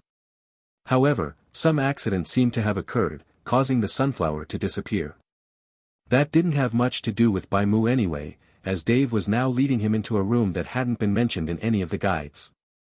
Dave pulled open the door to the basement. A pale yellow chandelier illuminated the cramped space, revealing a dazzling wall of weaponry. Shotguns, rifles, submachine guns, grenades, and pistols, over a dozen firearms hung on the rough concrete wall. Below the wall sat a wooden desk overflowing with ammunition, the brass-colored bullets piled messily into little mountains, some even spilling onto the floor. This scene would be incredibly shocking to anyone who had never seen a gun, but Bai Mu only felt a sense of familiarity and reassurance, because he, too, once had a weapon wall just like this. Bai Mu recognized it at a glance as an old-fashioned pump-action shotgun. Modern shotguns no longer used external hammers and rarely used wood for their construction. He took down the hunting gun closest to him. The wooden stock touched his palm, feeling heavy and cold. This antique gun's gauge was the classic 12 gauge. In the era when this gun was produced, craftsmen calculated the gauge based on how many perfectly spherical lead balls of the same diameter as the barrel could be made from 1 pound of pure lead. This number became the gauge. The so-called 12 gauge meant that 1 pound of pure lead could be forged into 12 lead balls that perfectly fit inside the barrel. Simply put, the smaller the gauge, the larger the barrel diameter. The nominal inner diameter of a 12 gauge barrel was approximately 18.5 millimeters. Among the weapons Bai Mu had collected in the past, there was a 12 gauge semi-automatic shotgun. Bai Mu supported the gun with his left hand, while his right hand gently stroked the barrel like a lover's caress. In the 10 years following the apocalypse, he had carried a gun on him almost every second of every day. The submachine guns, rifles, shotguns, and pistols he had acquired through various means had become a part of his body. At the moment he detonated the combat vehicle, intending to perish alongside the zombie horde, his only companions had been those silent, inanimate partners. Without a gun by his side, he always felt as if a part of himself was missing. Now, that missing piece had finally returned. Standing inside Dave's secret arsenal, that sense of inner peace, the feeling of being home, flooded back into his body. As Bai Mu stroked the hunting gun, its information materialized before his eyes. Name, Dave's hunting gun. Type, shotgun. Quality, rare. Note, Dave's grandfather once participated in the 1976 zombie war, and this shotgun was one of his weapons. The first time Dave saw this hunting gun was on the day he turned 1 month old. His grandfather placed a flower pot, the hunting gun, and a fountain pen in front of him. Dave unhesitatingly buried his face in the flower pot and dug out a sprouted pea seed. He claimed to everyone that his research on garden plants began on that day. However, the actual truth of that day was that he peed all over his grandfather's face. Judging from the hunting gun's background description, it was a seasoned veteran. "Neighbor, do you need me to help you remember how to shoot?" Dave asked. "No need, Dave." Bai Mu's gaze locked onto the ammunition scattered across the long table. The zombie tide was about to begin. He had at most less than a minute left to prepare and needed to arm himself immediately. For the next half hour, he would have to defend this backyard all by himself, battling hundreds of zombies. The price of failure was death. Yet, his heart was as tranquil as still water. He remained completely unfazed, having experienced life and death wagers like this countless times before. He quickly located the 12-gauge shells on the table and began loading the gun. This old-fashioned shotgun was primarily loaded through a tubular magazine at the bottom of the receiver. He stabilized the weapon with his left hand, using his right thumb to push the magazine latch forward, opening the loading port. The 12-gauge shells were fed into the loading port from the bottom, one by one. The shell lifter compressed, emitting a crisp, pleasing click with each round. Are Nigerian Naira S. With 6 shells loaded into the magazine of this lethal weapon, Bai Mu racked the pump backwards. Clack. The loading port closed, and the antique gun entered combat readiness. His movements were a feast for the eyes, completing this somewhat complex operation in a matter of seconds. It was so fluid that it looked less like he was loading a gun and more like he was performing an intricate magic trick. Good heavens, neighbor. Your loading posture is exactly like my grandfather's. Dave exclaimed. It looks like you don't need any help from me at all. The zombies are coming soon. I have to go to the front yard to hold them off. I'm leaving the backyard to you, neighbor. Use those bullets to blow their heads wide open. Dave issued his final ultimatum. For players, his departure signaled the start of the zombie assault. I'll do my best to hold the line here, Dave, Bai Mu replied, slinging the shotgun over his shoulder. Dave didn't reply. He left the basement, the clatter of his footsteps fading into the distance. While Dave made his way to the front yard, Bai Mu continued scavenging for weapons in the basement. The shotgun packed a heavy punch, but its sustained fire was abysmal. He couldn't possibly fight continuously for 30 minutes with just one shotgun. He fastened a yellowed military utility belt around his waist, stuffing it with 4 stick grenades and 2 fully loaded revolvers. At the same time, he grabbed a semi-automatic rifle in his left hand and tucked a submachine gun with a massive drum magazine under his right arm. These were all outdated, antique pieces of equipment, which was entirely normal. How could a mad genius obsessively devoted to studying garden plants have the time to collect modern firearms? Judging from their background descriptions, almost all of this gear was the legacy left behind by Dave's grandfather. They were either weapons his grandfather had brought home from the zombie war, or collectibles he had scavenged from antique markets. They were old, even older than Bai Mu himself, but they had been meticulously maintained. There were no signs of rust or moisture damage. Judging by the sheen on the components, their most recent oiling had been just a few days ago. This meant they were in perfect working order, alleviating any worries about jams or barrel explosions. From the condition of these firearms, Bai Mu could sense the deep affection their owner held for them. Perhaps this was merely a repetitive adventure script, but the details and the profound realism of the script left Bai Mu unable to find even a single flaw. He could tell that the gun's owner truly loved them. He could even picture the scene, an old man sitting at the long table under a warm lamp, putting on his reading glasses, dismantling the parts, and carefully, meticulously oiling each one. Ultimately, it took Bai Mu less than a minute to become fully armed, loading ammunition into every single weapon on his person. More than that, he filled extra magazines, strapped on the military backpack, and stuffed it full of spare bullets. Truthfully, he wished he could just pack up the entire table and take it with him. For a very long time, he had lived a destitute life where every bullet fired was one bullet lost.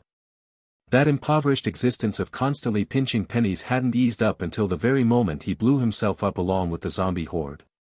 Because of this, seeing the mountains of ammunition piled high on the table made him feel like a starving refugee laying eyes on disaster relief rations.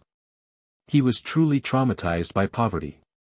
At a conservative estimate, he was carrying around 300 rounds of ammunition on his person, pushing his loadout to roughly 20 kilograms. Of course, this was nothing to him, he didn't feel the weight at all. If he weren't pressed for time, he would have loaded up at least 600 rounds before stopping. But time was up. Laden with his gear, he jogged back out to the lawn in the backyard. A humanoid creature with green skin, dressed in a suit and tie, staggered into his line of sight. He understood instantly, this was a zombie of the script, and it was his enemy. A total of 3 ordinary zombies stumbled from the highway outside the backyard onto the lawn. Unlike the zombies Bai Mu was familiar with, their appearance vastly differed from humans. Their skin was a dull, dark green, somewhat resembling a toad. Raised warts dotted their faces, and they were completely bald without a single hair on their heads. What Bai Mu found most bizarre was their attire. All 3 of these ordinary zombies wore identical brown suits, identical red ties, and identical small black leather shoes. Their builds, clothing, and appearances looked as if they were cast from the exact same mold. It gave the uncanny impression of corporate employees wearing standard-issue uniforms. Although their clothes were somewhat tattered, it did not diminish this eerie sense of uniformity. After Bai Mu observed them closely, the zombies' information surfaced. Name: Ordinary Zombie. Type: Zombie. Grade: Ordinary. Note, ordinary zombies are just as their name suggests, they are the most average zombies imaginable.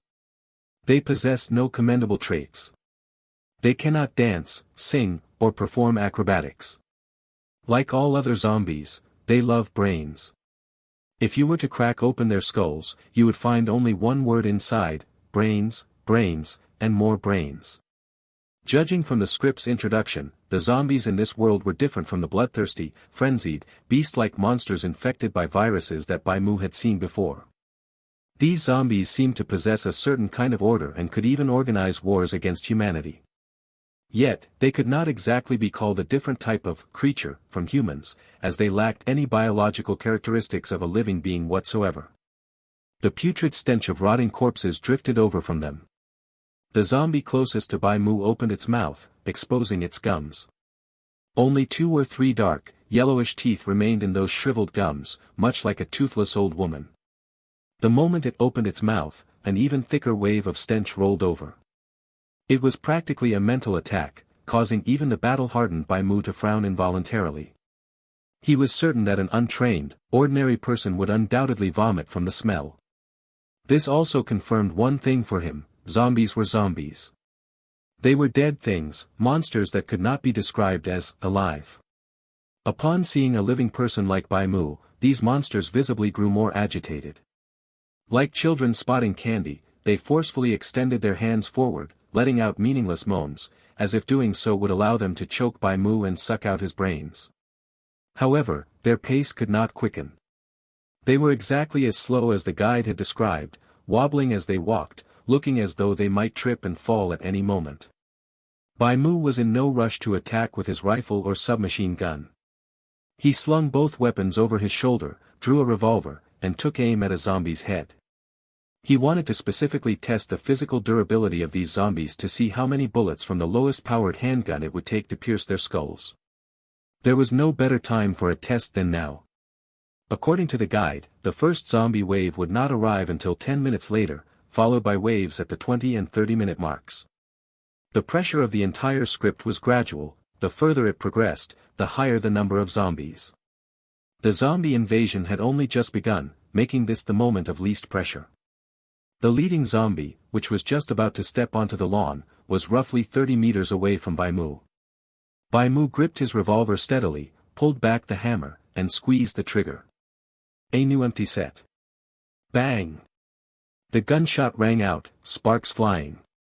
A massive recoil transmitted into the webbing of his hand as a bullet shot forth. Thick, viscous liquid splattered from the zombie Bai Mu had targeted. The bullet struck the zombie precisely between the eyebrows, leaving a small black hole in the skin between its eyes.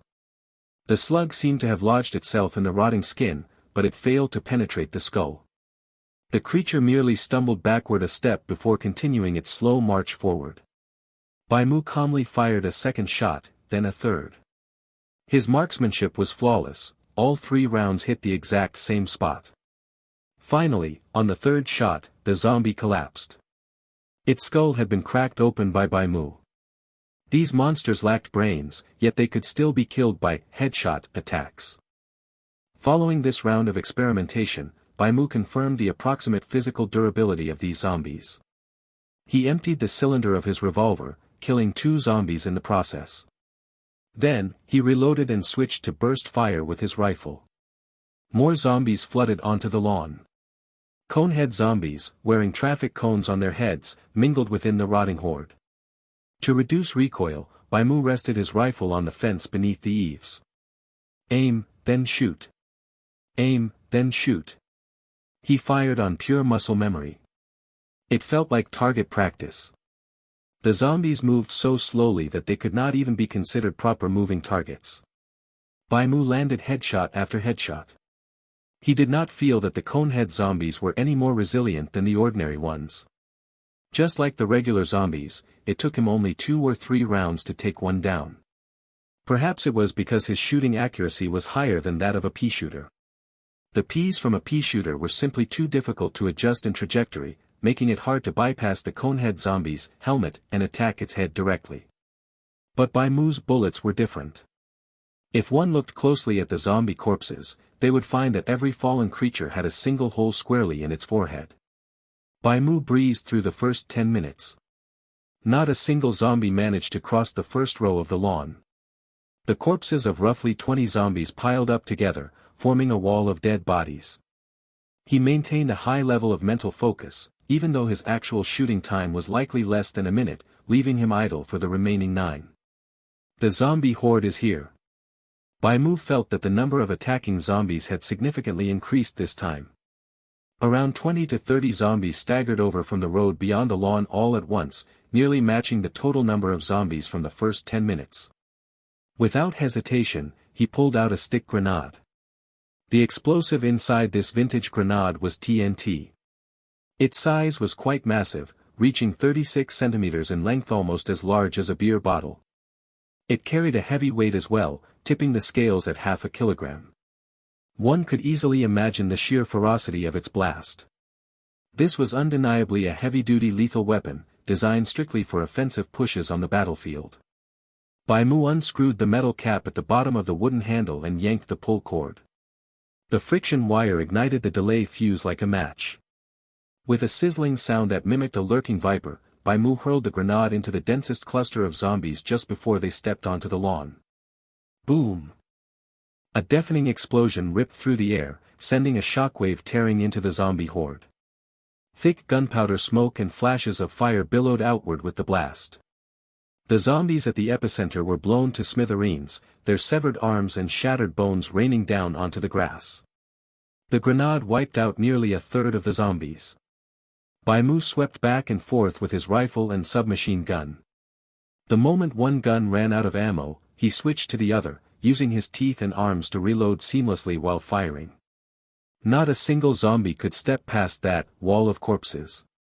Bai Mu's defense was absolutely watertight.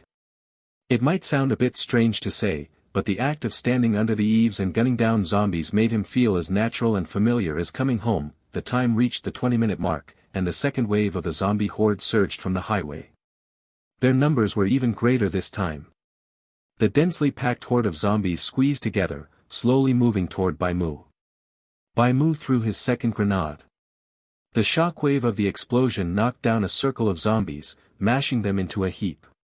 They crushed against one another, struggling helplessly on the ground like overturned turtles. Bai Mu noticed that the zombie pinned at the very bottom wore an expression as if it had just eaten shit. Did zombies feel pain? No, it was not pain that caused this expression. If zombies felt pain, they would have been screaming bloody murder when struck by bullets. The rest of the zombies crushed beneath the pile behaved perfectly normally. Only that specific one stuck out its tongue in a gagging motion.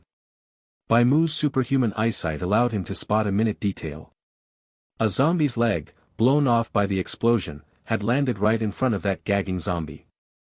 The small leather shoe on that severed limb had a hole in it, revealing a dark gray, stiff, foul-smelling sock. It was a sock belonging to one of its own kind, thoroughly caked in dust and dirt. It was impossible to tell whether the sock was originally dark gray or if it had been worn until it turned from white to dark gray, but Bai Mu leaned toward the latter. He saw faint white smoke rising from the sock. The residual heat from the grenade explosion was singeing it, and the sunlight illuminated a clear beam through the hazy smoke. Objectively speaking, it was the pungent stench emanating from that sock that caused the zombie to show such an agonizing, fate-worse-than-death expression. It was reacting to the stinky sock. It could smell the stench and thus displayed a highly humanized sense of disgust. This was truly fascinating. They were completely oblivious to the rotting stench of their own bodies, yet a smelly sock actually possessed an evil-warding effect. If a smelly sock worked, would other things with pungent odors also disgust them? Like garlic, for instance. Amidst the slaughter, Bai Mu did not forget to speculate on the habits of the zombies. Like a scholar, he observed the zombies' sensitivity and reactions to environmental conditions such as sound, smell, and temperature. This was a habit he had cultivated over many years. One should never underestimate such minor details. As the saying goes, knowledge is power. When encountering a zombie with no bullets on hand and only a clove of garlic, that garlic just might save your life. Of course, he maintained his highly efficient slaughter, gripping his gun and firing single precise shots one by one. Those flailing limbs quickly ceased moving. Facing his one-man barrage of bullets, the zombies were utterly powerless to fight back. Not a single zombie managed to take a step onto the lawn. Aside from the initial outbreak of the horde where Bai Mu was slightly overwhelmed, the rest of the time could be described in 3 words. Kill on sight. He handled the situation with absolute ease and composure. If a layman were standing beside him, they would definitely think this zombie horde posed no threat at all and believe they could easily do it themselves. However, an expert would instantly recognize just how terrifying his accuracy was. Omicron. Anyone else would absolutely fail to achieve such an astronomical hit rate. If a bullet did not precisely strike a zombie's head, it was practically the same as inflicting no injury at all, merely a complete waste of ammunition. Meanwhile, Bai Mu's bullet utilization rate reached over 90%. An inspection of the zombie corpses would reveal that he scored headshots almost every single time. Shooting at a close range of 30 meters was no different to him than pointing a finger and instantly hitting the mark. After all, his marksmanship was completely different from those who trained in shooting ranges. If he missed, he died. Therefore, he had to be accurate. Even if it was difficult, he had to force himself to hit the target. Had he lacked accuracy, he would have ended up like so many others in the apocalypse, bitten to death in some dark corner by the omnipresent zombies and mutants. Or rather, those who missed were all dead. Only those who shot accurately, like him, survived. Thinking back on those 10 years, he had yet to find another person whose aim matched his own. Thus, he had always been alone. With the final bullet in his rifle magazine, Bai Mu fired a shot into the ordinary zombie pinned at the very bottom of the pile. He had intentionally saved that abnormally behaving creature for last just so he could observe it a little longer. Now it was finally freed from the torment of the stinky sock. Truly a cause for celebration. The next 10 minutes passed without incident. Having found his rhythm, he effortlessly defended Dave's backyard. The movements of these zombies were simply too predictable. They did not walk as fast as typical undead, nor did they evolve bizarre and unpredictable movement patterns like the mutants. They only attacked from the front and walked in straight lines. They did not even know how to take a detour, and the piled-up walls of corpses would frequently cause them to trip over themselves. Throughout the 30-minute zombie horde, the shotgun never even got a chance to make an appearance. Holding off the zombie horde with firearms felt significantly easier than using the garden plant suggested in the guides. At least, it was easier for Bai Mu. In the final wave of the horde, only 3 figures remained standing, 2 ordinary zombies and 1 conehead zombie. Their path was blocked by the corpses of their own kind. Over 100 bodies had piled up into a small mound. These final 3 warriors charged fearlessly toward the hill of flesh, grabbing onto severed limbs and broken arms as they struggled to crawl upward. While Bai Mu reloaded his magazine, he gained a deeper understanding of the advice given to him by Light Evening Breeze. The strong monopolize more resources and become even stronger. If he had just blissfully lounged in his grass tent eating and drinking during the deserted island script, neglecting to repair that marine walkie-talkie, he never would have contacted the rescue team. Furthermore, he never would have obtained Walking Headline, a title unique to that grade. Without a title, Dave would not have issued him a new task. Even the police badge he won from the lottery was an extra resource obtained after completing a hidden quest. It might have seemed like a sheer coincidence that he used the police badge to fool Dave into handing over firearms and unlocking a new task, but in reality, he had squeezed every ounce of value out of his previous script to open up these new possibilities. The script had not yet been tallied, but it was entirely foreseeable that he would receive a very high rating. He had completed a high-difficulty side quest that required numerous conditions to trigger, and he had protected all the wheelbarrows. A player who cleared the stage according to the standard guide and saved all the wheelbarrows could only achieve a maximum rating of A, with a script completion rate of 80%. But he had done more than just save the wheelbarrows. He had unlocked the hidden area, Dave's secret arsenal. Additionally, there was a subtle detail in his zombie-killing process that was easy to overlook. From the beginning of the horde to the end, not a single zombie had stepped foot on the lawn. Without exception, every last one of them died outside the highway bounds. Perhaps this counts as a hidden quest as well, Bai Mu thought to himself. To complete this potentially existent hidden quest, Bai Mu, having finished reloading his magazine, pulled the trigger. 6 bullets, 3 bursts. The bodies of the final 3 zombies collapsed in time with the gunshots, limply becoming members of the mountain of corpses. Side quest, crazy idea, completed. Bai Mu breathed a sigh of relief. The backyard was finally quiet. But before his nerves could fully relax, he suddenly heard a muffled, low roar. A faint tremor rippled against the soles of his feet, and a notification chime from paradise rang in his ears. Because you perfectly defended the backyard, a giant zombie has detected an anomaly. The giant zombie has seen the mountain of its kin's corpses and feels enraged. It will arrive on the battlefield in 30 seconds. Script danger rating increased. Current rating, C. Damn it, neighbor. It's a giant zombie. Dave appeared out of nowhere, holding 2 flower pots. The pots contained a garden plant that Bai Mu had never seen before. Judging by their color and shape, they were a type of corn, large potted corn that resembled catapults. They were about the same size as a pea shooter, both standing half a meter tall. If only it were night, I could call out the doom shroom for help, exclaimed Dave. Neighbor, help me stall the giant zombie. I have to set up the cob cannon with the kernel pulse. Otherwise, our house is going to be destroyed. Main quest updated, help Dave prepare the cob cannon and kill the giant zombie. Countdown until cob cannon is ready to fire, 60.00 seconds. Countdown until cob cannon is ready to fire, 59.23 seconds. An unexpected variable had occurred. After Bai Mu repelled the entire zombie horde, the expected sequence of events did not trigger. He did not receive Dave's usual praise and comforting words, the script did not conclude, and he was not sent back to the community. A new enemy was rushing to the battlefield, an anomaly so unprecedented that Paradise had actually altered the hazard rating of the script mid-mission. A giant zombie. Before the creature even came into view, its presence was announced by the sheer noise it made. This monster was entirely different from the petty undead he had just dealt with. They could not even be mentioned in the same breath. He heard a furious roar echoing from the distance. The low, oppressive sound was like a massive boulder crashing down from the heavens. The ground trembled slightly.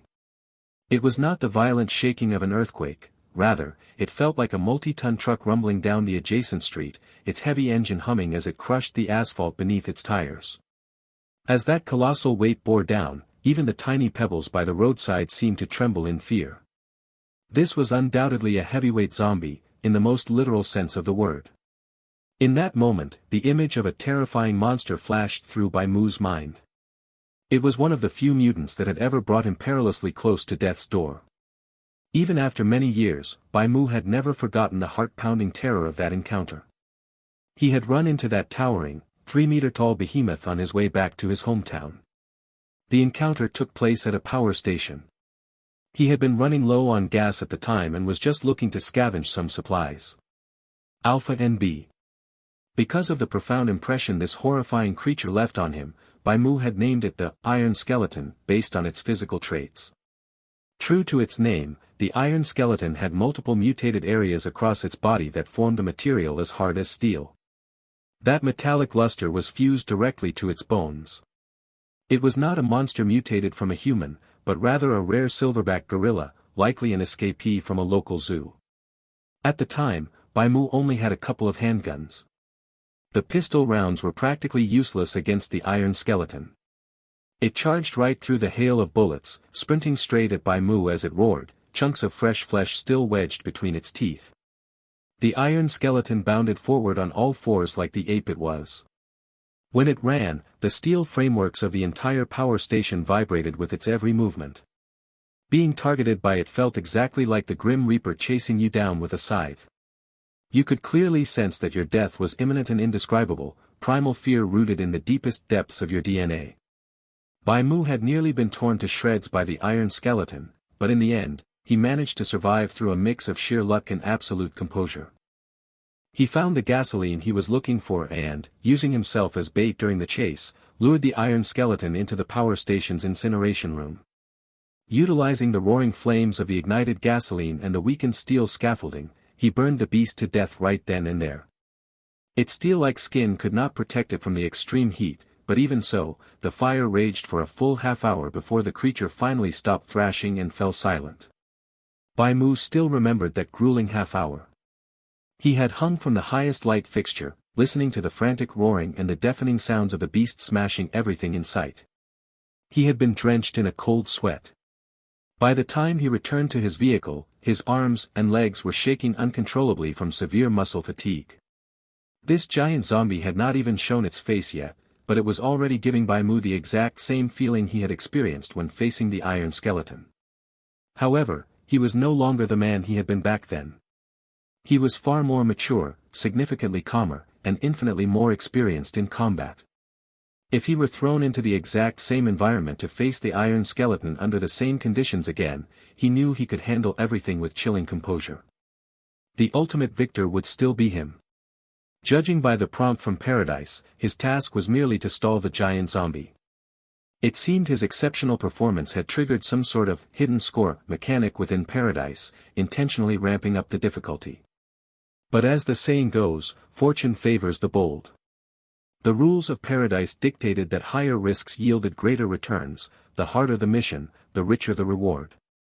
Since he would inevitably have to face situations like this sooner or later, his job was not to complain, but to adapt and overcome.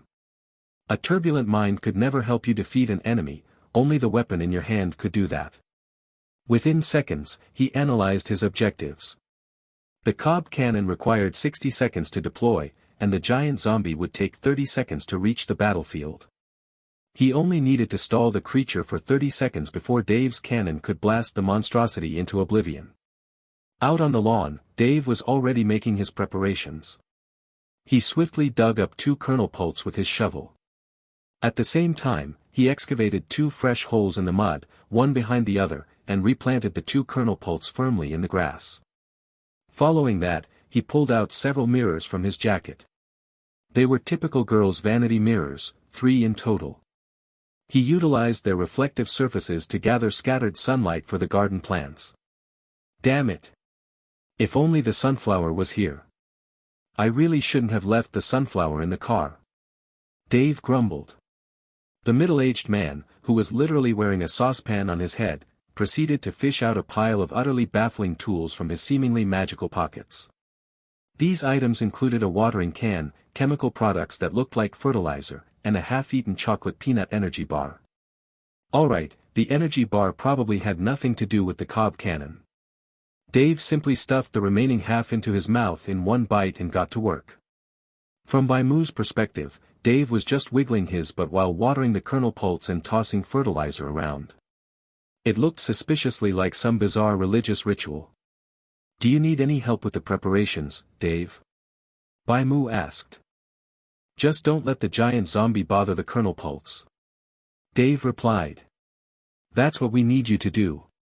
When it came to actually preparing the cannon, there really didn't seem to be anything Bai Mu could contribute. The answer was clear then. He silently slung his 3 guns over his back, stepped out from beneath the eaves of the roof, and positioned himself directly in front of Dave. The 30-second countdown ended. A massive, deformed monstrosity marched forward with heavy, thunderous steps, stopping right before the mountain of corpses. Its skin was just as dull and gray as an ordinary zombie's, but it stood at least 3 meters tall. The muscles across its entire body were knotted and bulging, looking like overinflated balloons on the verge of popping. Its deep red eyes were completely bloodshot. In its hand, it gripped a massive utility pole. It had clearly been snapped clean off the side of the road, with twisted steel rebar and jagged concrete jutting out from the broken end. Clinging to its back was a much smaller zombie, sporting an eerie, unnerving grin. Standing before it, Bai Mu appeared incredibly insignificant, yet he merely met its gaze with an icy, indifferent stare. Bang! A gunshot rang out. One of those deep red eyeballs caved in from the bullet's impact, bursting and spraying viscous fluids into the air. A roar of agony and fury immediately followed. The giant zombie clutched its ruined eye with one hand while frantically swinging the utility pole with the other. The piled-up zombie corpses were smashed and sent flying by the sweeping blows. It charged toward Bai Mu like a total madman, the very earth shaking beneath its heavy footsteps. Its sheer presence was certainly intimidating, but to Bai Mu, its movements appeared incredibly clumsy and foolish. Its agility was nowhere near that of the iron skeleton, it was nothing but an empty shell of brute force. Bai Mu calmly lured it toward the opposite side of the garden. He raised the shotgun in his hands, aiming the thick 12-gauge barrel directly at the creature's head. Boom! The gunshot sounded like rolling thunder. It was like a heavy iron hammer smashing violently against the drum's skin of the air itself. A bright, orange-red fireball burst from the muzzle, briefly illuminating everything in the vicinity. Dust and fallen leaves scattered across the ground. A thick, pungent scent of gunpowder smoke drifted from the barrel and the ejection port. It was the distinct smell of burning sulfur scent that filled him with a profound sense of reassurance that a rain of iron poured from the barrel, striking the giant zombie's head. A hole a few centimeters in diameter appeared on the left side of its face, but it was incredibly shallow. Robbed of their kinetic energy, the lead pellets dropped onto the lawn one by one. The bullets failed to pierce the giant zombie's skull, they hadn't even completely penetrated its tough hide and flesh. Its body was entirely different from those of the frail, rotting undead. Beneath its dull, dark green skin lay incredibly dense and thick muscle tissue. In fact, it had likely surpassed the definition of mere muscle, reaching a level of durability akin to bulletproof armor. This layer of natural armor successfully blocked the buckshot fired from the vintage gun. Buckshot consisted of 8 or 9 heavy lead pellets packed into a single shell, sitting somewhere between birdshot and a solid slug. It was most commonly used for hunting medium-sized game like deer at close to medium range. Buckshot had a wide area of effect, but its main drawback was that its stopping power was not concentrated. Or rather, the power was not concentrated enough to deal with the monster right in front of Bai Mu. If a wild deer had taken that blast head-on, the point of impact would have been instantly reduced to a mangled mess of blood and gore. If the shot had hit a deer in the stomach, its intestines would have spilled completely out onto the ground. After all, in human warfare, shotguns were often not aimed at enemy combatants at all. Instead, they were utilized as specialized equipment designed to blow through walls and clear out trenches. Yet, this very weapon capable of blasting through walls seemed almost pitifully weak against the giant zombie. Witnessing this, Bai Mu immediately discarded the submachine gun and rifle slung over his shoulder. At such close range, not even a shotgun blast could shatter the giant zombie's defenses. Based on his past experience, the effectiveness of the submachine gun and rifle would be severely limited. Trying to kill this behemoth with mere firearms was virtually impossible, this was a creature that could easily be described as supernatural. Keeping those 2 weapons on his back would only weigh him down. He made this judgment almost instinctively. His objective was to stall the monster, not kill it. To maximize his mobility, he abandoned both firearms as well as the belt of wooden-handled grenades strapped around his waist. Enraged, the giant zombie swung its concrete utility pole horizontally at him. The sheer force behind the massive, brutal weapon produced a sharp, howling gust as it cleaved through the air. Freed of his heavy load, Bai Mu executed a quick sideways roll to the left, narrowly dodging the crushing blow. Without a doubt, a direct hit from that utility pole would have smashed him into a bloody paste. This was more than just a C-grade enemy. C was the danger rating Paradise had assigned to the current instance. Under the rules of the script, he only had to face the giant zombie for 30 seconds. Once those 30 seconds were up, a scripted event would automatically trigger to bail him out. In other words, simply surviving against this monster for half a minute was perilous enough to earn a C-grade danger rating from Paradise. Its stats and description also served as a glaring warning to players that this was an incredibly dangerous adversary. Name: Giant Zombie. Type: Zombie. Grade: Epic. Remarks: the giant zombie is the greatest masterpiece created by. When it walks, the earth trembles. When it roars, all other zombies fall silent. It is the idol every zombie dreams of becoming, but sadly, it still hasn't found a girlfriend. If the player's objective was to duel this thing to the death in an arena, the danger rating would be at least B grade. Defeating it was a monumental task, especially for a novice player like Bai Mu who was only at the F grade. His methods of attack were simply too limited. Os. Fortunately, while the beast boasted terrifying strength and defense, it severely lacked agility. Bai Mu could easily kite it. Even though he spent the entire time dodging, in those short few seconds of their confrontation, he was actually the one holding the upper hand. He capitalized on the long wind-up of the giant zombie's attacks. Whenever it was about to smash him, he would fire a shot to disrupt its momentum and quickly widen the distance. But rather than the conspicuous giant zombie in front of him, he was paying closer attention to the smaller one. Riding on the back of this towering monster was a tiny zombie that looked like a premature infant. That little zombie wore an eerie smile. Unlike the vacant, unfocused stares of regular zombies, its eyes darted around sharply, as if it was constantly plotting something. Bai Mu locked his eyes on the little creature. As he used his shotgun to kite the giant zombie, he split his focus between Dave's progress and the easily overlooked little zombie. Planted firmly in the lawn, the two catapults underwent a miraculous transformation in less than a minute. They merged together, growing into a massive cob cannon. It looked as though a gigantic ear of corn had been laid horizontally across a wooden cart. It was a supersized cob, measuring nearly 2 meters in length and roughly half a meter in diameter. Bai Mu had never seen such an enormous cob of corn. A sweet, fragrant aroma drifted through the air. However, the cob was still wrapped tightly in its green husks. Standing off to the side, Dave was using every ounce of his strength to strip the husks away, helping to arm the cannon. Cob cannon firing countdown, 17.23 seconds. Cob cannon firing countdown, 15.56 seconds. Bai Mu fired his fourth shotgun shell, obliterating the giant zombie's remaining eye. Yet, it didn't seem to rely on its eyes to see. Even with both eye sockets reduced to hollow black holes, the giant zombie still effortlessly tracked Bai Mu's location, wildly swinging its utility pole. Right at the 15-second mark, the giant zombie suddenly halted its onslaught. As if receiving a silent command, it reached its left hand behind its back and grabbed the stunted little zombie. The next second, it hurled the little zombie through the air. The deformed little zombie soared through the sky in a long arc. A high-pitched, sinister cackle escaped its lips, its wicked grin stretching so wide it looked ready to tear past its ears. Spreading its stubby limbs, it plummeted straight toward its target, the cob cannon positioned behind Bai Mu. Dave, who had been busy preparing the cannon, slipped in a highly coincidental manner.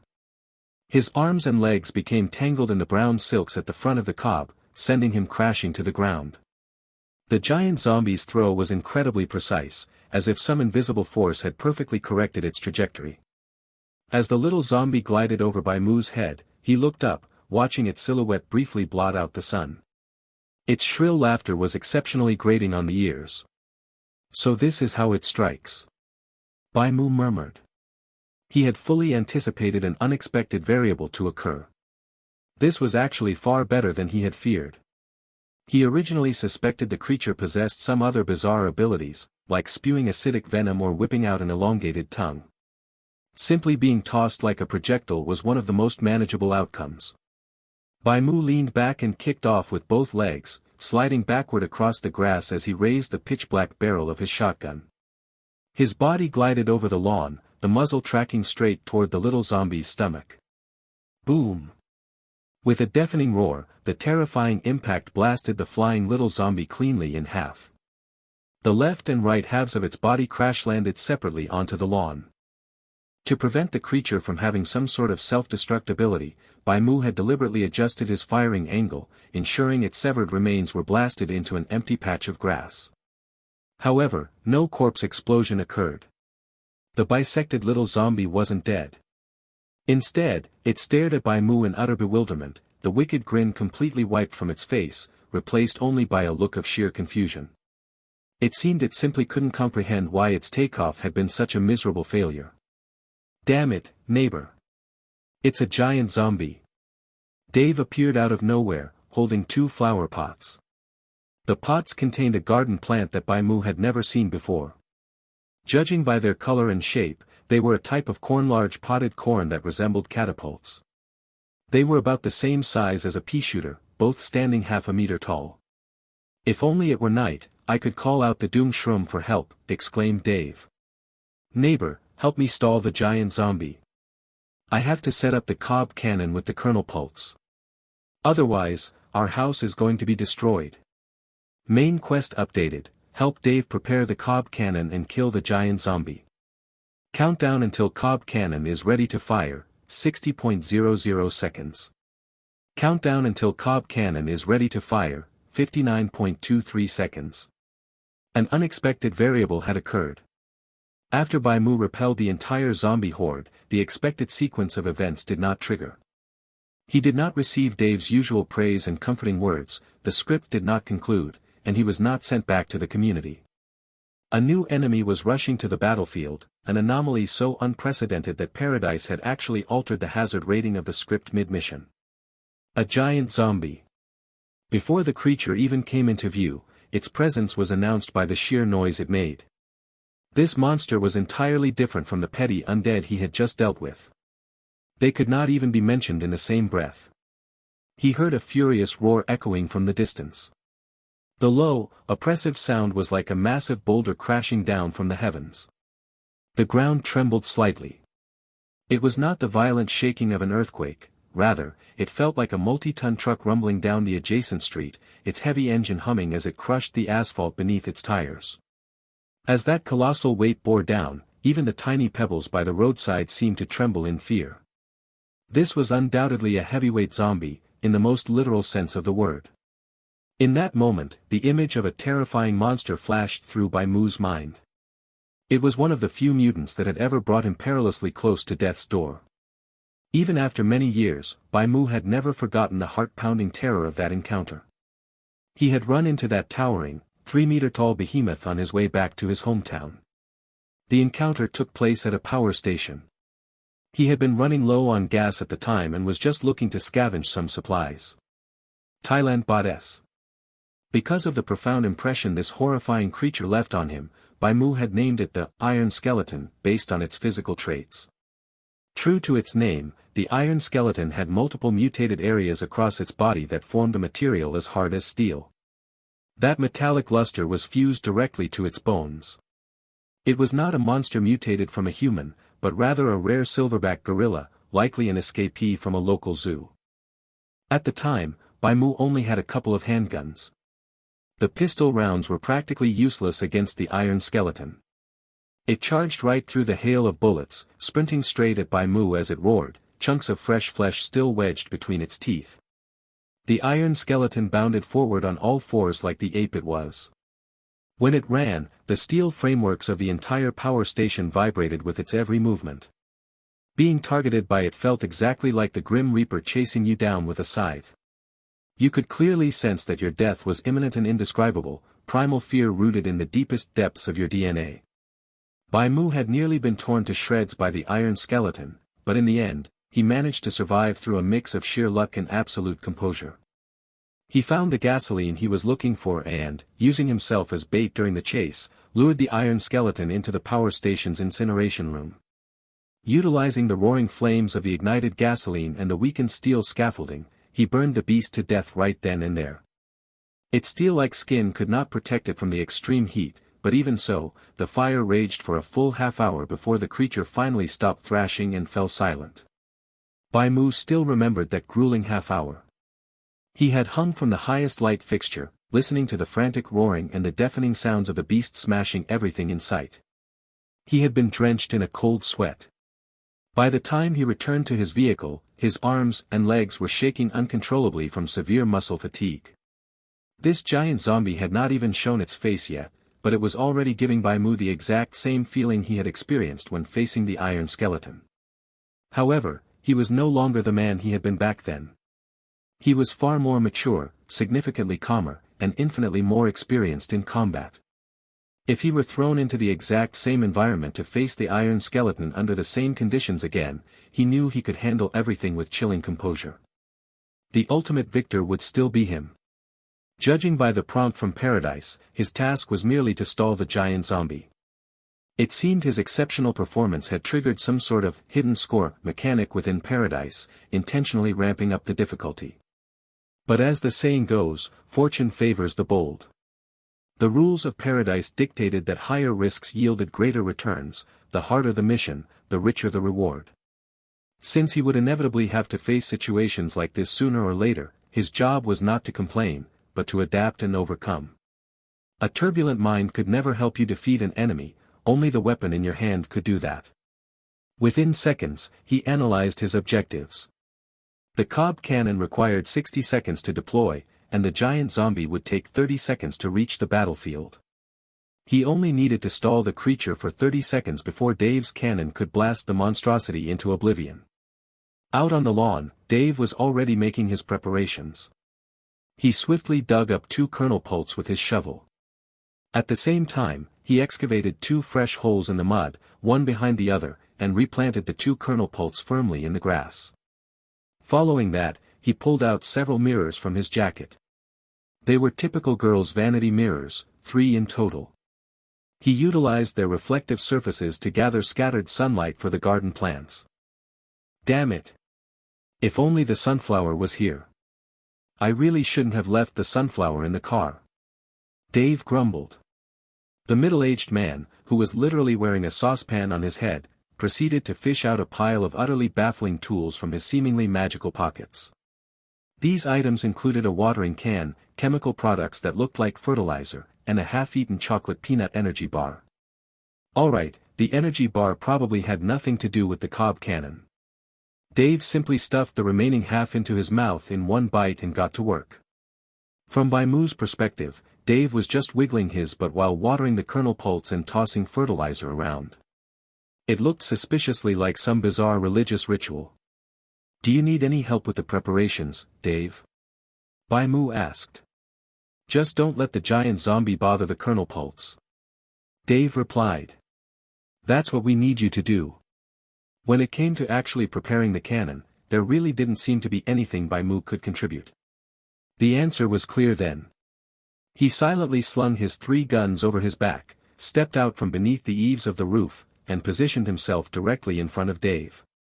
The 30-second countdown ended.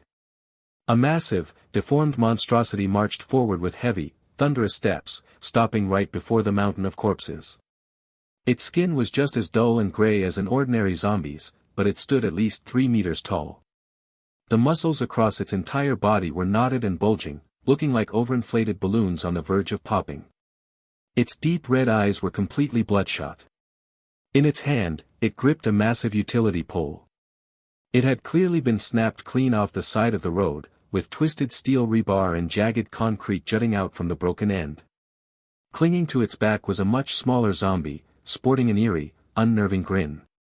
Standing before it, Bai Mu appeared incredibly insignificant, yet he merely met its gaze with an icy, indifferent stare. Bang! A gunshot rang out. One of those deep red eyeballs caved in from the bullet's impact, bursting and spraying viscous fluids into the air. A roar of agony and fury immediately followed. The giant zombie clutched its ruined eye with one hand while frantically swinging the utility pole with the other.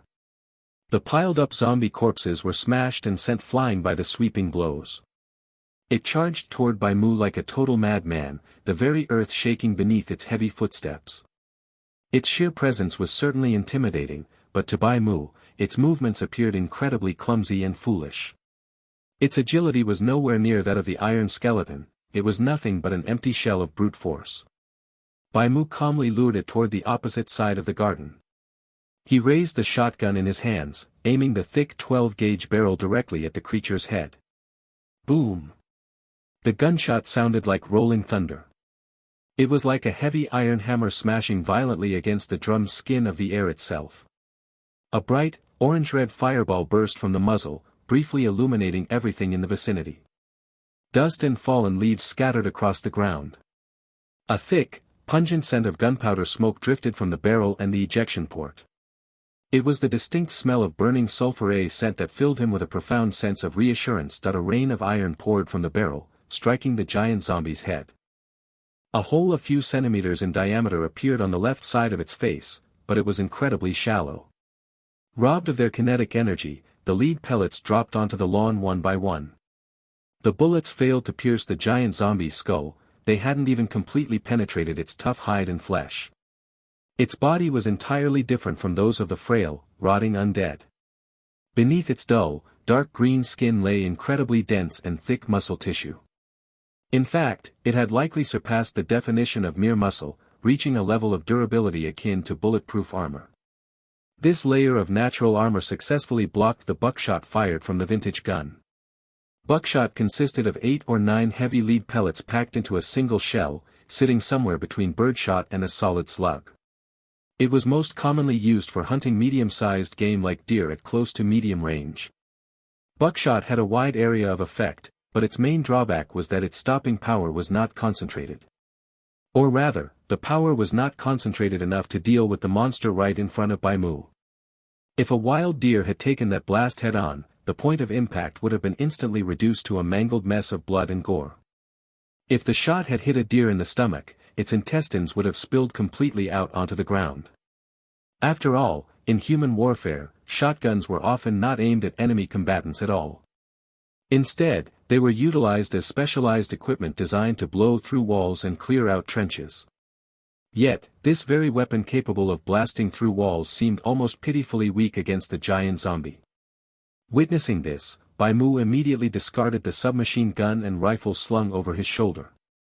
At such close range, not even a shotgun blast could shatter the giant zombie's defenses.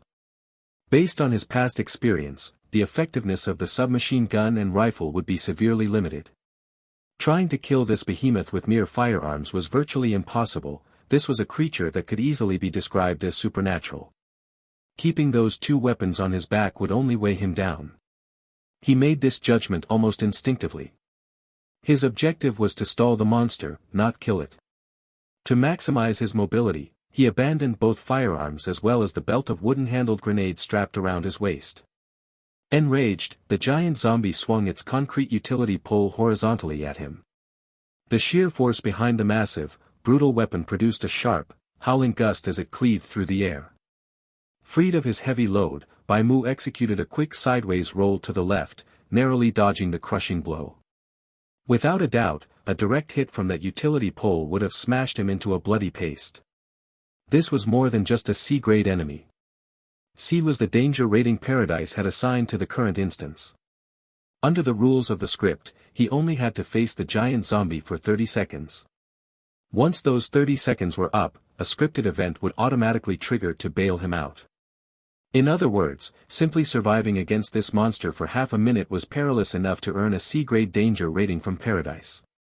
Its stats and description also served as a glaring warning to players that this was an incredibly dangerous adversary. Name: Giant Zombie. Type: Zombie. Grade: Epic. Remarks: the giant zombie is the greatest masterpiece created by. When it walks, the earth trembles. When it roars, all other zombies fall silent. It is the idol every zombie dreams of becoming, but sadly, it still hasn't found a girlfriend. A beta. If the player's objective was to duel this thing to the death in an arena, the danger rating would be at least B grade. Defeating it was a monumental task, especially for a novice player like Bai Mu who was only at the F grade. His methods of attack were simply too limited. Fortunately, while the beast boasted terrifying strength and defense, it severely lacked agility. Bai Mu could easily kite it. Even though he spent the entire time dodging, in those short few seconds of their confrontation, he was actually the one holding the upper hand. He capitalized on the long wind-up of the giant zombie's attacks. Whenever it was about to smash him, he would fire a shot to disrupt its momentum and quickly widen the distance. But rather than the conspicuous giant zombie in front of him, he was paying closer attention to the smaller one. Riding on the back of this towering monster was a tiny zombie that looked like a premature infant. That little zombie wore an eerie smile. Unlike the vacant, unfocused stares of regular zombies, its eyes darted around sharply, as if it was constantly plotting something. Bai Mu locked his eyes on the little creature. As he used his shotgun to kite the giant zombie, he split his focus between Dave's progress and the easily overlooked little zombie. Planted firmly in the lawn, the two kernel pults underwent a miraculous transformation in less than a minute. They merged together, growing into a massive cob cannon. It looked as though a gigantic ear of corn had been laid horizontally across a wooden cart. It was a supersized cob, measuring nearly 2 meters in length and roughly half a meter in diameter. Bai Mu had never seen such an enormous cob of corn. A sweet, fragrant aroma drifted through the air. However, the cob was still wrapped tightly in its green husks.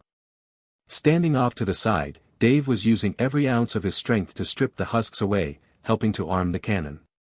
Cob cannon firing countdown, 17.23 seconds. Cob cannon firing countdown, 15.56 seconds. Bai Mu fired his fourth shotgun shell, obliterating the giant zombie's remaining eye. Yet, it didn't seem to rely on its eyes to see. Even with both eye sockets reduced to hollow black holes, the giant zombie still effortlessly tracked Bai Mu's location, wildly swinging its utility pole. Right at the 15-second mark, the giant zombie suddenly halted its onslaught. As if receiving a silent command, it reached its left hand behind its back and grabbed the stunted little zombie. The next second, it hurled the little zombie through the air. The deformed little zombie soared through the sky in a long arc. A high-pitched, sinister cackle escaped its lips, its wicked grin stretching so wide it looked ready to tear past its ears. Spreading its stubby limbs, it plummeted straight toward its target, the cob cannon positioned behind Bai Mu. Dave, who had been busy preparing the cannon, slipped in a highly coincidental manner. His arms and legs became tangled in the brown silks at the front of the cob, sending him crashing to the ground. The giant zombie's throw was incredibly precise, as if some invisible force had perfectly corrected its trajectory. As the little zombie glided over Bai Mu's head, he looked up, watching its silhouette briefly blot out the sun. Its shrill laughter was exceptionally grating on the ears. "So this is how it strikes," Bai Mu murmured. He had fully anticipated an unexpected variable to occur. This was actually far better than he had feared. He originally suspected the creature possessed some other bizarre abilities, like spewing acidic venom or whipping out an elongated tongue. Simply being tossed like a projectile was one of the most manageable outcomes. Bai Mu leaned back and kicked off with both legs, sliding backward across the grass as he raised the pitch-black barrel of his shotgun. His body glided over the lawn, the muzzle tracking straight toward the little zombie's stomach. Boom! With a deafening roar, the terrifying impact blasted the flying little zombie cleanly in half. The left and right halves of its body crash-landed separately onto the lawn. To prevent the creature from having some sort of self-destructibility, Bai Mu had deliberately adjusted his firing angle, ensuring its severed remains were blasted into an empty patch of grass. However, no corpse explosion occurred. The bisected little zombie wasn't dead. Instead, it stared at Bai Mu in utter bewilderment, the wicked grin completely wiped from its face, replaced only by a look of sheer confusion. It seemed it simply couldn't comprehend why its takeoff had been such a miserable failure. "Good thing you're here, neighbor." Dave struggled free from the corn silk. Cob cannon launch countdown, 8.64 seconds. Cob cannon launch countdown, 7.34 seconds. "Hang in there a little longer, neighbor. It's almost ready." Dave roared, peeling back another layer of husks to reveal the outline of the kernels. With 7 seconds left, Bai Mu blasted a small zombie to pieces with his fifth shotgun shell, leaving only one round left in the magazine tube. The giant zombie paused briefly before charging at Bai Mu once again. A single shell could stall it for 3 seconds at most. If he fired this last round, he would lose his only effective countermeasure for the final 3 seconds, leaving him unable to guarantee his safety. But he did not panic, for he knew he had already won. He fished a single 12-gauge shotgun shell from his pocket. It was a habit he had cultivated over many years, always keep at least one shell within easy reach at all times. This was a subtle trick known only to those intimately familiar with old-school shotguns. It could only be executed when the magazine tube wasn't full and there was already a round in the chamber. It was called an emergency port reload. Executing this technique in actual combat was incredibly difficult. Even Bai Mu had practiced it for a long time to ensure he had fully mastered it. Using the thumb of his support hand, he pressed the action release button in front of the trigger guard, while his firing hand rapidly racked the pump all the way back. The ejection port opened, and the shell he had prepared was tossed directly through the open port and pushed straight into the chamber. This round bypassed the tubular magazine and the lifter system entirely. The recoil spring drove the bolt forward, sliding the freshly loaded shell into the chamber and automatically locking the action. In an instant, the weapon transitioned from an empty-chambered state back to being fully loaded and ready to fire, skipping the multiple steps of loading through the bottom port and pumping the action again. This was the fastest method for a single-round reload. In just half a second, he had chambered a fresh shell. It looked effortless, but a novice attempting this in a distraction-free environment would fail 9 times out of 10. He wasn't merely shoving a bullet inside, he was guiding it into the exact right position by pure muscle memory. 1 minute of action on stage requires 10 years of practice off stage. The ejection port was narrow. The slightest deviation in technique would result in failure. Arm strength and finger precision were both indispensable. With 6.21 seconds left on the countdown, Bai Mu fired his 6th shot. The buckshot slammed into the giant zombie's right arm. Bai Mu leaped to the side, dodging a vertical smash from its telephone pole. At 3.14 seconds, the giant zombie roared and raised its arm. Bai Mu fired his final shell into its left knee, causing it to momentarily lose its balance and throwing its attack wildly off course. Renab. Cobb cannon launch countdown, 0 seconds. Watch out, neighbor. Dave covered his ears and squeezed his eyes shut. The cannon angled toward the sky like an artillery piece. The massive corn cob launched like a rocket, arcing upward before plummeting from over a dozen meters in the air. How much damage could a single ear of corn really do? That was what Bai Mu had initially thought, right up until the deafening explosion. The cob cannon smashed into the giant zombie's shoulder and exploded with a massive boom. There was no fiery flash typical of gunpowder. Instead, it sounded like a massive boulder being dropped into a lake, muffled yet immensely powerful as the plump kernels burst into snow-white popcorn. The giant zombie's head was blown completely off. Gone. Following the blast, its colossal body collapsed onto the lawn. Within the explosion's blast radius, even the turf and dirt had been violently churned up. A rain of white showered down as countless pieces of popcorn bounced across the soft grass. The scene was filled with a dreamlike absurdity. The putrid stench of the zombie corpse mingled with the buttery aroma of popcorn, making it seem as if the popcorn had erupted directly from the giant zombie's head. A few pieces of popcorn bounced over to Bai Mu. He reached out, caught one, and gave it a gentle squeeze. Crack.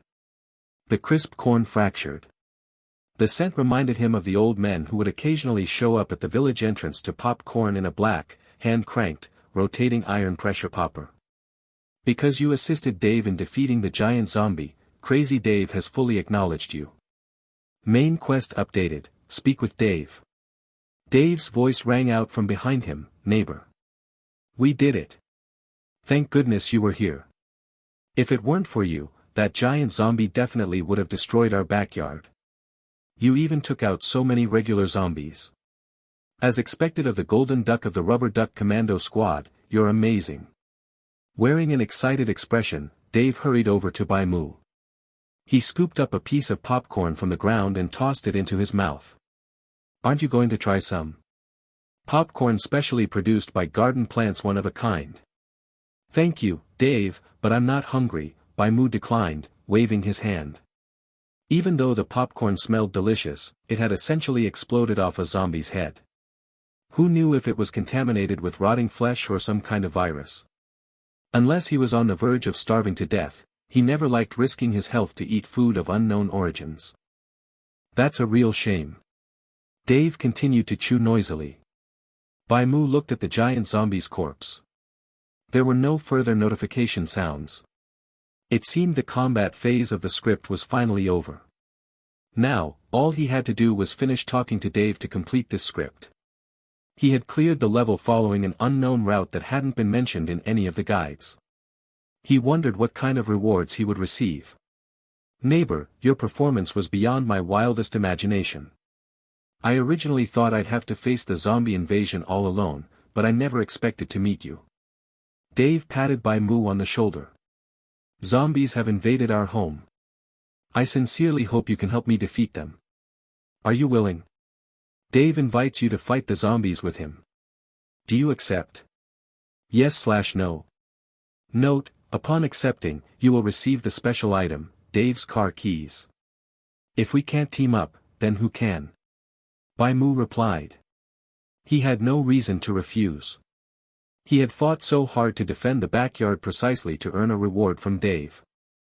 I knew you would agree, neighbor. Dave was thrilled. Your skills absolutely blew me away. You simply must do me this favor. If we can recover the sunflowers, those zombies will be nothing to worry about. Dave pulled a car key from his pocket and pressed it into Bai Mu's hand. I trust you to bring back the sunflowers and my car. Bai Mu looked down at the key. Name, Dave's car keys. Requirement, gain Dave's acknowledgement. Type, special item. Quality, unique. Note, Dave never allows anyone else to drive his car, not even his own brother. Stealing this key from Dave is harder than stealing Mary. Using this key will unlock the script, Lost Sunflowers. Following the key to the lost backyard, Bai Mu had now encountered a second special item, Dave's car keys. Both were unique quality special items used to unlock scripts, but Dave's car keys had an additional requirement. The user had to be recognized by Dave. As far as Bai Mu understood, this item was currently exclusive to him. He was the only one who could use it. Looking at it this way, from Dave's backyard to Lost Sunflowers, this must be an entire chain of connected scripts, Bai Mu thought to himself.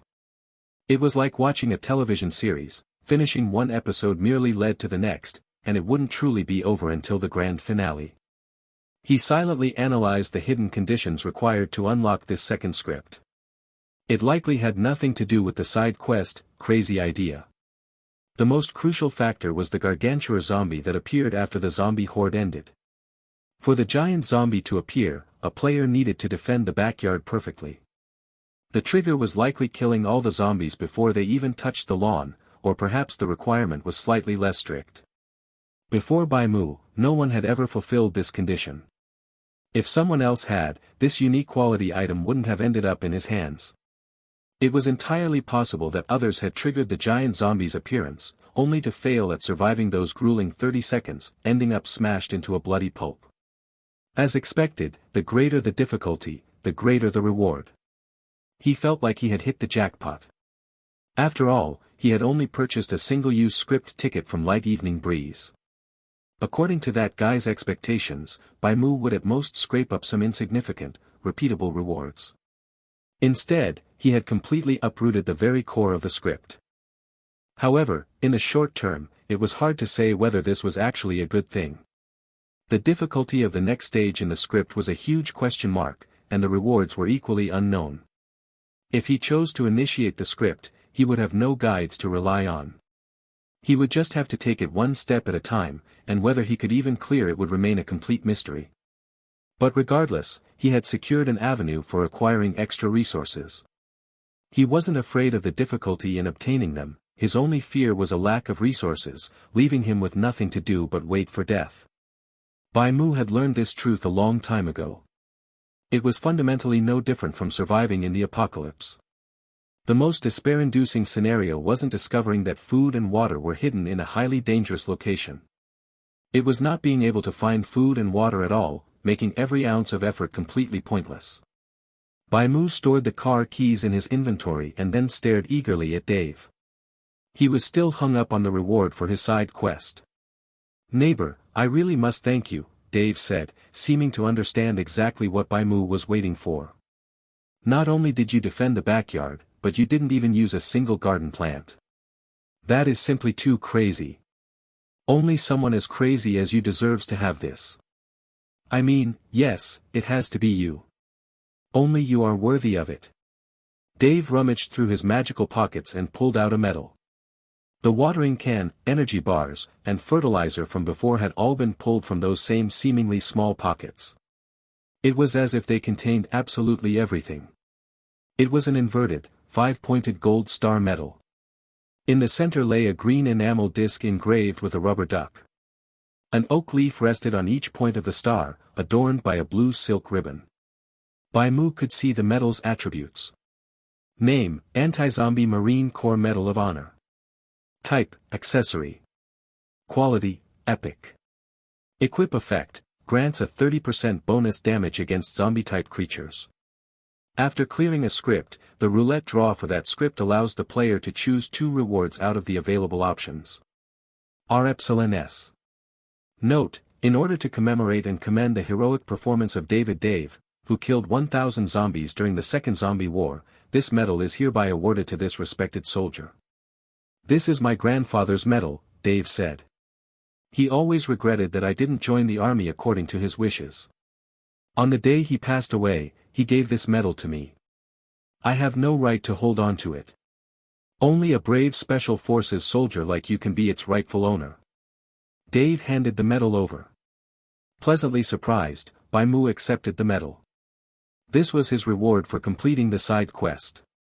What surprised him wasn't the bonus damage effect, but rather the choose 2 feature for the roulette draw. One shouldn't underestimate this attribute. In the most straightforward terms, it essentially doubled the value of the roulette draw he would get after clearing every script. If he had 2 draw opportunities, he would be able to choose 2 rewards he wanted out of 4 given options. Although he couldn't obtain all 4 rewards, it drastically reduced the chances of him drawing useless garbage. If he had possessed this medal during his last script, something like the solar panel, an item with extremely niche applications, would likely not be gathering dust in his backpack right now. Most importantly, this attribute ensured that it was an item that would never become obsolete. Anyone who had ever played roguelike games would understand. In the early stages of a game, aside from insanely overpowered combat items, the most useful things were these kinds of scaling utility items that helped you search for better gear. The earlier it was obtained, the greater the effect it could produce. It was a snowballing type of progression. Right now, it might seem rather plain, offering Bai Mu no substantial immediate help, but as time went on, its usefulness would undoubtedly grow stronger and stronger. Of course, this was assuming Bai Mu could complete hidden quests to earn those roulette draw opportunities. If a player who just liked to slack off and coast through got their hands on this, it would be utterly useless. But then again, a slacker was highly unlikely to obtain this medal in the first place. It really is a chain reaction, Bai Mu sighed with a hint of emotion. From obtaining the walking headline title to receiving this anti-zombie Marine Corps Medal of Honor, it had been one continuous, unbroken process.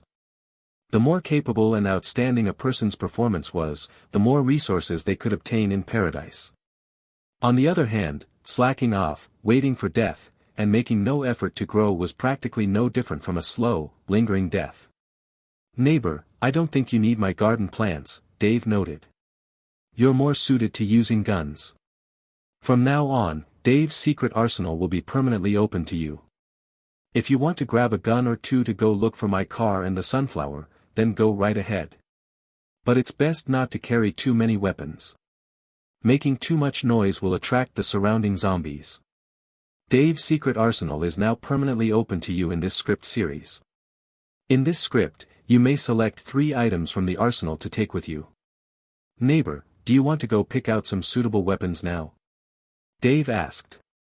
"Or do you have other things to attend to, or perhaps want to rest for a while?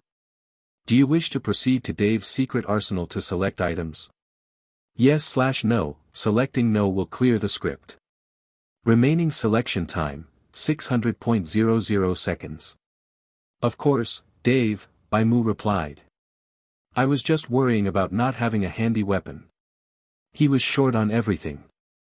Let alone weapons. Even if Dave gave him a fried egg that he could take out of the script, he would gladly take it with him. "Then you've definitely found the right guy, neighbor." Dave patted Bai Mu on the shoulder. "Go on, take your pick. Take whatever you want." Bai Mu arrived in the brightly lit basement for the second time. Dave had dropped him off here before leaving. The room was exactly the same as it had been 30 minutes ago. After he replied to Dave, the equipment he had taken from the arsenal vanished. It was as if the armory had been completely reset with the push of a button. The shotgun, rifle, submachine gun, and revolver had all returned to their original places. The ammunition and wooden-handled grenades had also been fully replenished. "If I only take a gun, how am I supposed to restock the ammo?" Bai Mu muttered, suddenly realizing a problem he had overlooked earlier. He could only take 3 items with him. Taking a gun without any bullets would be an absolute joke. What was the difference between an empty gun and a toy? In the next script, there was no guarantee he would be able to find the corresponding ammunition. If I stuff the bullets into that backpack? A devious thought sprouted from the depths of his mind. That was exactly what he had done while fighting zombies in the backyard earlier. He had stuffed most of the bullets and magazines into that green military backpack. The rules of Paradise were remarkably flexible. If he crammed all the ammunition into the bag, the military backpack might just turn into a military backpack full of ammo. Acting on the impulse, he decided to give it a shot. How would he know if it worked without trying? He eagerly got to work, pulling the backpack down from the wall. Sweeping his arm across the table, he shoveled bullets into the bag like a bank robber frantically packing gold bars and cash. However, the result was quite disappointing.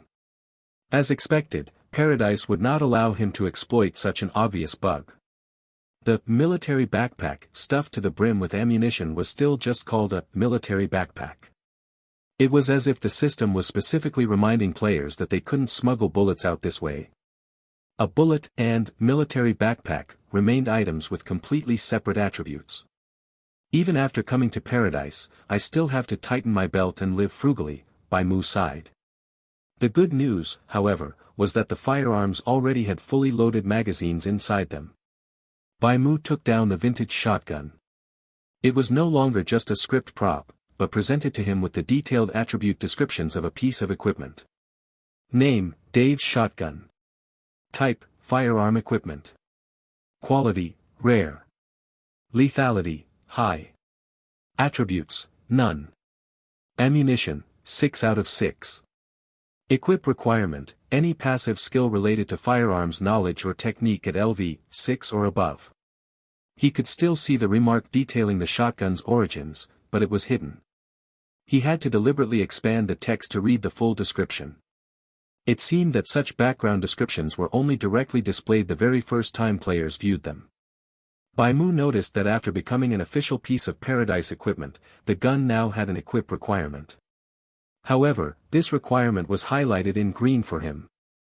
One of his passive skills was firearm mastery, which evidently meant he met the criteria. He had possessed this skill since his very first day in Paradise. It was an ability he had honed on his own, merely summarized and quantified into a data format by Paradise. Are with ring above. Looking at it this way, players in Paradise were quite different from typical video game characters. Certain skills and knowledge could likely be improved through personal training and study. His knowledge and proficiency with firearms had already been evaluated by Paradise as being at the master level. Similar skills were graded from LV 0 to LV 9, with beginners starting at LV 0. Progressing beyond LV 9 elevated the skill to mastery. Once a specific skill reached mastery, it also granted a related mastery affix. Opening his attribute panel revealed the description. Passive name, Firearm Mastery, LV Max. Skill description, can operate firearms of any tier, as well as perform repairs and maintenance. Mastery effect, Sharpshooter increases the hit rate of any shooting-based weapon or skill. This simply meant Bai Mu was an accurate shot. However, he felt this was an inherent ability he already possessed, rather than some sudden enlightenment that magically appeared upon reaching a certain level.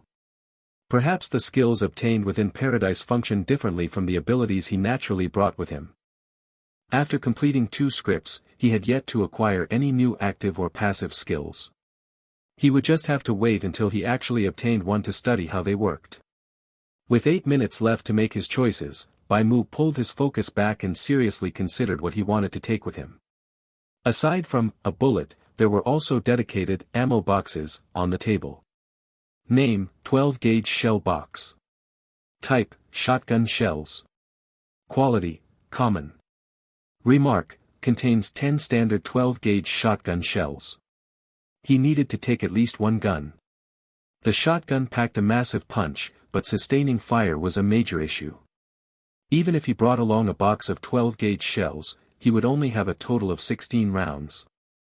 Against a large swarm of enemies, 16 shots wouldn't be nearly enough. Conversely, against a single enemy vulnerable to a shotgun blast, 16 shots seemed slightly excessive. All things considered, the shotgun's practical applications were actually quite limited. Whether used for hunting, defending, or pursuing, it couldn't be called exceptional. The most likely scenario where it would be useful was similar to when he had just faced the giant zombie. Nevertheless, after some deliberation, Bai Mu still chose it as his first item, placing it into his inventory. He needed a trump card. This vintage shotgun was the second most powerful piece of equipment in the armory. The only thing more destructive was a 250-gram wooden-handled grenade. However, a grenade could only be thrown once, making it far less cost-effective than a shotgun that held 6 rounds.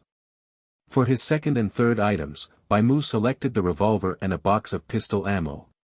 He already had a shotgun serving as a devastating finishing weapon. For the rest, he had to consider versatility, practicality, and portability. The submachine gun and rifle were much too conspicuous. Most importantly, a standard box of ammunition for either of them only contained 20 rounds. Even including the fully loaded magazine, that was a mere 40 bullets. In contrast, a box of pistol ammo held a full 60 rounds. Adding the 6 bullets already in the cylinder brought the total to a rather impressive 66 rounds. Any enemy that could be killed by a rifle could just as easily be killed by a handgun. As long as his aim was true and he hit a vital spot, there was no difference in lethality between the two. Moreover, the revolver was noticeably easier to carry and conceal. Bai Mu could tuck the revolver into his clothes without drawing any unwanted attention. That reason alone was enough for the handgun to win out over those two bulky firearms. He placed the revolver into his inventory and gripped the box of pistol ammo. Before storing the pistol ammo away, he didn't forget to equip the Medal of Honor. The medal's effects would only trigger while it was equipped. Pinning the badge to his inner pocket, a new positive buff appeared on his attribute panel, represented by an adorable little yellow rubber duck icon. The aura of the anti-zombie Marine Corps envelopes you. This aura was the very effect provided by the medal. Ensuring he was fully prepared and hadn't missed anything, Bai Mu finally stored the pistol ammo during the last 60 seconds of the countdown. Main quest complete. You have finished the script and will be automatically teleported to the community.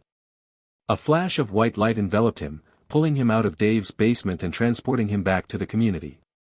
Script: Dave's backyard garden is complete. Calculating rewards. Script: Dave's backyard completed. Calculating rewards.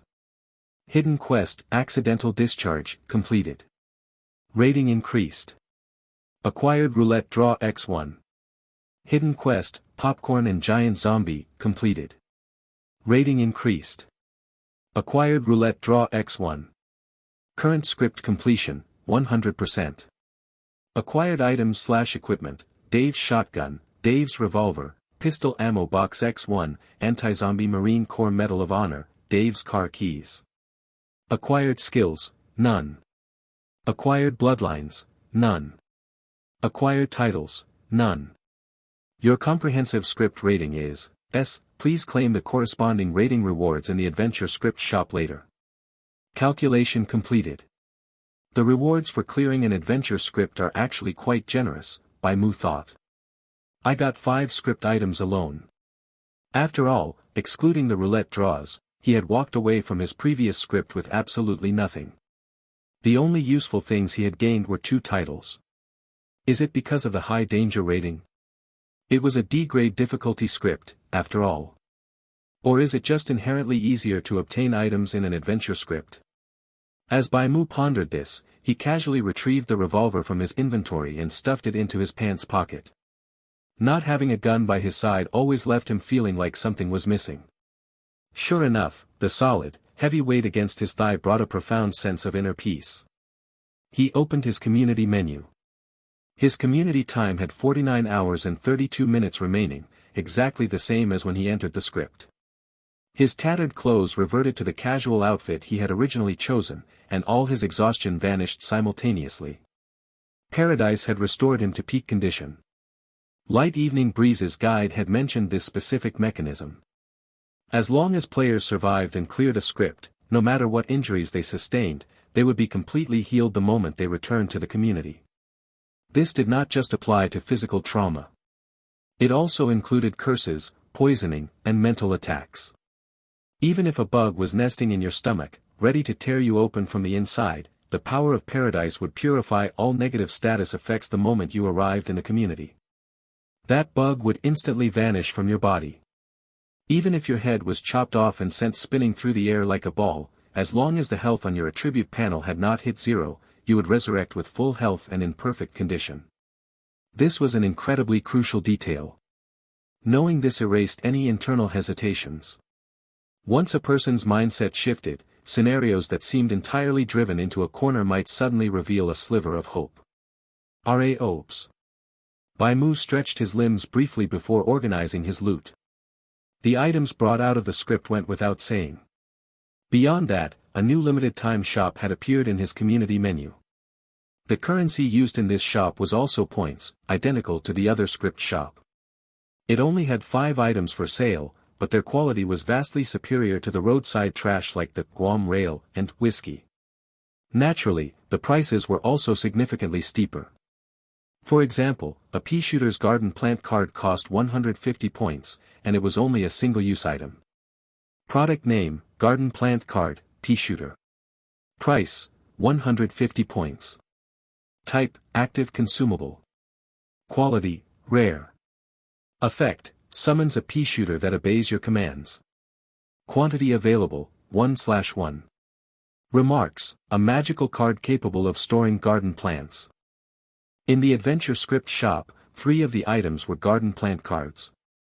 Aside from the pea shooter, there were also the potato mine and blubber. The potato mine was slightly cheaper at 100 points, while the blubber and pea shooter shared the same price tag of 150 points. The remaining 2 items were Mary and the Conehead Zombies Cone. Bai Mu was in no rush to spend. Clearing an adventure script did not reward points or community time, leaving his points balance at a pitiful 285. He noticed an achievement interface within the adventure script shop. Upon opening it, he found the rewards corresponding to his ratings. There were 5 tiers in total, ranging from an S grade to a D grade rating. Reaching the corresponding clear grade allowed a player to claim the rewards. These rewards stacked in a tiered system, meaning if you achieved an S grade rating, you could claim all the rewards for S, A, B, C, and D tiers. The B grade reward was a random garden plant card. The C and D grade rewards were better than nothing, lacking any item rewards and granting only 15 and 30 points respectively. The A grade rating rewarded a garden plant card of the player's choice, while the S grade provided a roulette draw. Bai Mu claimed everything with a single tap. His points balance was replenished by 45, breaking past the 330 mark. You have acquired garden plant card, walnut. Please check your mail. This was the randomly acquired plant.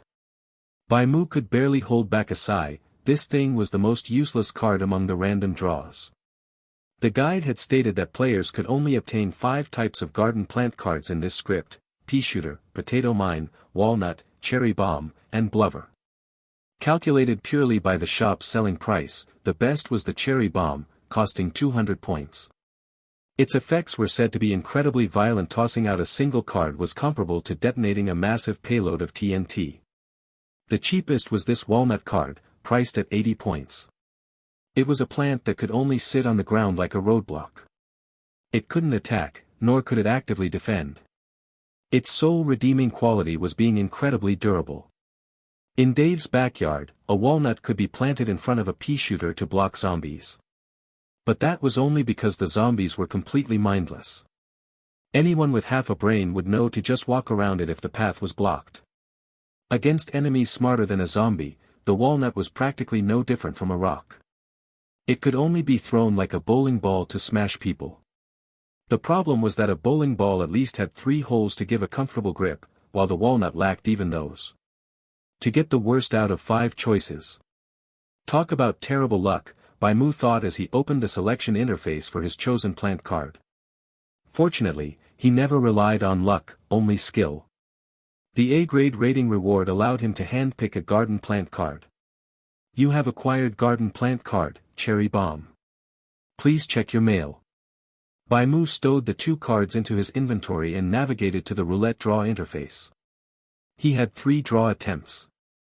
Combined with the special effect of the anti-zombie Marine Corps Medal of Honor, he could choose 3 rewards out of 6 options. He absolutely refused to believe his luck could still be terrible with those odds. Spin the roulette. Yes/no. Yes, Bai Mu declared. The roulette wheel whirred into motion, the pointer randomly sweeping across dozens of visible options and hidden slots. Congratulations, you have acquired the prize, Mighty Bar, from the roulette draw. Name, Mighty Bar.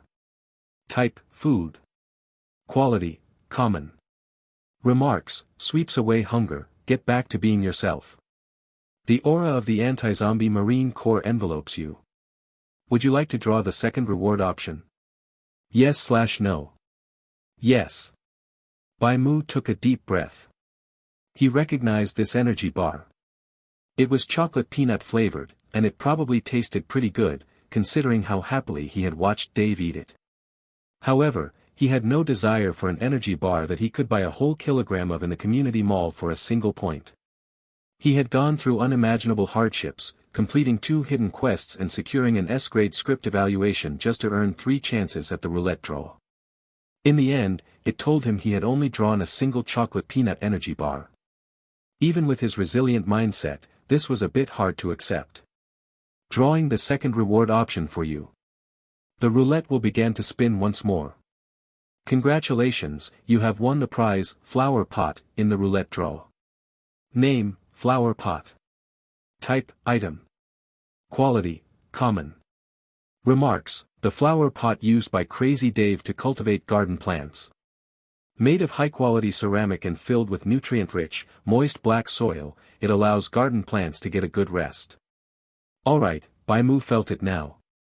His luck when it came to probability-based gambling like lottery draws was seemingly terrible. Even the benefit of choosing between 2 options failed to salvage his misfortune. But looking at it from another angle to comfort himself, perhaps there simply weren't that many good items in this roulette wheel to begin with.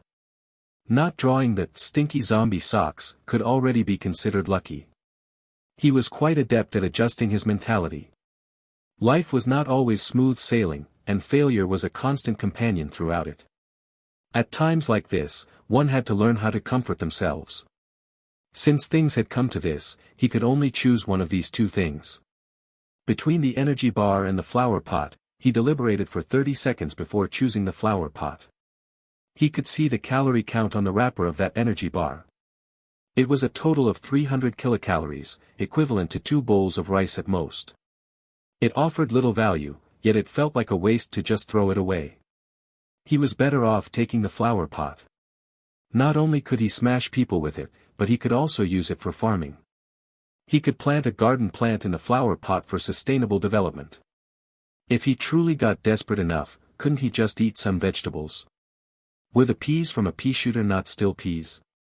If he cracked open a walnut shell, would there not be nut meat inside? You have obtained the prize, flower pot. Please check it in your inventory. Keep drawing. Bai Mu activated the roulette wheel for the second time. 2 different prize options appeared in his menu. His luck was slightly better this time. The items he drew were shovel and butter. The shovel didn't require much explanation.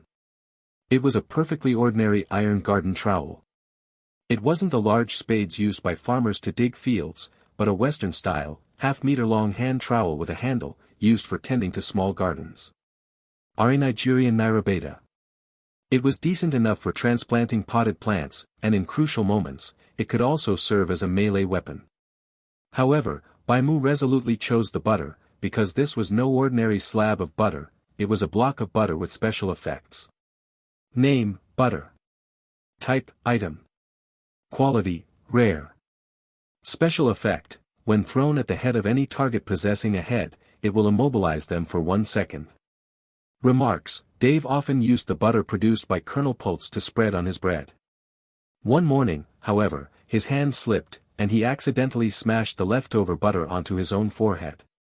As a result, he stood frozen in the kitchen until dawn the next day. This block of butter was not just food, it was a control item. The key lay in its description.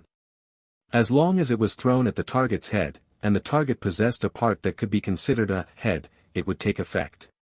This meant that even if Bai Mu encountered a cold, lifeless robot, this butter would probably still work. So it will even stun a god. Bai Mu drew in a sharp breath. To think that a tiny block of butter could be this terrifying. It was surprising that the rating of such an item was only at the rare tier. This was probably because it wasn't easy to trigger its effect. After all, the thrown target needed to have a head in the first place, and he had to aim well for a precise hit. If the throw was off, it would be as if nothing happened. There was definitely a difference in grading between non-targeted and targeted control items. He stored the butter in his community inventory, rubbed his hands together, and initiated the final roulette draw. Congratulations, you have won the prize, Conehead Zombie's stinky socks, in the roulette draw. He actually drew the stinky socks. Unwashed. Who would dare smell them? Bai Mu felt a sense of helplessness, too exhausted to even complain. He used the aura of the Medal of Honor to randomize the next option. After spinning for a grueling 28 revolutions, the pointer landed on a green section. Congratulations, you have won the prize, permanent skill card, Plant Care, in the roulette draw. A brand new category of item appeared before Bai Mu's eyes. This was the first skill card he had ever obtained. Name, permanent skill card, Plant Care. Type, active consumable.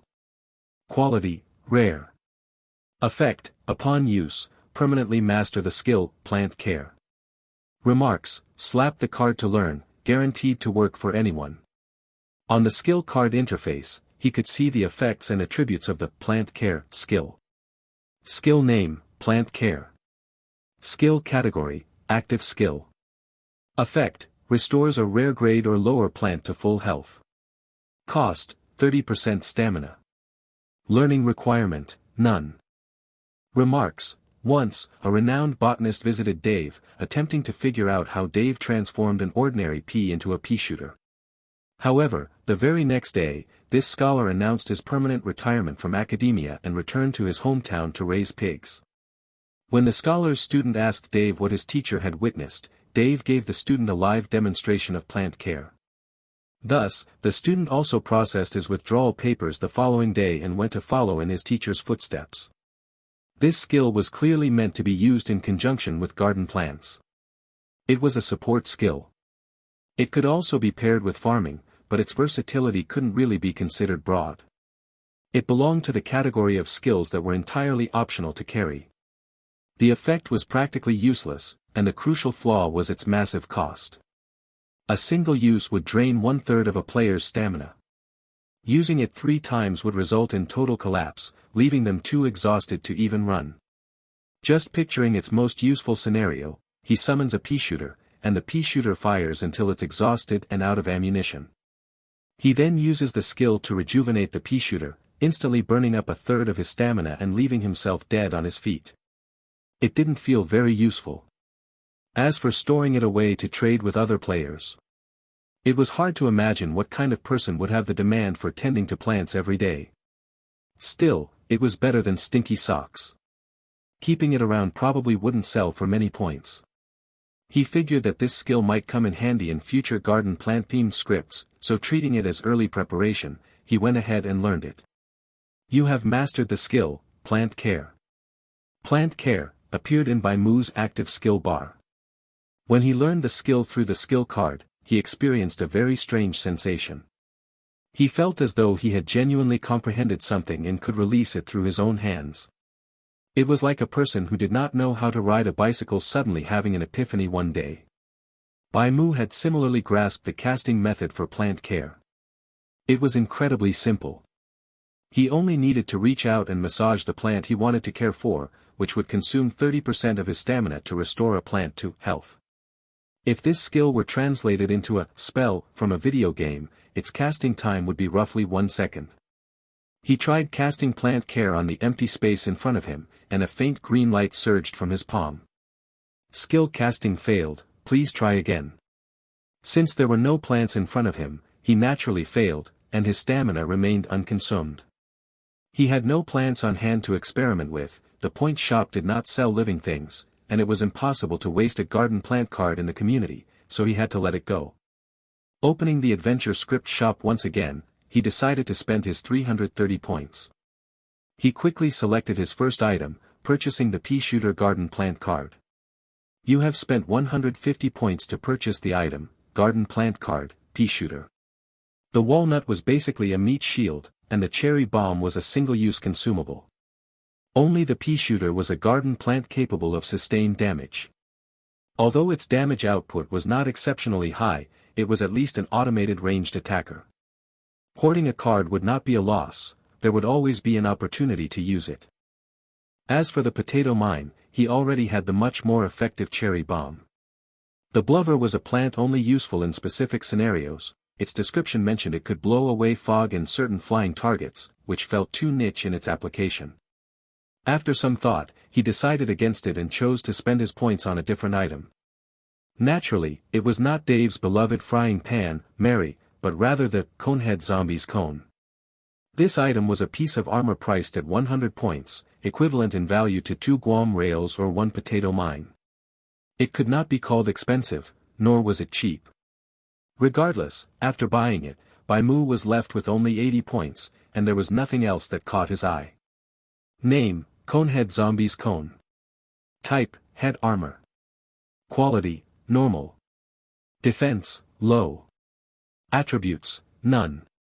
Equipment effect, 30% resistance to head damage. Reduces the attention of zombie-type characters toward you, but will attract the attention of non-zombie characters, knobs. Equip requirements, none. Remark, it was originally just a traffic cone, quietly serving as a silent guardian on the road. However, one day it was chosen by a party-loving zombie and became a party hat. Yes, Conehead zombies love attending parties, especially brain-eating parties. Bai Mu took out the cone, a pointy, bright orange object. It carried a faint odor, the same rotting stench found on zombies, but it was much milder than the nauseating stench in the script. It was roughly equivalent to the smell of stinky tofu or durian. Paradise had thoughtfully added an auto-resize function for head armor, allowing him to equip the Conehead Zombie's cone directly from his menu interface. Without him needing to lift a finger, the pointy hat appeared on his head, fitting snugly against his scalp so securely that it would not fall off even if he shook his head violently. Checking his reflection in the mirror, it really did look like a party hat. The plastic traffic cone, which should have been about 3 feet tall, was only slightly larger than a palm on his head, looking much like a toy used in a children's game of house. However, as a piece of head armor recognized by Paradise, it was genuinely serving its purpose. Not only did it protect the user's head, but it also constantly emitted that faint, rotting odor. In the world of zombies, this was the scent of one of their own. But if a normal person smelled it, they would likely suspect he had either fallen into a smelly ditch or just crawled out of a garbage dump. A germaphobe would most likely find it unbearable, but Bai Mu was completely accustomed to it. 10 years of surviving an apocalypse had granted him an exceptionally high tolerance.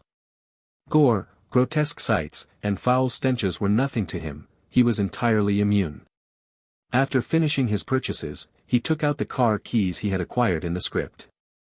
As the owner of the keys, he could view the danger rating and basic introduction of the next level. Script name, The Lost Sunflower. Mode, Solo, Adventure. Script danger rating, Grade C. Remark, before the zombie tide broke out, Crazy Dave parked his car at his brother's place. He accidentally left the sunflower in the trunk and has been deeply distressed about it. Therefore, he has commissioned someone he trusts, hoping they can retrieve both his car and the sunflower. The difficulty of a Grade C script could well be imagined. Comparing it to his final 30 seconds facing the gargantua, relying on his current methods in a Grade C script would truly mean grasping at straws for a chance to survive. Even the slightest lapse in concentration would result in a game over, brave hero, please try again scenario. But he was no brave hero, and he had no extra lives to start over with. Judging by the script's remarks, this was no longer a tower defense style clear condition. Most likely, he would have to traverse a horde of zombies to find the sunflower in Dave's car. This was one of the reasons Bai Mu had purchased the Conehead Zombie's cone. He felt this helmet would definitely come in handy in the new script. However, he was not considering fighting zombies for the time being. Last time he had a guide, but this time he could only rely on himself. What he would have to face was still an unknown variable. He decided to first temper himself in main scripts closer to his own grade. He needed to at least level up, learn a few more skills, and gather some equipment before attempting it. After all, his goal in clearing scripts was not to challenge high difficulties for the thrill of it, but to acquire resources and make his survival easier. Challenging a high difficulty right now would certainly be thrilling, but it would be putting the cart before the horse. Let's rest for a bit. Bai Mu let out a long breath and began working out on the fitness equipment. To him, physical training was a form of rest. After completing a full set of strength training, he filled his stomach and then took another stroll around the community. With over 40 hours of community time remaining, he did not want to waste it, hoping to see if he could trade with someone for something useful. Unfortunately, he could not find the streetwalker who charged 10 hours a pop. Perhaps she was currently on the clock. He also failed to locate the player trading market or any auction house. It was only after spending 1 hour of community time to purchase information from Light Evening Breeze that he learned specialized markets and auction house functions would only unlock upon reaching Grade E. Perhaps Paradise considered players who had not yet reached Grade E to be mere consumables, unworthy of participating in trades. If there's anything you want to buy, I can help you check the market. But you know the drill, I have to charge a small processing fee, Light Evening Breeze messaged in the friend chat. Thanks, but I'll just wait until I'm qualified to go myself, Bai Mu replied. He did not want to waste any more of his community time. The most pressing matter was to raise his grade, so he proactively initiated his second random script from the community interface. Do you wish to start a random script early? Yes/no. Yes, Bai Mu confirmed, and in an instant, he was plunged into darkness once again. Player K8107 has joined the random script queue. Drawing a random script for you. Draw complete. You are currently entering Team Mode, Normal. Randomly generated team size, 4 members. Script name, Journey of Death. Current script danger grade, D grade. The script introduction will now play. Once the playback is complete, the script will immediately begin. Another D-grade script? Bai Mu frowned. Logically, since he was only at the F grade, he should have been queued for E grade and F grade scripts first. I've only cleared 2 scripts, and the hidden score mechanism has already targeted me.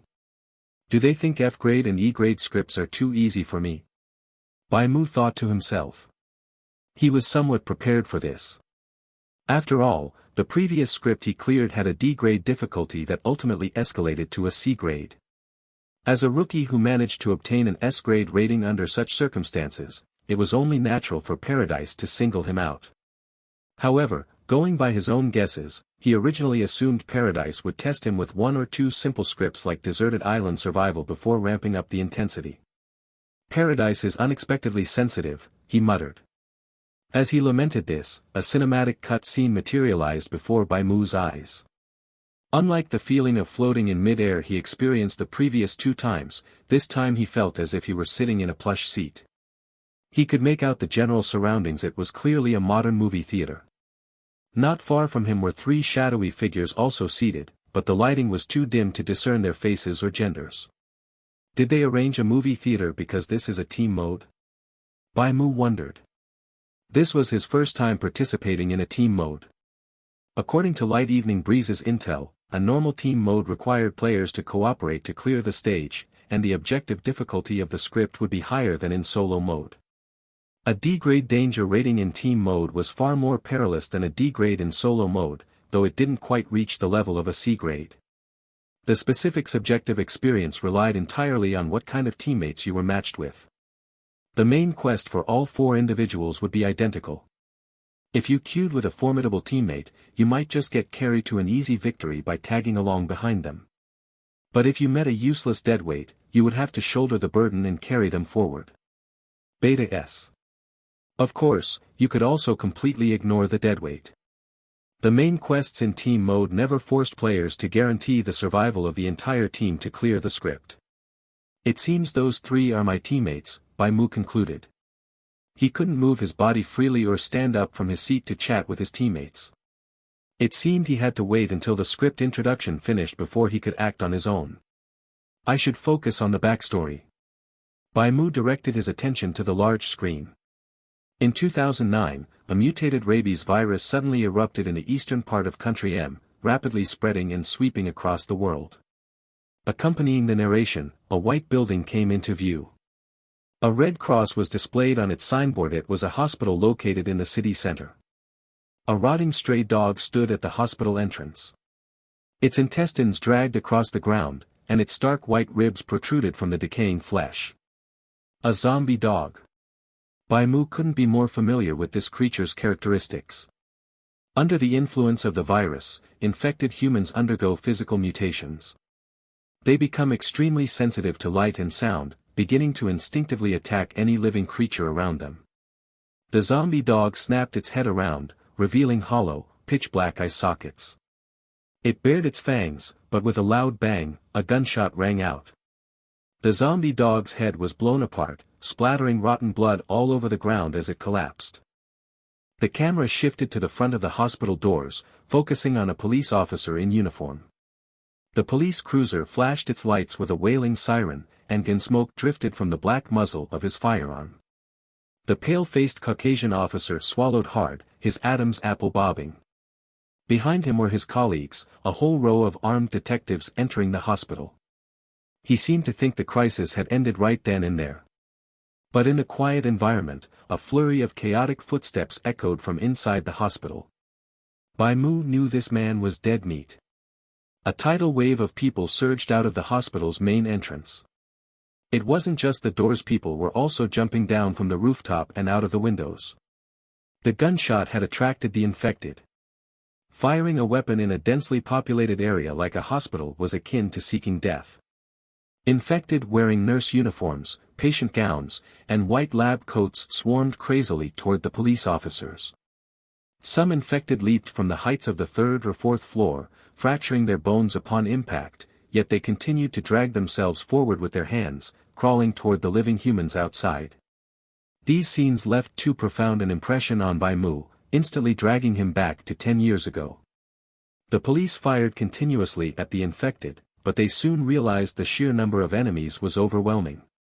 The moment one fell, another immediately filled the gap. Someone dropped their gun in sheer terror, scrambling and tumbling their way into the police cruiser, only to find all escape routes completely blocked by the infected. An infected suddenly lunged in front of the camera, filling the screen with a close-up. That face was rotting and ghastly pale. Its teeth were sharp, slender, and yellow-black, looking as though they had been corroded by concentrated acid. This matched the zombies in Bai Mu's perception. Unlike those he encountered in Dave's backyard, who wore suits and polished leather shoes, looking as neat as office workers possessing some hidden order, these creatures were genuine mad dogs. They had no rationality, only chaos and primal instinct. Seeing this, Bai Mu already knew what he was going to face in this script. Does this count as returning to my roots? He mused. Due to the virus's extremely rapid transmission speed, the eastern part of Country M completely fell within a month. Although the infected became incredibly powerful due to their mutation, they did not learn the skill of swimming. Therefore, the western region, bounded by the Mississippi River, remained safe for now. The scene rapidly shifted, turning into a top-down, bird's-eye view. A city of skyscrapers and overgrown wilderness came into sight. These modernized cities had become utterly lifeless. The pale, weak sunlight illuminated the zombies wandering the streets. Shattered glass, overturned trash cans, and crashed cars littered every corner. Bursts of a woman's mournful weeping echoed from the dark corners, inexplicably horrifying. A tiny fraction of survivors have been forced to push westward, seeking a sliver of hope for survival. In this eastern region overrun by the infected, for survivors have formed a squad through a stroke of coincidence. You are a member of this squad. Together, you have united to head toward the military evacuation point in the western part of the city. But currently, you are trapped in a commercial building, attempting to scavenge for gasoline to drive away a car found in the building. Main quest, Phase 1: Refuel the car. After these words flowed into his ears, the light faded away. Bai Mu could move his limbs again. He realized that the tidy, clean theater from moments ago had changed. The area was now choked with the stifling smell of dust and rot, as if it had been abandoned for ages. To his right, he could finally see the three figures clearly. One woman and two men. It seemed they were his other three teammates for this script. Bai Mu made eye contact with the other three. The four of them stared at each other for a moment before rising from their seats one after another. The movie theater was pitch black. According to the script's background, a month had already passed since the virus outbreak. The city's infrastructure had completely collapsed, which meant there was absolutely no electricity to light up their surroundings. However, a cone of light cut through the darkness from opposite Bai Mu. One of his teammates had switched on a flashlight, providing a meager source of illumination. Bai Mu could finally make out the faces and attire of the other three. The person holding the flashlight was the only woman on the team. She looked quite young, in her early 20s at most.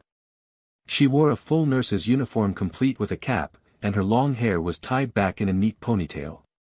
At first glance, she just seemed like a young nurse. But upon noticing the rust-colored bloodstain splattered across her uniform, she gave off a completely different vibe, the kind of dangerous aura that suggested she could pull a scalpel from her pocket at any moment and stab someone a dozen times, perfectly avoiding all vital organs to leave them with only minor injuries. The other two looked like twin brothers, sharing strikingly similar facial features and builds. They appeared to be in their late 20s, both heavily muscled and imposing. At a glance, they easily stood over 6 feet tall and weighed at least 180 pounds. They had tan skin and strong, square jaws. Their outfits were highly specialized. Both wore hard hats, one white, one yellow, and sported gray, mud-splattered work clothes. They looked like authentic manual laborers straight off a construction site. Judging solely by appearances, Bai Mu was the greenest of the four. Paradise had reverted his physical age back to his college years, leaving him with a boyish face. When he stayed quiet, he looked exactly like an innocent university student fresh from the countryside. "Since we've been matched in the same script, we're a team now," the nurse spoke up first. "As teammates, let's start with self-introductions so we can get to know each other. I'll go first. My player ID is Misty Rain Traveler, grade D. This is my first script since getting promoted to D grade. I've cleared 2 team-based scripts and 4 solo scripts. How about you guys?" The two brothers exchanged a look. The one in the white hard hat, seemingly the older brother, stepped forward to introduce himself and his sibling. "My ID is Great Northern Wilderness, and this is my younger brother, Nanching Port," Great Northern Wilderness declared. "We're both E grade, but once we clear this script, we'll be promoted to D grade." After he finished speaking, all 3 pairs of eyes turned in unison toward Bai Mu. "My player ID is Bai." Bai Mu followed their template. "I'm only F grade. I've cleared 2 solo scripts." He was completely honest, as there was no point in hiding the truth. He had expected someone to complain or express dissatisfaction, thinking his low grade would drag them down, but that did not happen. Misty Rain Traveler and Great Northern Wilderness simply nodded, remaining completely unfazed. "Since I have the highest grade among the 4 of us, I'd like to take the role of temporary squad leader. Does anyone have any objections?" Misty Rain Traveler asked. Nanching Port glanced at his older brother. Great Northern Wilderness nodded and replied, "No objections from us."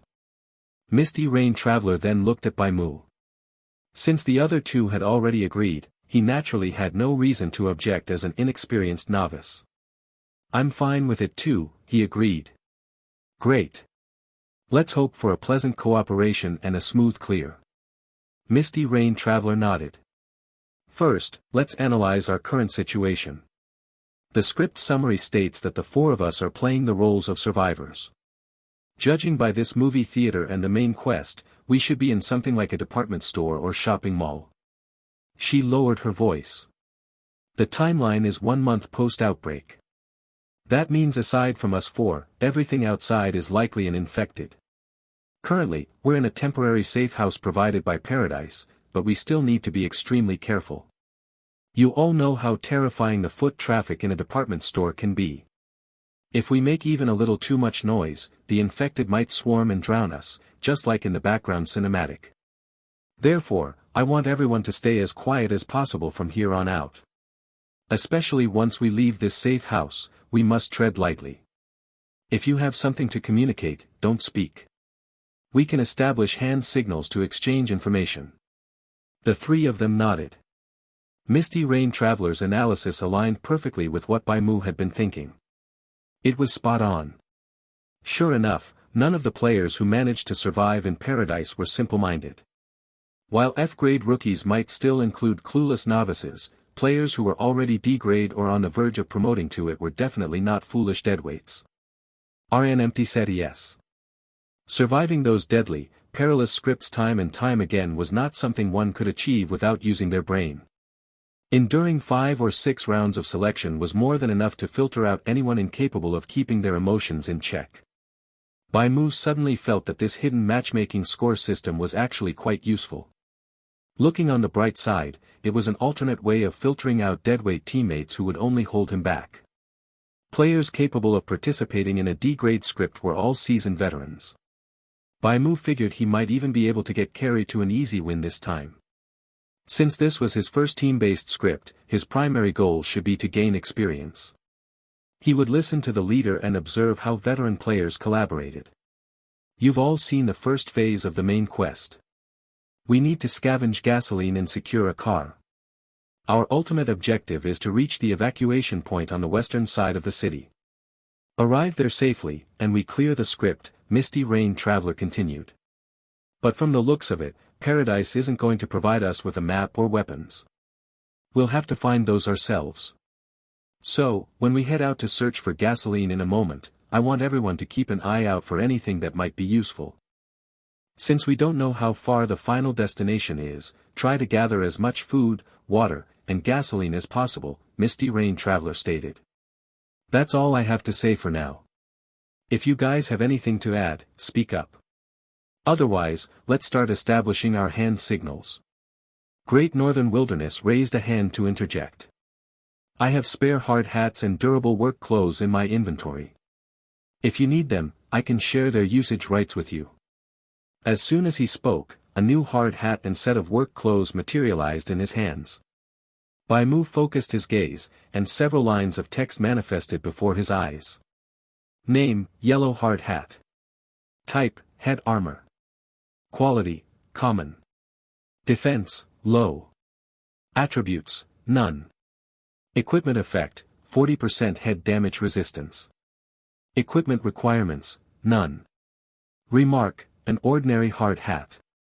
It just might save your life at a crucial moment. Name, durable work clothes. Type, body armor. Quality, common. Defense, low. Attributes, none. Equipment effect, 70% resistance against sharp weapons and abrasive damage. Equipment requirements, none. Remark, durable clothing worn by miners. Can prevent the body from being cut by sharp debris. Can equipment really be shared? Bai Mu asked, hearing about this kind of operation for the first time. It works in team modes, Great Northern Wilderness explained. However, you can only share the right to use it, not trade it permanently. The person borrowing the equipment cannot take it out of the script. When the original owner clears the script, if the shared equipment isn't in their backpack, it counts as lost. If players want to actually trade items, they have to do it in the community. This set of gear isn't exactly rare. My brother and I conveniently stripped over a dozen sets during our last script. If you two don't have any armor, feel free to take some. I will pass, Misty Rain Traveler replied. I am already wearing a complete set, and swapping out parts would break the set bonus. Brother Bai, do you want one? Great Northern Wilderness offered, taking on the demeanor of a caring older brother. He gave off a very approachable vibe. Perhaps he was simply so used to looking after his own younger brother that he naturally extended that same protective care to Bai Mu. Strictly speaking, however, Bai Mu felt that this older brother was actually younger than him. His true age was 31, while this man looked no older than 27 or 28. Logically, Great Northern Wilderness should have been calling him Older Brother Bai, instead of Little Brother Bai. But then again, out in the real world, the one receiving care usually played the role of the younger sibling. Bai Mu was indeed missing a piece of body armor, so he had no reason to refuse the goodwill. Then thank you very much, Brother Great Wilderness. I will take a durable suit, but I will pass on the hard hat. I have a helmet of my own, Bai Mu replied, taking the conehead zombie's cone out of his inventory to show him. The moment he pulled the cone out, a notification chime echoed in his mind. Do you wish to hide this equipment stat panel from other players? Yes/no. No, Bai Mu selected. It was not some incredibly rare treasure anyway, there was no harm in letting others see it. Why does this hat smell so weird? Great Northern Wilderness frowned instantly, though his expression completely shifted once he finished reading the item's attributes. Damn, this hat actually looks pretty useful. The conehead zombie's cone was quite handy in the Journey of Death script. Its equipment effect lowered the attention of zombie-type entities. Judging from the script's opening cinematic, the infected also exhibited rotting bodies, clearly categorizing them as zombie types. This cone would make him much harder to detect. These stats really are quite good, Misty Rain Traveler agreed. You managed to get your hands on this kind of defensive gear after clearing just 2 scripts. Don't tell me you encountered zombies in an F-grade script, Empty said S. How should I put this? I got this item from an adventure script, Bai Mu explained. A D-grade adventure script. I used community time to buy an admission ticket from someone, and he even gave me a strategy guide. No wonder you got matched into a D-grade team script despite being F-grade, Great Northern Wilderness remarked, a look of sudden realization dawning on his face. You got scammed, my friend. Did you follow the guide and get an S-grade rating? Because you cleared a D-grade script, Paradise threw you into this matchmaking pool. The guy who sold you that ticket was seriously lacking in morals. Is that so? I feel like it turned out alright. After all, I did manage to clear it by following the guide. Bai Mu deliberately concealed a bit of the truth.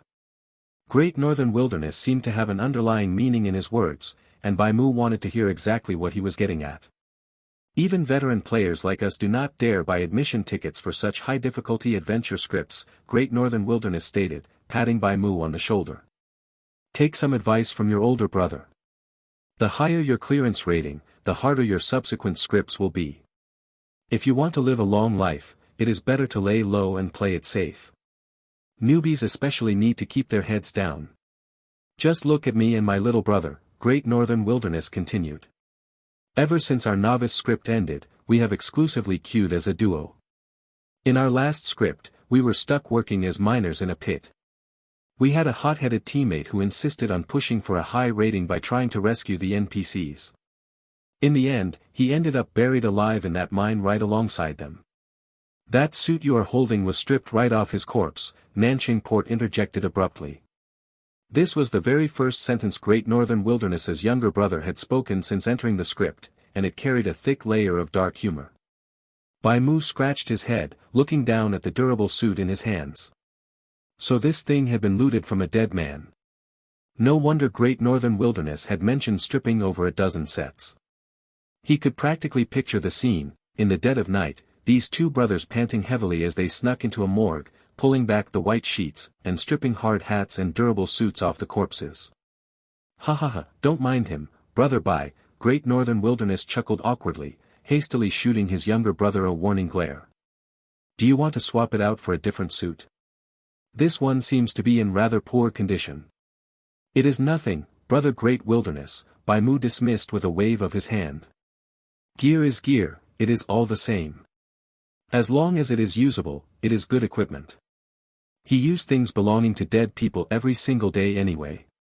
He drove a dead man's car, lived in a dead man's house, fired a dead man's gun, slept in a dead man's bed, and even ate a dead man's rice. That is exactly the mindset you need, brother, Great Northern Wilderness praised, giving him a thumbs up. Now that we are done swapping gear, does anyone have anything to add? Misty Rain Traveler inquired. No one offered any further suggestions, so Misty Rain Traveler began establishing a set of hand signals for the squad. Raising a hand meant they had spotted a zombie. Giving a thumbs up meant they had found resources like gasoline, food, or water. As for whether or not they would actually retrieve those resources, the final decision rested with Misty Rain Traveler. She acted as the commander. If she believed it was safe to grab, they would grab it. Once they left the safe house, the four of them were to maintain a unified pace as much as possible, looking out for one another while covering all directions to ensure a full 360-degree field of vision. Within a few minutes, the four quickly hashed out a simple set of operational guidelines. Bai Mu donned the Conehead zombie's cone and slipped into the gray durable suit. Misty Rain turned off her flashlight. The script summary had hinted that these zombies were highly sensitive to light, so they needed to avoid using illumination items as much as possible. From this moment on, no one speaks. We communicate strictly through hand signals, Misty Rain instructed, leading the group to the front doors of the movie theater. I will head out first to scout the path. Watch my gestures and act accordingly. The three men nodded in unison. Misty Rain took a slow, deliberate first step, slipping into the dark corridor. She waved her hand, signaling that the path ahead was clear, and the trio quickly followed. Bai Mu brought up the rear of the formation. The aisles of the movie theater were deathly silent, and surprisingly devoid of any zombies. At the very end of the corridor, a beam of sunlight spilled through. Vehicle location has been marked. The moment he saw that light, Paradise's notification chime rang out. A small minimap materialized in the upper right corner of his vision, displaying an icon representing the vehicle. It was located right in the very center of the commercial complex, resting in a small, open-air plaza. Misty Rain guided the team, slowly leaving the confines of the theater and stepping out into the open area. Suddenly, she raised her right hand the signal for a spotted zombie. The group immediately locked eyes on a lone zombie standing perfectly still, facing a wall. Turning their backs to it, the four slowly edged their way past. Thanks to their prior coordination, they managed not to alert the zombie, slipping past it in complete silence. Everyone remained unfazed, displaying excellent psychological fortitude. It was as if they were entirely accustomed to wandering through a horror movie set. But right at that moment, Bai Mu noticed a very crucial detail. Glancing upward, he realized that the sunlight spilling outside the complex was a fiery red. It was the color of dusk. The sun was about to set. There was nothing strange about the sun setting. The rotation of the sun and moon, the alternation of day and night, these were natural laws that occurred every day. But the problem was that the four of them were currently inside a commercial building with a complex maze of corridors and stairs, where every corner was infested with zombies. Once it turned dark, visibility would plummet. Their field of vision would narrow, making it much harder to spot zombies and even more difficult to scavenge for supplies. The most troublesome part was that if night fell before they could secure the car, they would be forced to drive through a modern city with a completely paralyzed power grid and no streetlights. Bai Mu could already imagine the road conditions on the streets outside. They definitely would not be empty and smooth. He was certain that a significant number of intersections would be completely blocked by flipped vehicles from massive pileups, rendering them impassable. He had more than enough experience with this. After all, 10 years ago, he had fled from a major city himself. Back then, he had always made it a rule to move during the day whenever possible. Only with sunlight could he see far enough ahead to avoid those congested intersections within the city. When it was about to get dark, he would find an empty park or park by the side of the road in advance, only continuing his journey the following morning. If he had no choice but to travel at night, he would have to turn on the headlights. However, the headlights could only illuminate a couple of 100 meters ahead. If he took a wrong turn into a densely packed zombie area or ended up in a dead-end alley where turning around was impossible, the situation would become incredibly dire. And in this journey of death script, the light and the roar of a car engine would undoubtedly attract those sensitive zombies, causing the danger level to skyrocket. The best-case scenario was to drive off the main streets before dark, find a safe place to camp and rest, and then take turns keeping watch until dawn. To achieve this, they had to hurry. Yet, the other three people in the team did not seem to have realized the severity of the situation. Misty Rain Traveler, who was leading the way, was still walking at a snail's pace. She moved with extreme caution, checking her surroundings with every step, her attention entirely focused on staying alert for zombies. Bai Mu had no choice but to step forward and tap Misty Rain Traveler on the shoulder. Misty Rain Traveler looked over in confusion. According to their agreement, Bai Mu could not speak and had to rely on gestures to communicate with their temporary commander. Thus, he pointed toward the sky outside the left railing. Misty Rain Traveler glanced at the glow of the setting sun and seemed to realize something. Bai Mu then pointed at a decorative hanging clock on the railing of the small plaza. As the D-grade player stared at the stagnant clock hands, her pupils abruptly contracted. It appeared she had understood Bai Mu's warning. Time. That word instantly surfaced in Misty Rain Traveler's mind. For this journey of death, the most difficult part of the first stage of the main quest was not finding gasoline, nor was it playing hide-and-seek with zombies. It was racing against time. Whether they could successfully drive the car away before dark would almost certainly be the deciding factor in their survival rate for the first night. Ab section. Misty Rain Traveler immediately stopped in her tracks. She realized that if they continued dawdling like this, the situation would only get worse. Fortunately, someone had reminded her. She had not thought this far ahead. Or rather, she might have only realized it when the sky grew even darker, but by then, it would have been too late. She turned around, waving the brothers Great Northern Wilderness and Nanching Port over, and led the squad to an open area near the clock. The four of them were on the third floor of the mall. Looking down through the iron railings, they could see a car parked in the small plaza. It was adorned with colorful ribbons. Although dust and rain stains covered the chassis and ribbons, it was still clear that it was likely the grand prize of some promotional event. The car keys were displayed in a prominent glass case right in front of the vehicle. This was the escape vehicle Paradise had prepared for them. Within their line of sight, about a dozen zombies were standing in the shadows facing the walls, motionless and spacing out like statues. Bai Mu noticed moss growing on the skin of some of the zombies. Their flesh had rotted into mush. There was no telling how long they had been standing there. Speaking of which, he hadn't seen any zombies in the sunlight. Did these creatures have an innate aversion to light? While Bai Mu was observing the details of the zombies, Misty Rain broke the silence with a low voice. "Sorry, we need to revise our plan." "What do you mean?" Great Northern Wilderness was a bit confused. "Did something happen?" "It's getting dark." Misty Rain pointed at the sky. "If Bai hadn't reminded me, I really wouldn't have thought about it. If we haven't left the building before nightfall, it's going to be extremely dangerous. Now that you mention it, searching for things in the mall after dark will be a bit troublesome." Great Northern Wilderness understood Misty Rain's concerns. "Not just that," Bai Mu added. "After leaving the building, we still have to drive the car out of the city. We won't be able to see the road once it gets dark." Great Northern Wilderness rubbed his chin, furrowing his brow.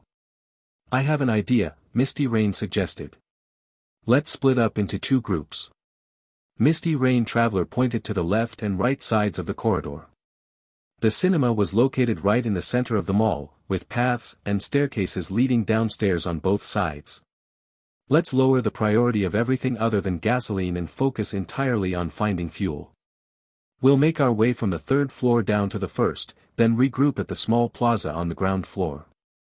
If anyone finds gasoline, bring it over.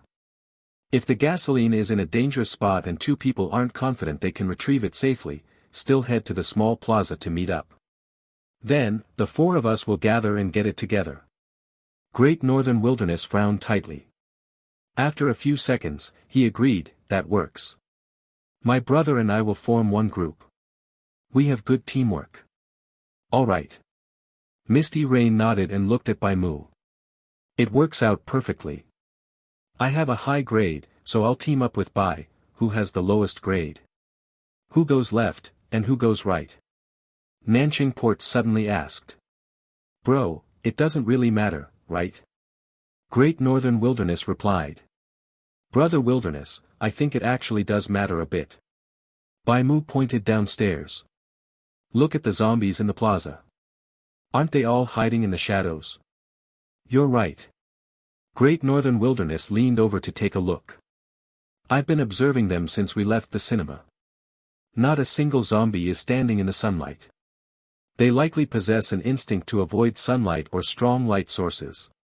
The more shadows and darkness an area has, the more zombies are probably hiding there. Conversely, areas illuminated by sunlight will have fewer zombies. In other words, taking the side with more sunlight will be safer. Great Northern Wilderness licked his lips and glanced to his left. The staircase over there was bathed in the glow of the setting sun, offering ample lighting. "Brother Bai, you sure are honest." Great Northern Wilderness scratched his full beard, a hint of helplessness in his tone. "Brother, we'll take the left," Nanching Port stated. Great Northern Wilderness did not reply. Instead, he looked toward Misty Rain Traveler, the leader they had temporarily voted into position just a few minutes ago. "I can take the right side." Misty Rain Traveler pulled a scalpel from her pocket. "As long as no more than 5 zombies appear at once, I am confident I can handle them. However." Misty Rain Traveler looked over at Bai Mu. "I will follow your lead," Bai Mu said. He did not care which way they went. Mainly, the revolver he had obtained from the previous script was still safely tucked into his pants pocket. With a gun in hand, he was not the least bit panicked. His revolver had 66 rounds of ammunition. Starting the game with 66 rounds meant he was practically swimming in wealth. Thinking back to the past, he had charged his way out of the university town completely empty-handed. Now that he had both food and a gun, he was naturally as steady as an old hound. Not to mention, he was walking alongside someone who seemed like a very reliable powerhouse. If the two brothers, Great Northern Wilderness and Nanching Port, wanted to take the left, then let them. Bai Mu had just accepted a piece of armor from them, so yielding a little was the right thing to do. That was just the kind of person he believed in returning favors. "That is too kind of you." Even though Great Northern Wilderness said that, he grinned widely. His clenched hands relaxed a bit, and he pulled his brother a step toward the left. "Then it is settled. We will gather at the small plaza on the first floor later," Great Northern Wilderness said. "Do not wander into anywhere too isolated, just take a quick lap around the perimeter," Misty Rain Traveler advised. "We will try to rendezvous within 15 minutes. If 15 minutes pass and someone still has not shown up at the plaza, those still alive should prepare for the worst." "Got it." Great Northern Wilderness flashed an OK gesture. The four divided into 2 pairs according to their plan. One group headed left, the other right, and they began exploring the mall. Bai Mu continued to trail right behind Misty Rain Traveler. They stuck close to the railing, keeping it on their left side, which meant they only needed to watch their front, back, and right. There were not many zombies on the mall's 3rd floor. Judging by the storefronts and the decorations visible through the glass windows, many of the shops had already been emptied out. It was obvious they had been cleared out before the virus outbreak. Most likely, a massive surge of hospitalized residents in a short period had caused foot traffic to dry up. Unable to afford rent, the merchants had no choice but to cut their losses and leave. Through the glass, Bai Mu saw dining tables and chairs left behind by vendors, as well as plastic models in clothing stores. Some of the boutique doors were wide open, displaying clothes still hanging on their racks. After walking for about half a minute, he spotted a saleswoman inside one of the shops. She was dressed in a black and white staff uniform, wearing high heels and black stockings. From behind, she looked quite slender, but taking a few more steps forward revealed her face shrouded in the shadows. Half of her face was highly decomposed. Yellowish-white pus clung to her swollen cheeks, and her complexion had long since turned a dark, sickly purple. A nauseating stench of rotting corpses drifted out through the glass doors. As Misty Rain Traveler approached, she pinched her nose, clearly showing her discomfort. The smell was far more overpowering than Bai Mu's traffic cone hat. Of course, Bai Mu remained completely unaffected. He studied that face with keen interest. There were no visible external injuries on the saleswoman. She was decomposing naturally, not festering from a wound. 1 month into the virus outbreak, it was only natural that these infected had already begun to rot. Since they neither ate nor drank, there was no way their organs and bodies could sustain themselves like normal humans. Rengo yes. However, Bai Mu felt that the zombies in this script were somewhat weaker than the ones near his hometown, at least in terms of decomposition rate. He remembered that the zombies back home only started showing signs of rotting limbs and skin about 3 months after the initial horde outbreak. Their shelf life was clearly much longer than that of the saleswoman standing before him. The virus from my hometown might just be a bit more formidable, Bai Mu thought. Back there, zombies were never afraid of water. Not only were they not afraid of water, but every single one of them was an athlete. People who could not swim while they were alive could somehow chase living humans through a river to bite their behinds after turning into zombies. The mutants that evolved from those zombies were also wildly diverse. Comparing the two, he felt these zombies were rather weak. With their bodies already rotting, they probably could not run fast, and their strength would be even less impressive.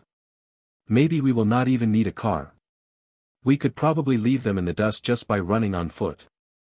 Mentally estimating the zombies' strength, Bai Mu soon arrived smoothly at the corridor's corner.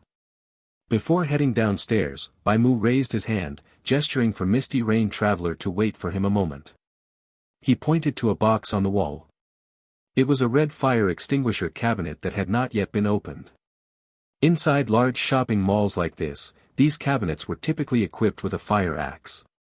Even though he had a revolver in his pocket and a shotgun in his backpack, he still lacked a proper melee weapon. He wanted to get his hands on that fire axe. When dealing with zombies that were sensitive to sound, an axe might prove much more useful than a gun. With the right technique and enough force, a single swing of an axe could split a zombie's head open without making a huge racket. It was an absolute must-have companion for daily life, travel, murder, and robbery. Misty Rain Traveler understood Bai Mu's intention. She nodded and even brought out her scalpel, wanting to help him pry open the fire extinguisher cabinet. However, Bai Mu waved his hand, signaling that he could handle it himself. The fire extinguisher cabinet in front of him was a very common type enclosed in tempered glass. There was a small red dot painted at the bottom, and a little hammer was snapped into a plastic bracket right beside it. Under normal circumstances, hitting that red dot hard with the hammer would shatter the glass.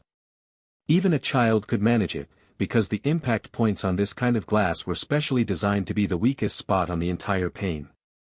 But current circumstances were far from normal. Doing so would cause the glass to crash noisily to the floor in a shower of shards. In the quiet mall, the sound of shattering glass would be ear-piercing. It would definitely attract nearby zombies.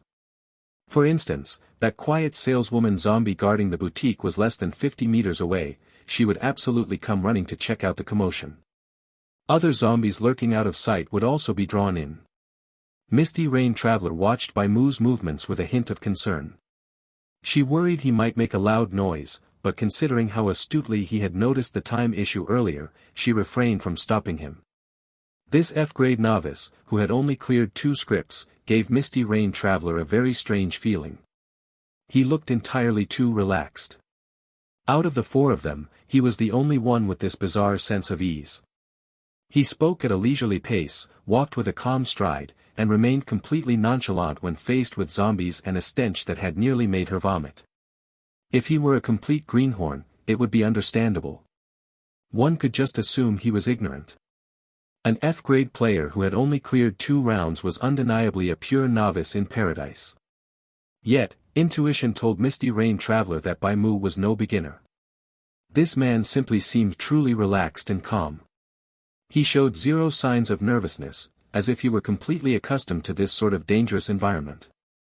No, it was more accurate to say he did not feel he was in danger at all. If forced to describe it, only one phrase came to Misty Rain Traveler's mind. A sense of relaxation that felt just like coming home. Bai Mu did not know what Misty Rain Traveler was thinking. He maintained his usual composure, walking up to the red fire extinguisher cabinet and reaching out his hand. His fingertips traced the edge of the glass door with incredible speed. The pads of his fingers brushed against microscopic chips and cracks invisible to the naked eye. The uneven, slightly sharp, cutting sensation was incredibly distinct to his touch. He was searching for the weakest joint of the fire extinguisher cabinet. Its paint had long since faded, and the iron plating had oxidized in the dark, damp, and neglected environment, sprouting rust and warping in places. Retrieving the fire axe from a brand new fire extinguisher cabinet without shattering the glass door would naturally be a difficult task. However, the cabinet in front of Bai Mu was no longer young. Its components had worn down over the years, the once bright paint had grown dull, and the rubber weather stripping used to secure the glass door had begun to age and lose its adhesive grip. Bai Mu was looking for exactly these fragile points.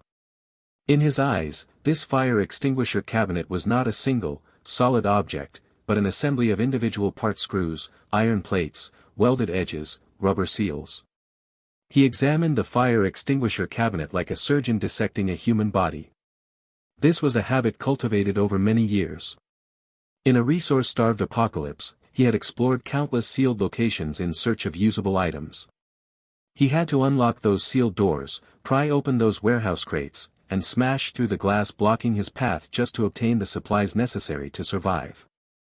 Furthermore, he had to face not only these man-made obstacles but also the zombies and mutants lurking in the shadows.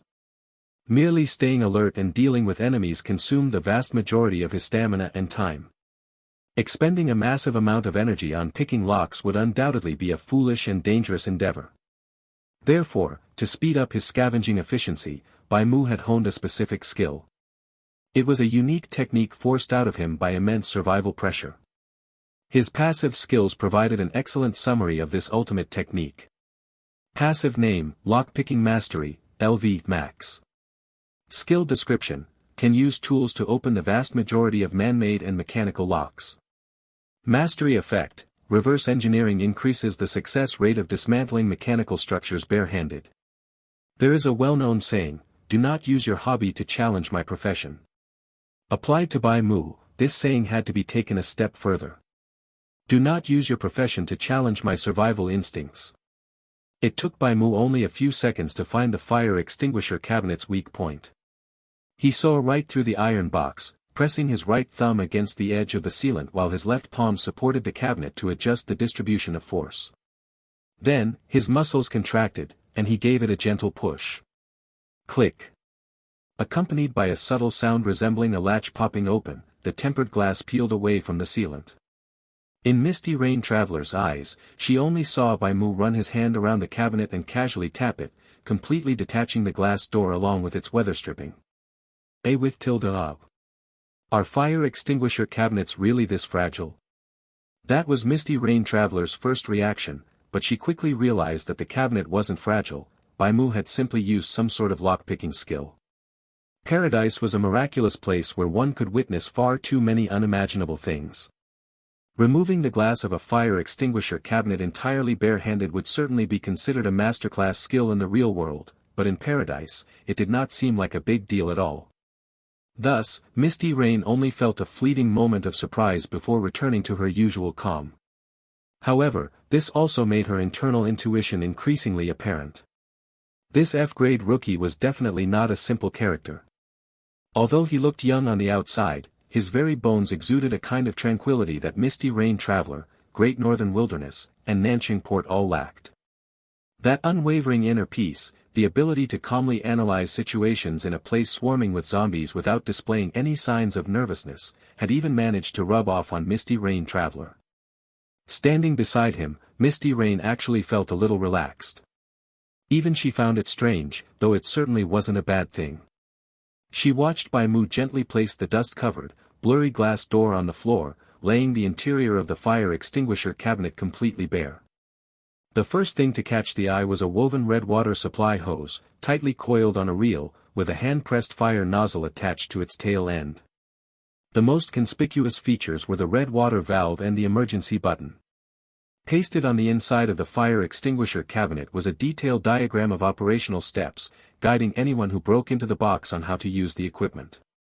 Unfortunately, they were all useless. In a zombie-infested city that had been out of control for a month, there wouldn't be a single drop of water in the pipes. Pressing the alarm button might trigger the system if there was still a backup battery, but the ones rushing over to the sound of the siren wouldn't be firefighters or security guards. Instead, they would be zombies eager to tear you apart and pin you to the ground for a vicious feast. Parallel to the hose, Bai Mu found the fire axe. It was a dark red, single-edged axe about 70 centimeters long. The blade was straight and sharp, born specifically to chop through wooden doors and windows. The other end featured a pointed breaching hammer shaped like an ice pick, which could be wedged into door cracks or wall panels to pry them apart using leverage. It was clipped into a plastic bracket. Bai Mu gripped its wooden handle and pulled it out with ease. Bai Mu tested its weight. It was roughly 2 kilograms. The grip had grooves specifically designed for the palm, making it difficult to slip out of his hand. This was a normal-grade melee weapon.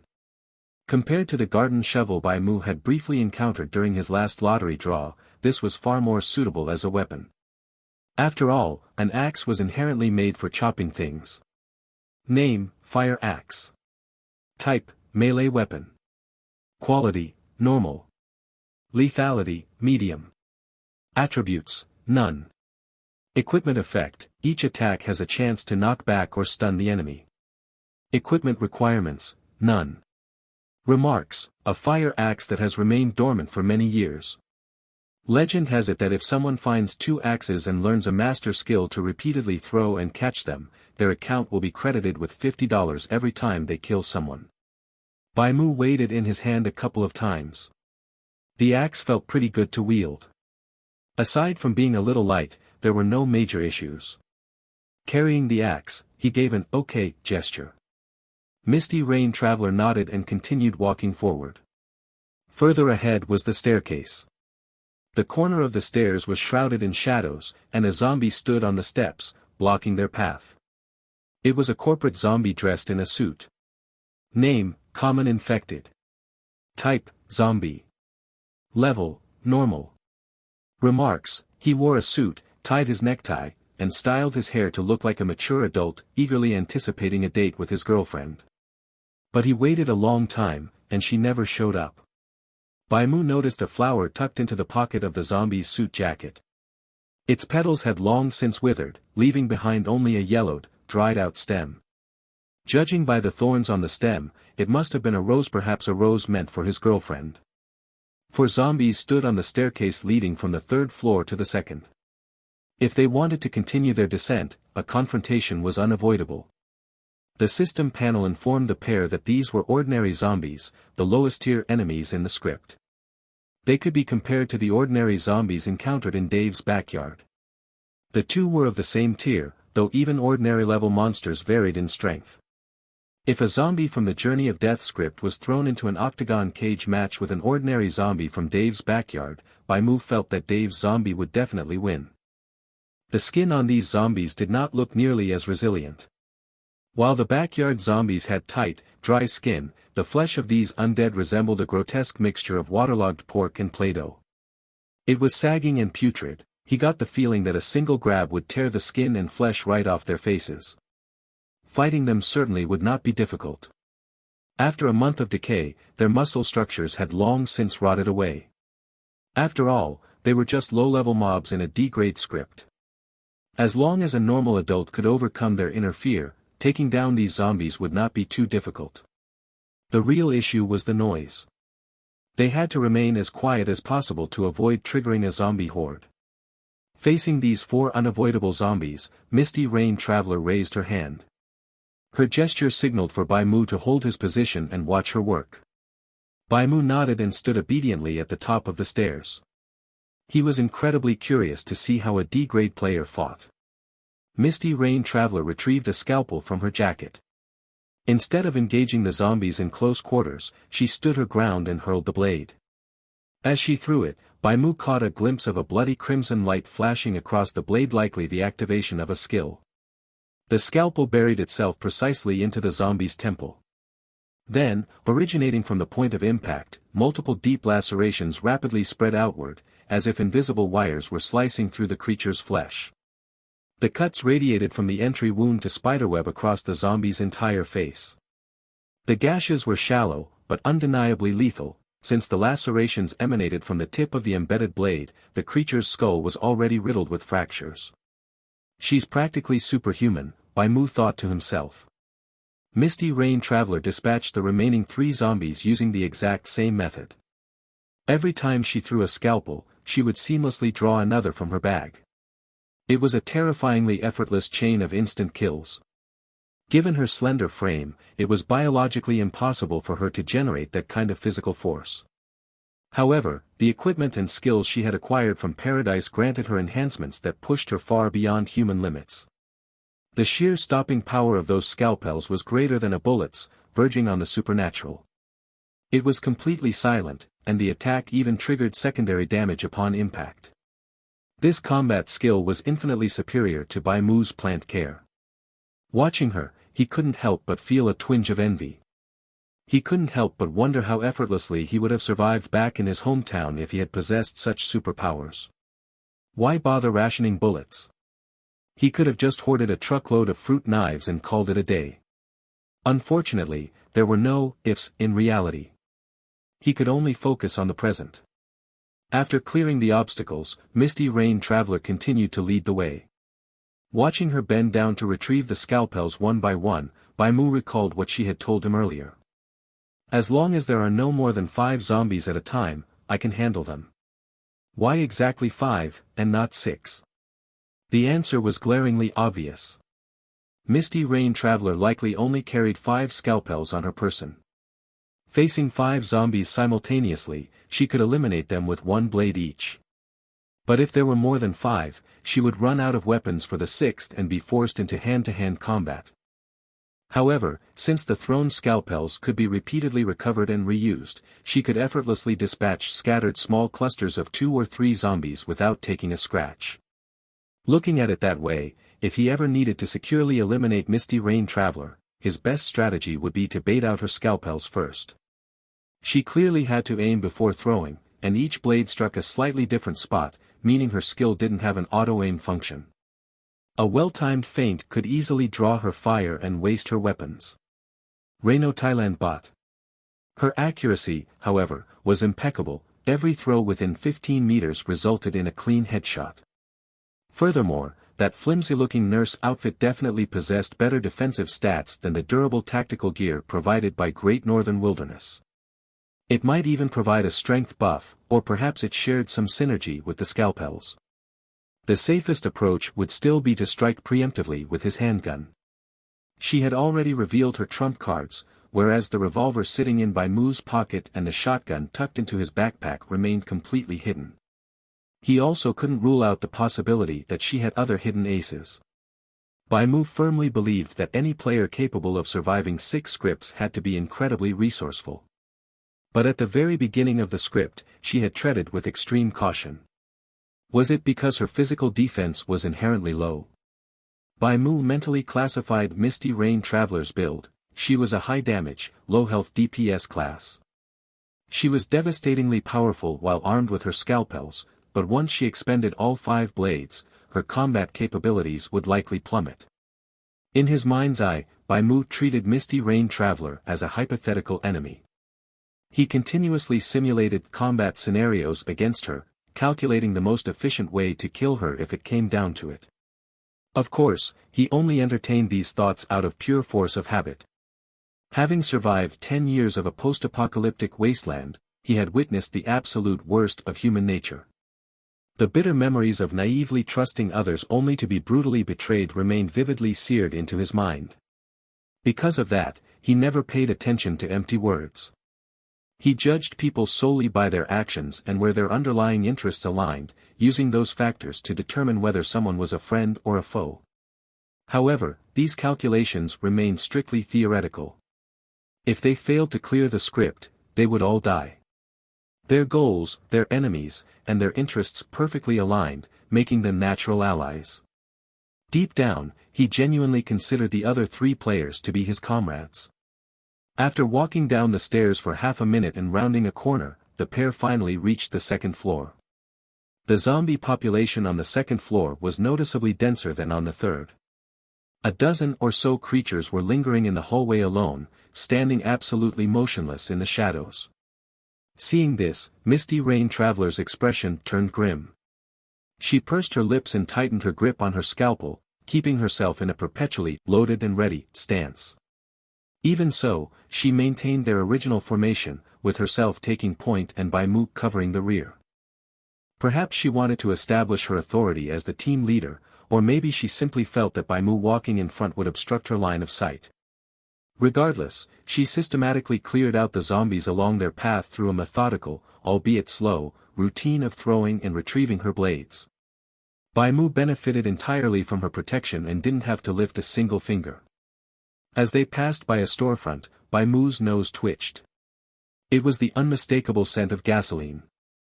The scent was incredibly faint, nearly completely masked by the overwhelming stench of rotting corpses, but Bai Mu was acutely sensitive to it. In fact, compared to the pure, sharp smell of unadulterated gasoline, this sickening blend of fuel and rotting flesh felt like home to him. It was the very scent of his everyday life. Pinching her nose, Misty Rain Traveler kept walking. The stench of decay was clearly making her sick to her stomach, and she only paused when Bai Mu firmly grasped her shoulder and pointed into the storefront. He held up 3 fingers, their predetermined hand signal for discovering gasoline.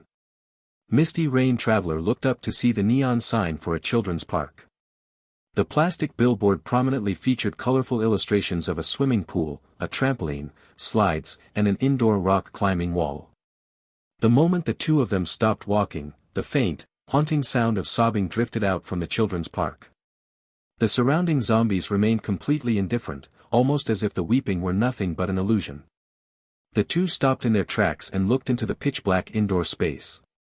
This place was located in the mall's unlit area.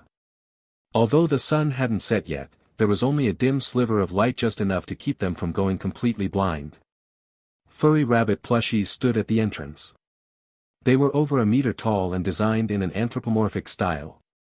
There were 3 in total, white, purple, and pink, with smiles stitched onto their cloth faces. In a well-lit area accompanied by cheerful music, these plushies would have been perfect for photos. But here, lurking in a gloomy corner surrounded by zombies and dried blood, they looked as if they might spring to life at any moment and strangle someone. It was safe to say the atmosphere was incredibly unsettling. When you looked at them, their molded black plastic eyes seemed to stare right back. A timid person making eye contact for even a few seconds would probably scream and tap out in sheer terror. Looking further inside, they saw the front desk of the children's park. During normal business hours, attendants would stand there to greet parents and coax them into buying membership cards. To the right of the front desk was a door leading deeper into the actual play area. Outside that door sat a few soft sofas, likely intended as a resting area for parents. This children's park probably also functioned as a daycare. Parents who wanted a break could hand their kids over to the receptionist, let the little ones play inside on their own, and then pick them up when they were done. Since there was only one entrance and exit with someone keeping watch at all times, there was no fear of children wandering off. However, this architectural layout was quite unfriendly to Bai Mu and Misty Rain Traveler. The innermost play area was completely pitch black, making it impossible to see what lurked inside. Bai Mu scanned the surroundings but could not find anything resembling gasoline. Misty Rain Traveler gestured for them to go inside and take a look. Thus, with one watching the right and the other watching the left, the two of them stepped through the door, passing between the cluster of rabbit plushies. Bai Mu gripped his fire axe tightly, guarding against any zombies that might be hiding in their blind spots. Out of the corner of his eye, he caught Misty Rain Traveler throwing a knife, cleanly and efficiently taking out a zombie dressed as a receptionist. There was absolutely nothing on Bai Mu's side. That single zombie was the only one in the reception area, leaving him as a mere bystander once again. The two conducted a thorough search of the reception area but found no gasoline. However, the deeper they walked into the room, the more pronounced the smell of gas became, no longer masked by the stench of rotting corpses. Misty Rain Traveler also clearly caught a whiff of that pungent odor. She knew they were getting very close to the gasoline. Bai Mu sniffed out the source of the smell it was wafting from the corridor. The gasoline was somewhere inside that pitch-black indoor park. He made a hand signal, indicating to Misty Rain Traveler that the gas was in there.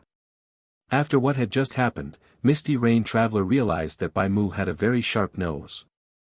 The item they desperately needed right now was definitely inside, but she hesitated over whether they should go in and search for it immediately. Ahead lay an enclosed space. The fading light of the setting sun could only illuminate a tiny patch of the tiled floor, leaving the contents beyond the door obscured. It was so gloomy and eerie that it sent chills down her spine. During her dozen or so seconds of hesitation, another bout of crying echoed out. This time, it was much clearer. It wasn't an illusion, it sounded like a woman weeping. She cried with such sorrow and resentment, as if she had just been kicked out of a taxi by her ex-boyfriend and abandoned on the side of the road in the pouring rain. Isn't this a zombie script? Why does it feel like a horror movie? Misty Rain Traveler whispered, goosebumps rising all over her skin. Although she was a D-grade player, she hadn't quite transcended the realm of humanity just yet. She still possessed all the normal human emotions, and fear was naturally one of them. She had managed to build up some courage while surviving in the scripts, but when faced with the unknown darkness, the primal fear hardwired into her DNA once again gained the upper hand. She licked her lips and glanced at Bai Mu. He still wore a completely stoic look, his face clearly saying, "I await the captain's orders." After some thought, Misty Rain Traveler decided to go in and take a look. Gasoline was a mandatory story item they had to find. If they didn't go in now, they would still have to do it later after regrouping with Great Northern Wilderness and his brother. The main issue was that they had no idea what the brother's situation was. If they went down to the first floor, they might not even be able to wait for them, and if they did wait, they would still have to come all the way back here. In a team-based script, even though teammates could divide the labor and cooperate, pinning all your hopes on others was ultimately unrealistic. Misty Rain Traveler wasn't that kind of person. The very reason she had volunteered to be the leader was that she wanted to keep the pacing of the mission firmly in her own hands, rather than being ordered around by someone else. She didn't believe any of her 3 teammates were stronger than she was. Her Bloody Nurse set was an E-grade equipment set she had obtained by pure chance after completing a highly difficult side quest, and Bloody Throwing Knife was an extra active skill inherent to the set. New Thailand Bodies. In terms of attack power, she firmly believed she was the strongest. If her throwing knives couldn't handle the female ghost inside, then adding those 2 brothers to the mix probably wouldn't make a damn bit of difference either. Unless there were an exceptionally large number of zombies hiding within more than 5, making it impossible for her to effectively use her knives, only then should she consider finding more people to help. As for exactly how many zombies were actually in there, she wouldn't know until she poked her head in to check. Besides, she still needed to figure out a way to establish her authority as the captain. People would inevitably get tired and need rest. In a team script like this, they could only make it far if the teammates were united. As the leader, Misty Rain Traveler needed to command respect in order to direct others effectively. The squad had just been formed, and the greatest danger right now was mutual suspicion. If trust collapsed, if she didn't trust them and they didn't trust her, everyone would fight for themselves, causing their chances of clearing the level to plummet. The objective of the script was to escape to the evacuation point. It was a long-haul mission, and they could only go the distance by dividing the work and cooperating. If she were completely alone, just keeping watch at night would be a massive problem. Determined to find the gasoline first and establish her dominance, she waved her hand forward. Bai Mu nodded. The 2 of them moved forward in formation, one behind the other.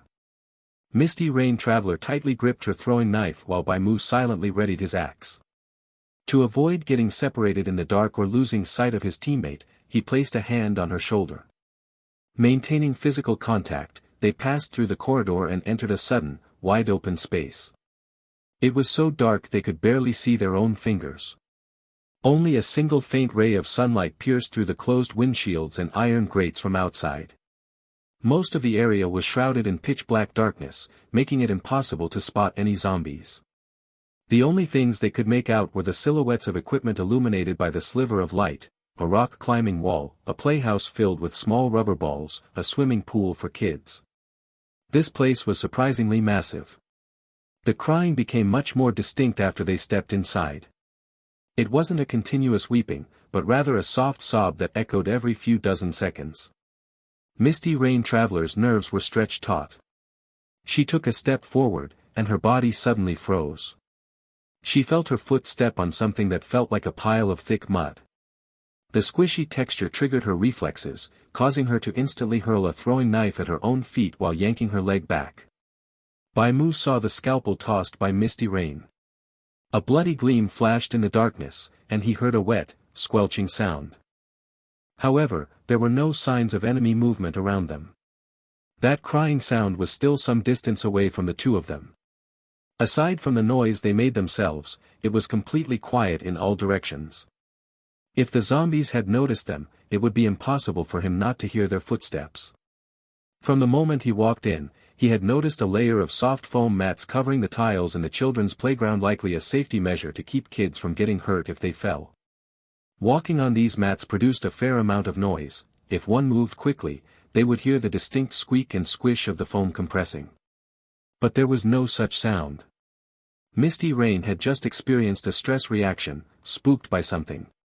Bai Mu squeezed Misty Rain's shoulder with a bit of force, afraid that the commander might cause a huge commotion and draw the attention of whatever was truly hiding in the corner crying. Misty Rain eventually calmed down. She realized she had lost her composure a moment ago. Nothing was actually attacking her. She had merely stepped on some dead object. She crouched down and took out her medical flashlight, wanting to shine a light to retrieve her scalpel. A faint light shone from her palm. She very carefully cupped her hands around the flashlight to prevent the beam from scattering and provoking whatever lurked in the dark. Finally, she could see exactly what it was. It was a headless corpse. Her shoe had stepped squarely on its back, tearing off a patch of putrid skin as she pulled away. Her shoe print was left on the corpse, and that scalpel was lodged into its spine. Misty Rain couldn't help but cover her mouth, forcing down the nauseating urge to vomit. This thing was far more disgusting than the zombies outside. At least the zombies outside still retained a bit of human shape, whereas this thing had swollen to the point of oozing fluid. While Misty Rain took a moment to compose herself, Bai Mu crouched down, yanked the scalpel free, and held it out to her. In a very gentlemanly manner, Bai Mu gripped the blade, offering the handle to her. Misty Rain froze for a second before taking the scalpel. Bai Mu pointed at the corpse and then at the hand holding the flashlight, gesturing for her to illuminate it for him. Misty Rain intuitively understood that he wanted to examine the corpse closely, so she adjusted the beam to give him a better look. It gave off the distinct vibe of an attending physician and his assistant nurse. Bai Mu examined the scene at close range, reaching out to directly touch the highly decomposed dead body, feeling along the severed spine. Just watching him do this made Misty Rain's stomach turn. But Bai Mu remained as calm as ever. Misty Rain couldn't help but wonder if this man had been a professional forensic doctor before coming to paradise. Only forensic doctors who professionally autopsied corpses could be this unfazed, right? The more she watched, the more she believed it to be true.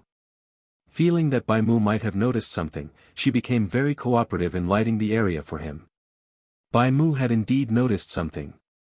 Although he had never received formal training as a forensic doctor, in terms of practical experience, a professional forensic doctor couldn't possibly see as many corpses in a single lifetime as he had. He could confidently declare to any modern-day forensic doctor, "I have seen more dead bodies than you've had hot meals."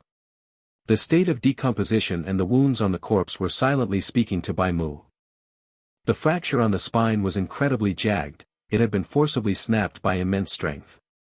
Even though the skin was rotting, he could still make out gouges that looked as if they had been carved by a sharp weapon. Or rather, marks that looked like they had been left by a cat's claws. It was as if the sharp claws of some vicious beast had violently slashed at the corpse. Many areas were torn to shreds. Bai Mu reached right in and peeled back the rotting flesh, it felt cold and squishy. Are Nigerian Naira Omicron B. Like digging through cotton, he pulled apart the rotting meat and organ tissue. Misty Rain felt a chill run down her spine watching this. She was wearing a nurse outfit, but she wasn't a real nurse. Killing zombies was one thing, she could grit her teeth and power through it. But this naked autopsy scene made her feel as if her own internal organs and blood vessels were being stroked. A deep chill welled up from the depths of her heart. Fortunately, she wasn't the one doing it, so she just had to endure it. She watched as the corpse's bones were exposed one by one. The spine, the ribs, the pelvis, the large bones all bore scratch marks. Some of the bones were broken, as if they couldn't withstand the force. Not far away, Bai Mu also found the corpse's head. He picked it up like a stray ball, focusing on the severed cervical spine, noting a distinct twist to the right. Putting all the clues together, he could picture exactly what kind of enemy this victim had encountered. A monster acting like a wild beast, with enough strength to twist a person's head right off. It possessed sharp claws capable of piercing skin and damaging bone.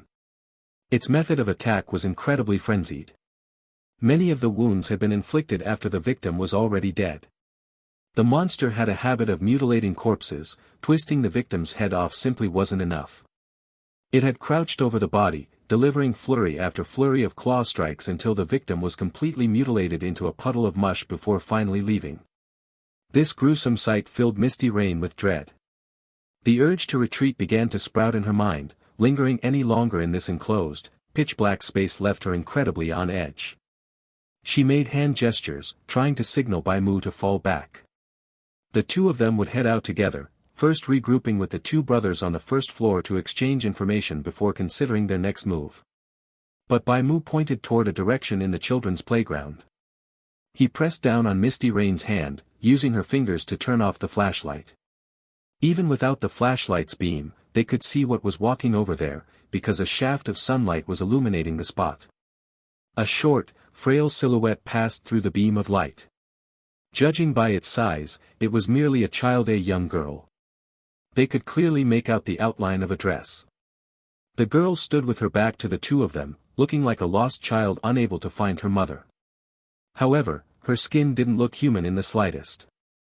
The sunlight revealed an unhealthy purplish-black hue, with dense, root-like veins spreading across her neck and arms.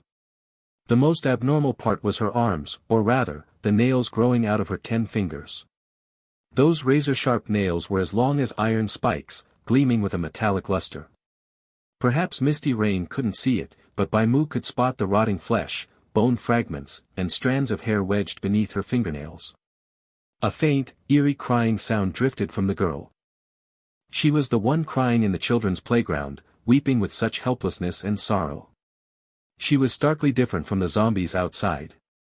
Her body wasn't rotting, and her disheveled hair made her look like a terrifying wraith. This was a mutant. She was the one who had created the headless corpse beneath Misty Rain's feet. And the two of them finally saw where the gasoline was located. The girl wandered around, crying, and moved out of that beam of sunlight. She cleared their line of sight, revealing a generator right behind her. As if intentionally reminding them, the interface panel for the gasoline can popped up before their eyes. Name, gasoline can. Type, item. Quality, common. Note, a can containing gasoline, quite rare to find inside a shopping mall. It was placed right in front of the generator, lying there quietly, emitting its distinct odor. And there wasn't just one can, there were a full 3 cans, the gas cans were right in front of them. As long as they killed that weeping mutant, they could obtain 3 cans of gas. This forced Yan Yu to re-evaluate the creature's threat level. She did not want to easily give up this opportunity, and neither did Bai Mu.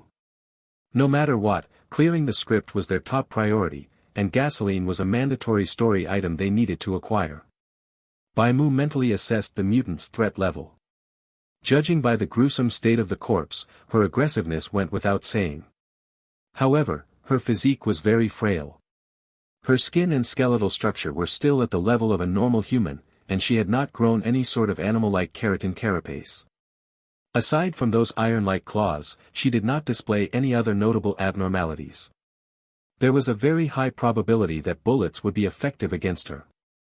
Her arms and nails were her greatest offensive weapons. Small-statured mutants were generally very fast, but she did not seem to be the highly perceptive type. Even after Bai Mu and Yan Yu entered the room, she had no reaction and continued spinning in circles on her own. If they could sneak up behind her, pull out a shotgun, and blast her in the head, they could probably finish her off. Among the many mutants Bai Mu had encountered, her overall strength felt only average. At the very least, she was nowhere near the level of the Iron Skeleton. If the Iron Skeleton was considered a boss, she was at most an elite monster. After all, this was merely a challenge guarding a resource point in a D-grade script. With Bai Mu's current methods, killing her would not be a major problem. However, the gunfire might alert the zombies outside and trigger a horde. What about fighting her directly in melee with the fire axe? No, that creature could forcefully twist a person's head right off. Her strength was on an inhuman level, and Bai Mu was not confident in achieving a complete victory in close combat. When facing this kind of mutant that would go berserk at the slightest provocation, a one-hit kill was the safest approach. Aside from the shotgun, was there any other way to keep things as quiet as possible? Bai Mu looked at the scalpel in Yan Yu's hand and gently tugged on her arm. The two exchanged a glance and quietly backed away, leaving the dark space and returning to the empty reception room. "Commander, if your scalpel hits, are you confident you can take down that mutant?" Bai Mu asked in a hushed voice. "You want to make a move?" Yan Yu whispered back. "Did you not see that corpse? That thing is far too dangerous." The temptation of 3 cans of gas was immense, but the corpse served as a glaring warning. She did not want to risk her life this early on. The bloody nurse set gave her incredible offensive capabilities but offered zero defensive power. If the mutant pinned her down, she knew she would die a gruesome death. "But we have to find gasoline eventually, right?" Bai Mu reasoned.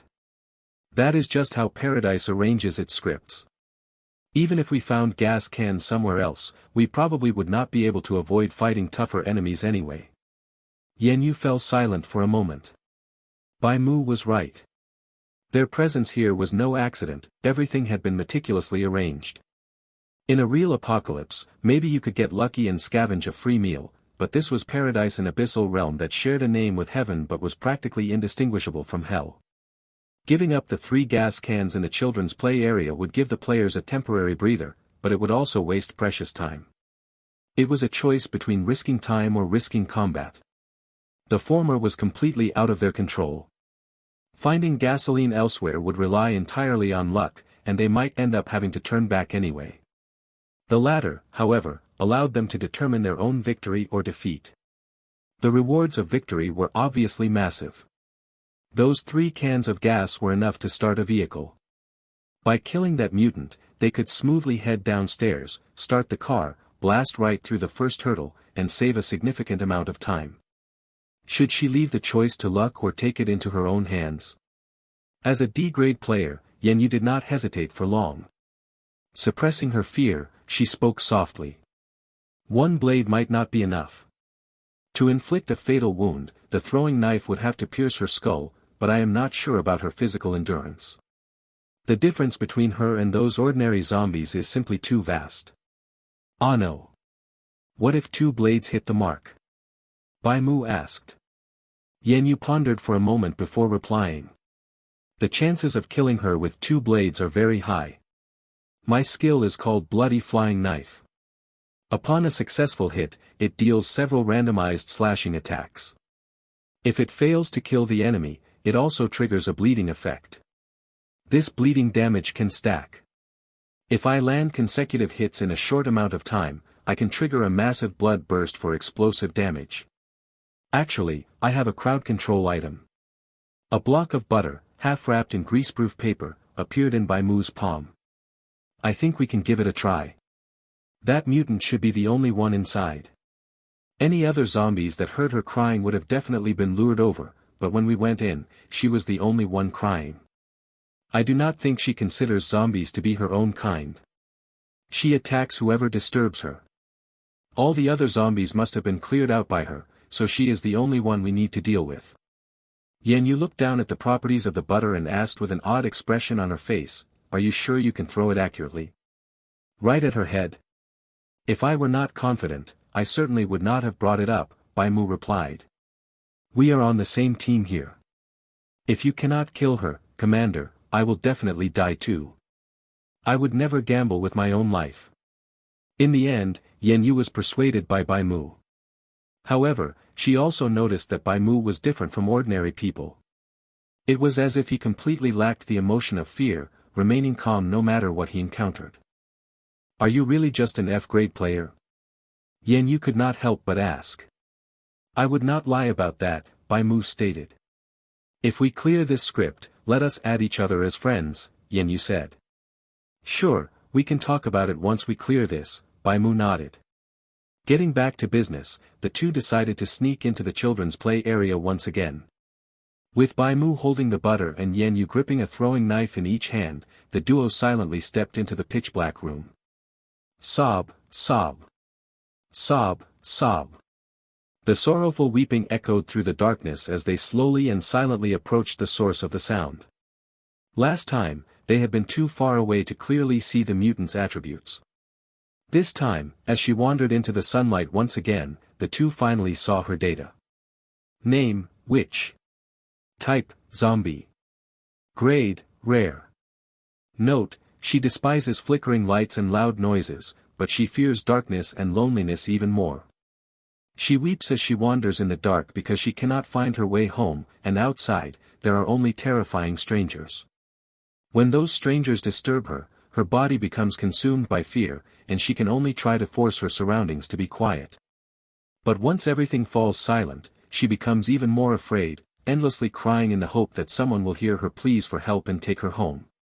The two were already very close to the witch, separated by barely 10 meters. She maintained her fixed pattern of movement, wandering in circles within a confined space while weeping incessantly. According to their agreed-upon plan, Yan Yu came to a halt. As soon as the witch stepped into the sunlight on her next rotation, she would seize the opportunity to throw her dagger.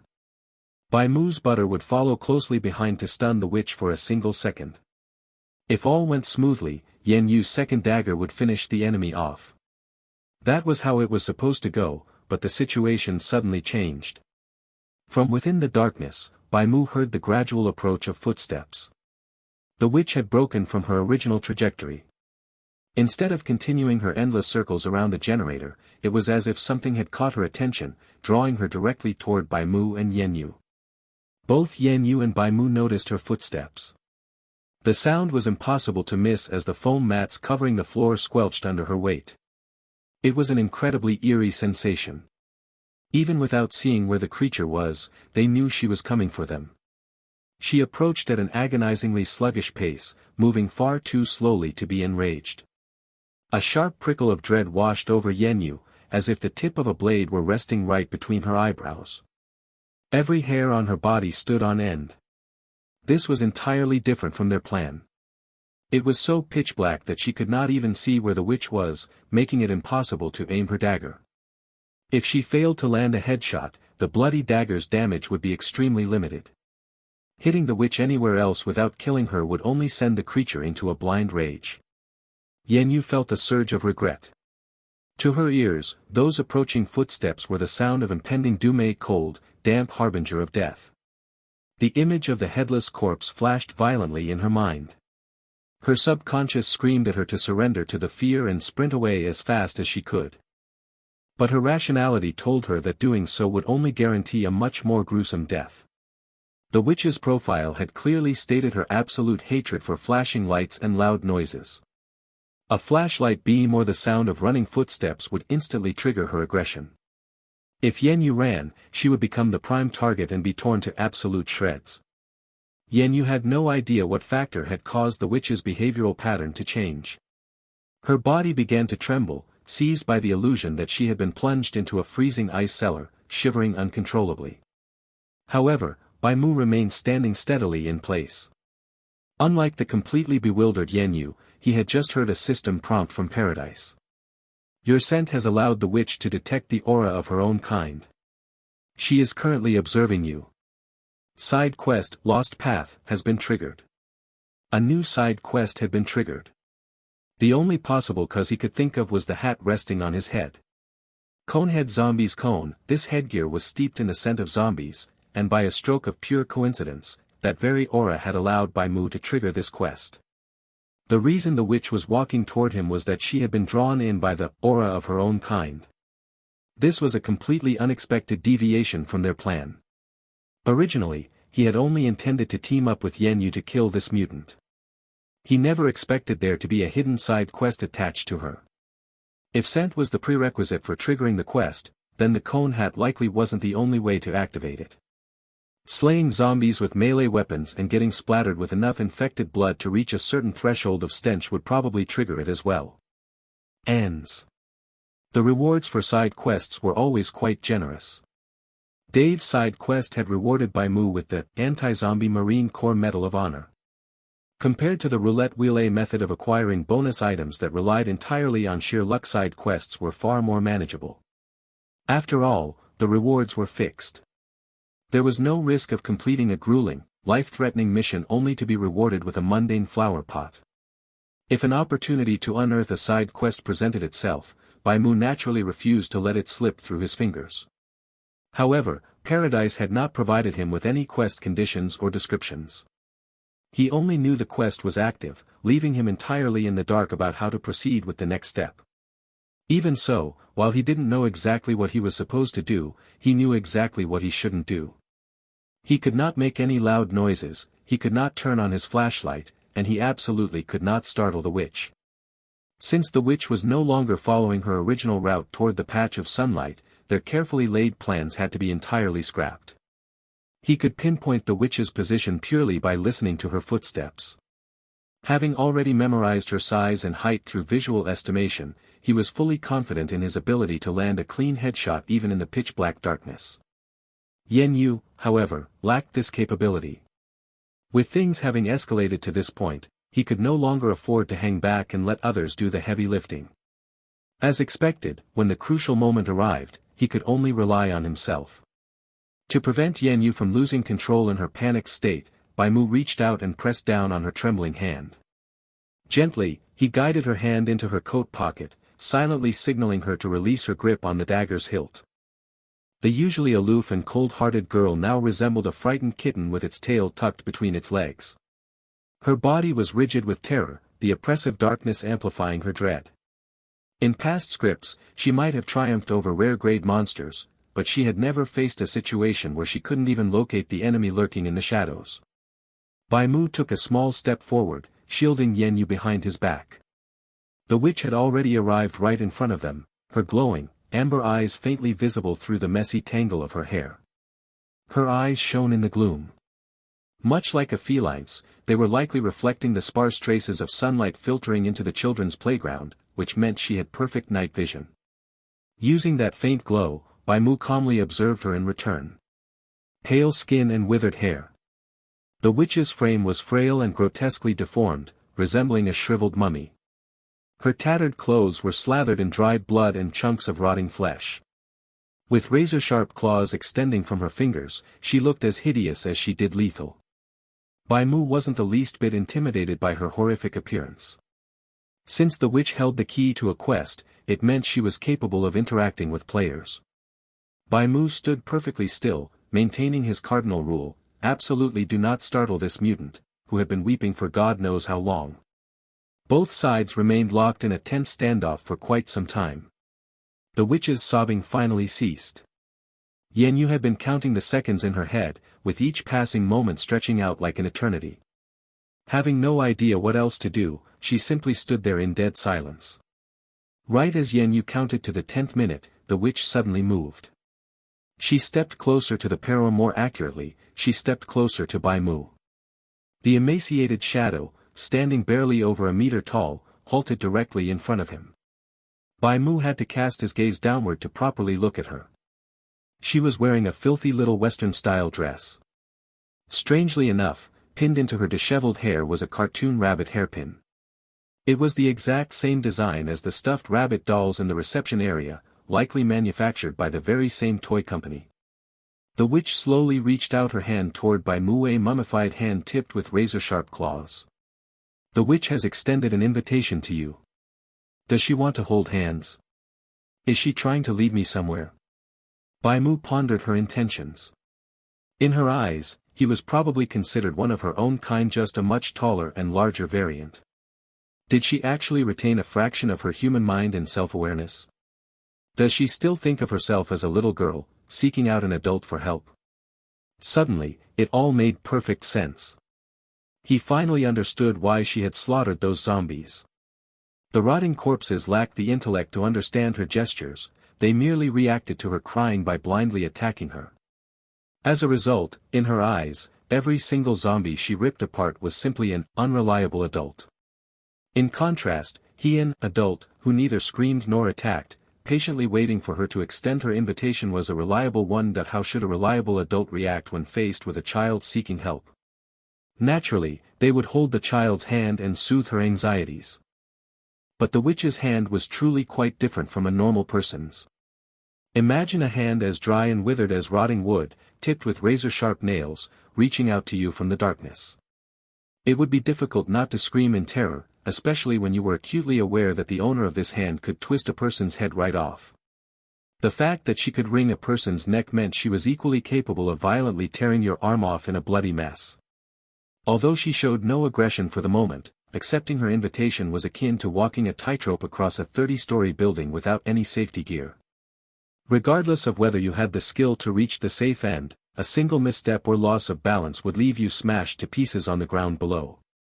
A person lacking mental fortitude would tremble and break into a cold sweat just standing at the edge of the roof, looking down at the miniature cars and greenery while feeling the wind rush against their face. Fortunately, the person who triggered this quest was Bai Mu. If Yenyu had been the one, she likely would not have been able to resist throwing her throwing knives, completely enraging the witch. It was even highly probable that the witch would be provoked the moment the triggerer pulled out something like a knife. Since she retained a certain level of self-awareness, her subconscious most likely also recognized common dangerous items like bladed weapons. If Bai Mu had not put away his fire axe before coming inside, she very well might have attacked. It was not difficult to deduce the witch's behavioral patterns. She was hypersensitive to everything in the outside world. Anything outside her expectations would instantly flip her from her current tranquil state into a frenzied, attacking mode. Bai Mu quickly grasped the difficulty of this side quest. The key lay in pacifying the witch's emotions. He absolutely could not do anything to startle her or cause her to lose control. He had to humor her and follow her rhythm. This was equivalent to dancing on the edge of a blade. Giving her his hand meant closing the distance between them so much that she could snap his neck with her sharp claws at any given second. Aside from this, Bai Mu had another option. He could immediately pull his shotgun from his inventory before the witch could react. At such a close range, it would be enough for a guaranteed headshot. The witch's head would burst open like a crushed watermelon. He mentally weighed the consequences and gains of both choices. By choosing the former, he would unlock a hidden side quest, giving him the chance to obtain extra items and rewards, albeit at great risk. By choosing the latter, he would completely forfeit the rewards this side quest could bring. Even if he temporarily escaped danger, the deafening roar of the shotgun was highly likely to trigger a horde of corpses, leading to them being besieged inside this cramped children's park. However, his current ammunition supply was still relatively sufficient. He also had a massive lethal weapon like the cherry bomb in his backpack, which would be enough to blast his way out of a heavy encirclement. But the final result would be the depletion of most of his ammo, leaving him with heavy losses and absolutely zero gains. Thinking of it this way, the choice was obvious. Bai Mu stowed the butter into his backpack, extended his right hand, and held on to the witch. To avoid being punctured by her long nails, he directly grasped the witch's palm. After all, she was just a mutant formed from an infected child. Her palm was very small, allowing Bai Mu's large hand to easily envelop hers. And psst. The sensation was cold and clammy. The blood of the corpses had congealed on the surface of her skin. Furthermore, because there was a swimming pool inside the children's park, the air in this place was exceedingly damp. The moisture in the air condensed on her icy skin, mixing with the corpse blood to create a bizarrely sticky and slippery texture. He could feel the witch's bulging veins. She had no pulse, and her body temperature was extremely low. Holding her hand felt like gripping a venomous snake that had been soaked in frigid water. You have accepted the witch's invitation and pacified the witch. Paradise chimed with another notification. The facts proved that his judgment was entirely correct. The witch did not launch an attack. Instead, she led him deeper into the children's park.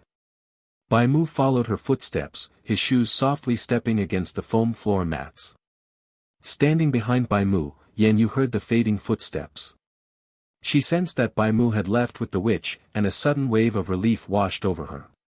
Closely following that was an intense desire to survive. She did not want to stay in this terrifying room for a second longer. The witch had left her with a massive psychological shadow, and only a single thought remained in her mind: escape.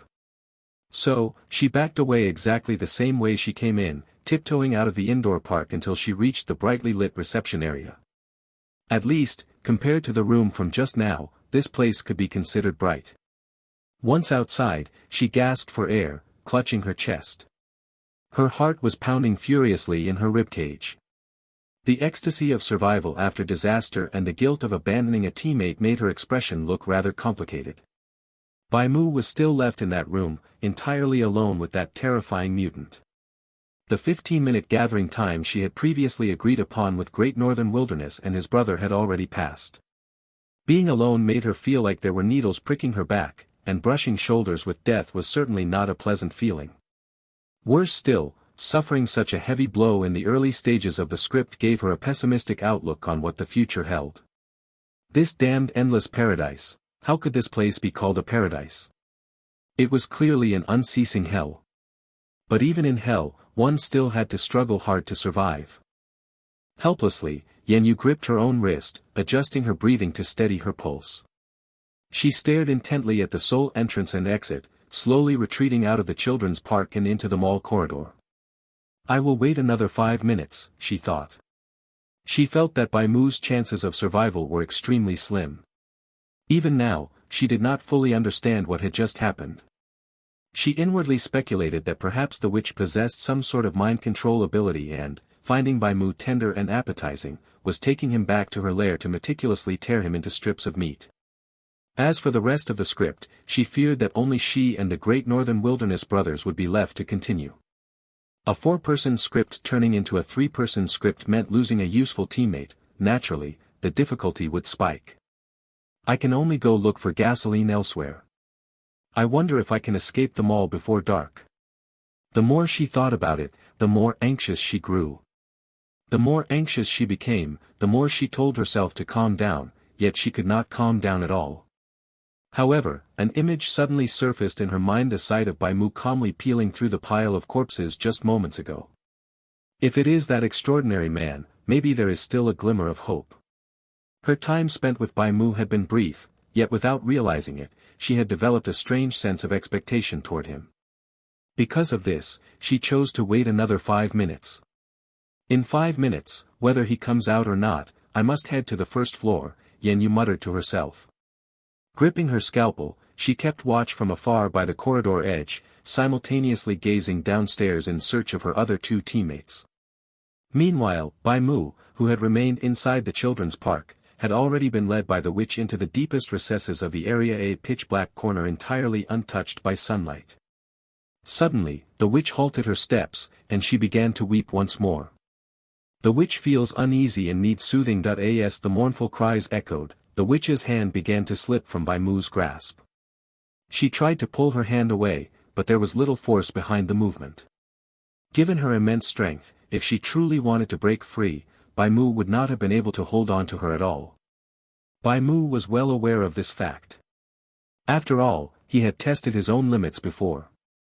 At best, he could snap a zombie's neck, but he could never twist through the flesh, bone, and sinew of a zombie's spine and neck like twisting a bottle cap 3.5 times to completely decapitate it.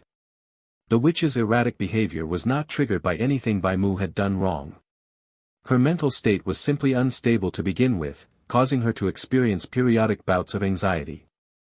Bai Mu knew he had to do something to soothe her. If he did nothing and just let her cry, it would not be long before she threw a full-blown tantrum. She might forget that she was the one who approached an adult in the first place, and instead start wondering, who is this? When did he get next to me? That thought would then twist into, I do not know him, and him being this close is dangerous. From there, she would react like a startled cat, arching her back, shrieking, and tearing into Bai Mu with a wild frenzy of claws. As for exactly how to comfort her, Bai Mu had never raised a child, but he had been one himself. He recalled the time he spent with his grandmother. Growing up, she was his only family. She had taken excellent care of him, making sure he was always well-fed and dressed warmly. At night, she would play cards with him. They played a simple matching game, one he still remembered to this day. Whenever 2 cards of the same rank were played, you could scoop up the pile, and whoever ended up with the most cards won. After the apocalypse arrived, he would occasionally take out a deck of cards and play by himself. Playing cards alone was rather dull, but when he reminisced about those nights spent in good company, the boredom faded away. When he was sad or bullied in the past, how had his grandmother comforted him? He delved into his past, mimicking the scenes from his memory to soothe the little kid beside him. He first reached out tentatively toward the witch's forehead. When she did not react adversely, he went a step further, placing his hand against her brow and stroking it gently. Most elders comforted their children this way. It was one of the most common forms of body language. Regardless of race or nationality, body language was universal. It was the most primal language, one that even a caveman could understand. Since the witch still retained fragments of a human child's cognition in her subconscious, she should find this gesture familiar. From a psychological perspective, people spent their entire lives seeking out familiar environments. A child who was frequently beaten, scolded, and controlled by their parents would grow up feeling a sense of familiarity toward romantic partners who possessed those same traits, even developing an infatuation with them. Although they felt physical pain, that sensation of being controlled was so familiar that it would trigger a safety mechanism in their brains, equating pain with security, rendering them unable to leave that toxic environment. Of course, judging from the clothes the witch wore during her time as a human, she certainly was not the type to have suffered abuse in her family. Bai Mu had been observing her carefully. She wore an intricately designed princess dress. Its original color must have been beige or pure white. Even though it was severely torn and frayed from slaughter and a long period of neglect, one could still judge the dress's value by the lace trim, prints, and piping. This dress was not cheap. At the very least, Bai Mu had never worn clothes with so many intricate patterns growing up, nor had he ever seen any of the other girls in his village wear anything similar. Her hairpin matched the style of the plushies outside the children's park, something she had likely asked to buy herself. When she was alive as a human, her parents must have provided for her exceptionally well materially. She must have been deeply cherished by her family. Therefore, what would make her feel a sense of familiarity had to be this gentle physical affection. You have pacified the witch. Under Bai Mu's gentle stroking, the witch's crying ceased, and she once again led him forward. Bai Mu followed her as she wandered in circles around the children's park. Every so often, she would become anxious, and Bai Mu would have to step in and soothe her. However, Bai Mu could feel the effectiveness of his comforting gradually diminishing. With each successive attempt, it took longer to calm her down. Yet, as he comforted her more frequently, she stopped wandering aimlessly on her own. Sometimes, she would even stop and allow Bai Mu to take the lead. A with tilde nuo epsilon. Realizing this, Bai Mu used the opportunity of the witch's fourth crying fit to guide them over to the generator. 3 cans of gasoline were well within reach. Bai Mu stretched out his hand and gripped the handle of a gas can. Do you wish to store the gasoline can in your inventory? Yes, Bai Mu muttered in his mind, storing all 3 cans of gasoline into his inventory. He still had plenty of inventory space left. As an F-grade player, his script inventory had 16 empty slots. Since the gasoline cans were identical items, they could stack in the inventory, occupying only a single slot. After taking the gasoline, Bai Mu pacified the witch once more. This time, it took considerably longer. Initially, it only took about 3 seconds to quiet her down, but now it required a full 10 seconds. At the same time, Bai Mu could feel the force of the witch trying to pull her arm away growing stronger. Just what exactly does she want to do?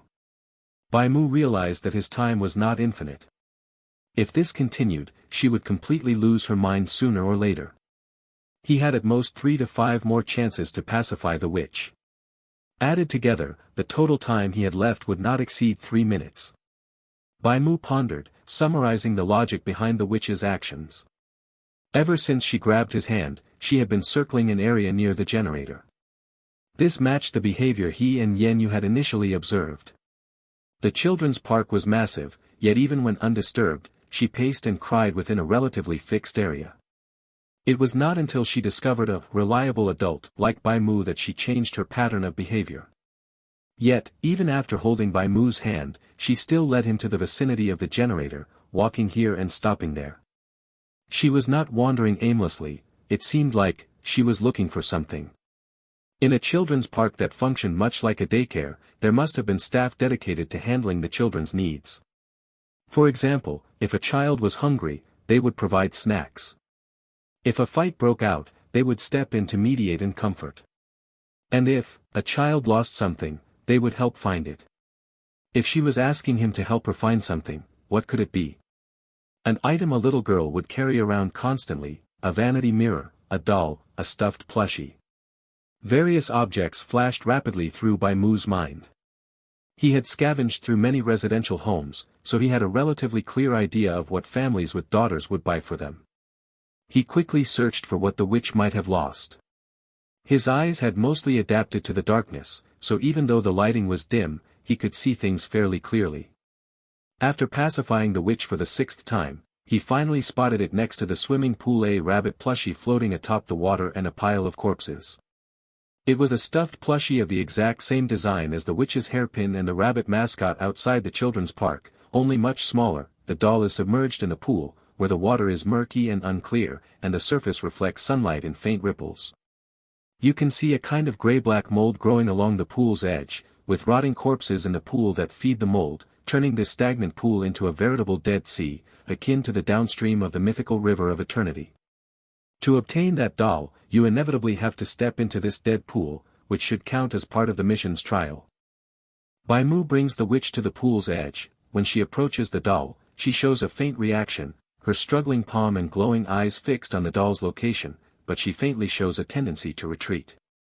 In the script setting, all infected beings fear water. This virus originated from a mutated rabies virus, and one of rabies patients' main traits is a fear of water. As an infected entity, the witch has clearly not escaped the virus's grip. She refuses to enter this children's pool, even though its depth barely reaches a meter. No wonder she seeks help. From her behavior, Bai Mu believes the doll is exactly what she's looking for, and that it's the key to the mission. Bai Mu strokes the witch's forehead once more, ensuring she steadies down, then releases his hand and steps into the pool. The cold water soaks Bai Mu's trousers and shoes. The pool's depth only reaches his calf, about 10 centimeters below his knees. The footing is slick, and the bottom is covered with numerous microorganisms and mold, making it easy to slip. If he were to fall, a loud splash would echo and spray water onto the witch, likely causing mission failure. Thus Bai Mu proceeds cautiously, confirming his footing before each step. After taking 2 steps, he steps onto something soft and squishy, most likely a rotting corpse submerged in the water. Its severely decayed arms and legs block his path. These bloated limbs are the witch's handiwork, a jumbled mess, making it impossible to tell who is who. Surrounded by countless corpses, Bai Mu actually feels oddly at ease. Dead bodies are preferable to living ones. Though the smell is unpleasant, it remains within his tolerance. Soon he reaches the rabbit doll. This small item has its ears torn open, with several clumps of cotton protruding from the break. Bai Mu pulls the doll out of the water, stuffs the cotton back into its body, and ties the broken threads together with a knot. You have obtained a quest item, Relaxed Rabbit Plushie. Name, Relaxed Rabbit Plushie. Type, Quest Item. Quality, Ordinary. Note, it once accompanied someone, being lovingly cared for. When Bai Mu picks up the doll, he realizes it's not just a doll. Behind it, there is a metal zipper, originally a small bag designed to resemble a doll. Are Nigerian Naira yes. Bai Mu does not tamper with the doll. As a meticulous adult, his duty is to help children in the amusement park find lost items, not to open the zipper of someone else's belongings. Before ensuring the witch stabilizes, he shouldn't do anything extra. He takes the doll back to shore and, by chance, wrings some water out of it, making it feel lighter though still damp. He places the doll in front of the witch. The witch reaches out to hug the rabbit plushie, but Bai Mu notices that, given the trajectory of her hand, her sharp claws would surely puncture the doll's skin, so he quickly pulls the doll back. The witch felt unease. The witch emits a low, muttering whisper, perhaps feeling she has been tricked, her body trembling slightly, a precursor to anger. Bai Mu strokes the hair on her forehead, stuffing the doll into her elbow to prevent her from accidentally breaking it herself. You soothe the witch. She instantly calms down, lowers her head to look at the doll in her arms, looks up at Bai Mu with a somewhat bewildered expression, then looks back at the doll several times. Then she hugs her doll tightly, like a real little girl, gently rubbing her face against the doll's head. It seems a bit lonely, perhaps before she became like this, she often hugged the small doll alone, zoning out in this bustling children's park. After obtaining the doll, the witch finally stops crying. She no longer reaches for Bai Mu's hand, merely hugging the dirty doll and sitting quietly in a corner. You helped the witch find her relaxed rabbit plushie. Side quest, Lost, has been completed. The witch thanks you for helping her find Mr. Robert, and her heart finds peace. You have earned the title, Witch's Friend. Bai Mu looks at his title column. Besides Walking Headlines and Survival Master, he now has a new title. Title name, Witch's Friend. Title rank, B. Effect, Strength +3, Agility +3, gains the active skill, Berserk. When equipped with this title, you are considered a friend of the witch. Note, since you have earned a witch's friendship, other witches will not attack you proactively, even if you accidentally disturb them, but remember, friendship cannot be endlessly intruded upon. It is another B-grade title, but compared to Survival Master, which directly boosts health and stamina, this one is far more complex. It is clearly an offensive title, granting a full +3 to strength and +3 to agility, totaling 6 base points, plus an extra active skill. Bai Mu eagerly equips the title. A rabbit doll icon appears in his status panel, displaying, "You are now a friend of the witch." After equipping the title, similar to when he learned Plant Care, he feels he has acquired another ability. Skill name, Berserk. Skill category, Active Skill. Effect, within 3 minutes, the user's physical abilities are greatly enhanced, and can expend up to 50% of stamina.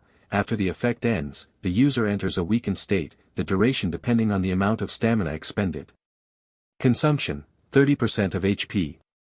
Learning condition. Note, few people survive angering a witch, especially when you're alone and hear her cries. Run quickly in that case. The witch shows no signs of proactive aggression. She does not cry or cause trouble, merely sits there staring blankly, hugging her doll. Bai Mu can move freely around her. When he pulls out a fire axe she shows no reaction. Presumably turning on a flashlight won't provoke her further. As long as he doesn't shine it directly into her eyes, their friendship endures. She has lost her aggressiveness now, just like a real little girl, sitting alone that he had gotten the gasoline, and the side quest was complete. The effect of the new title was extremely practical. He gained 3 points in strength and 3 points in agility. It was worth noting that his base attributes were only 16 points in strength and 14 in agility, totaling 30 attribute points.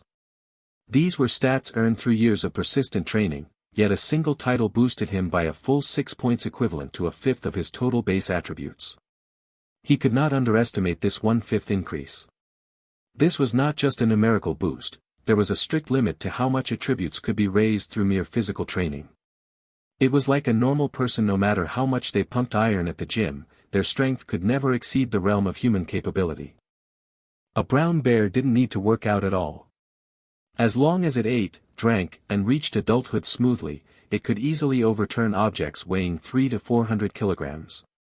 That kind of power was equivalent to a human flipping a sedan barehanded. This was not a level achievable through training, it broke through the very limits of the human species. These 3 extra points of strength and agility allowed Bai Mu to break through those limits. He didn't know if he had surpassed the absolute limits of humanity, but he had definitely surpassed his own. He clearly felt his body become lighter, like an athlete accustomed to year-round weight training suddenly shedding their weighted vest and the iron blocks on their ankles. He could jump higher, run faster, and carry heavier loads. Furthermore, this wasn't some jarring, uncontrollable surge of power. He still retained perfect mastery over his entire body. Bai Mu clenched his fists, finding the sensation truly miraculous. If I use Berserk, will my physical abilities experience another massive leap? He really wanted to test the effects. Perhaps after activating Berserk, he could leap directly from the first floor to the second. However, Berserk came with side effects. Not only did it consume health, but it also applied a weakened debuff once the duration ended. This was a desperate ultimate move meant for life and death struggles, not a toy for his own amusement. Helpless, he had to abandon the thought of testing his new skill. Overall, though, he was extremely satisfied. The price he paid for obtaining this new title was merely getting his shoes and pants a little wet. It was practically a free gain. It seemed he had accomplished everything he could in this area.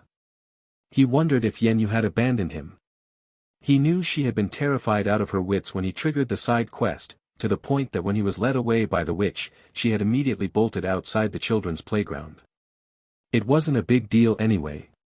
If she had stayed, accidents might have happened.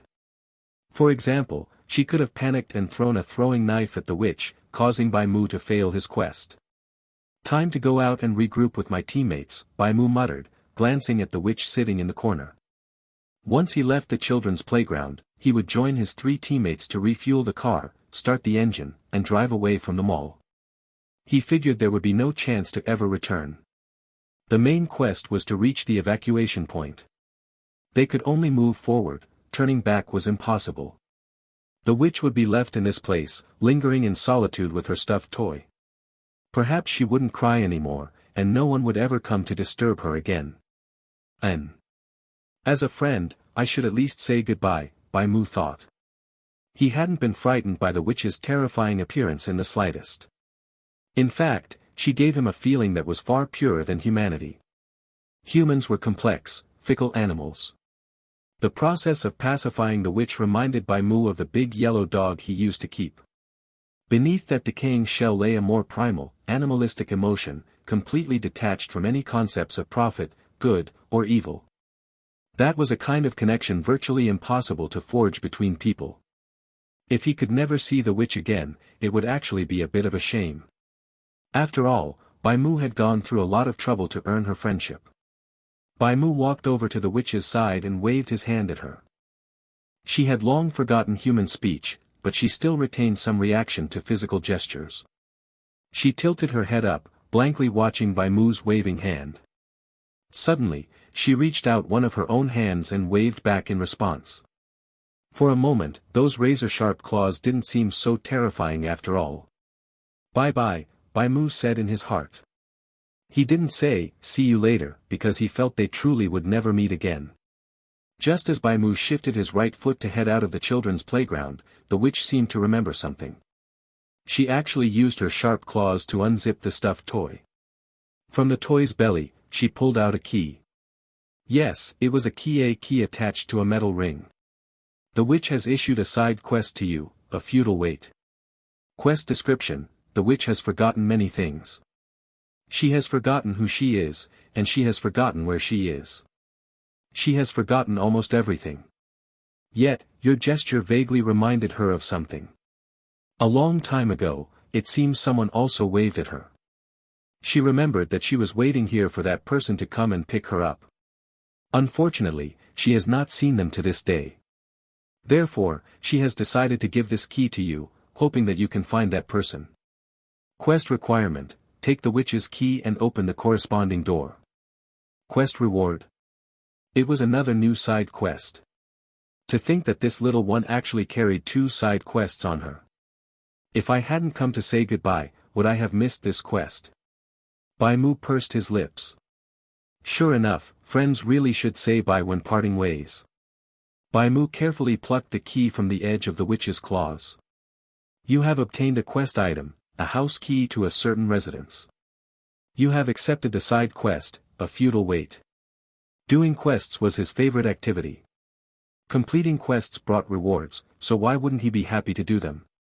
The feeling that completing a task would absolutely yield a return was incredibly satisfying. Countless times, Bai Mu had wasted ammunition, slaughtered a horde of zombies, and broken into a house only to find not even a single can of luncheon meat. In his experience, laboring in vain was the norm. Completing a task and actually gaining a reward from it was an absolute rarity.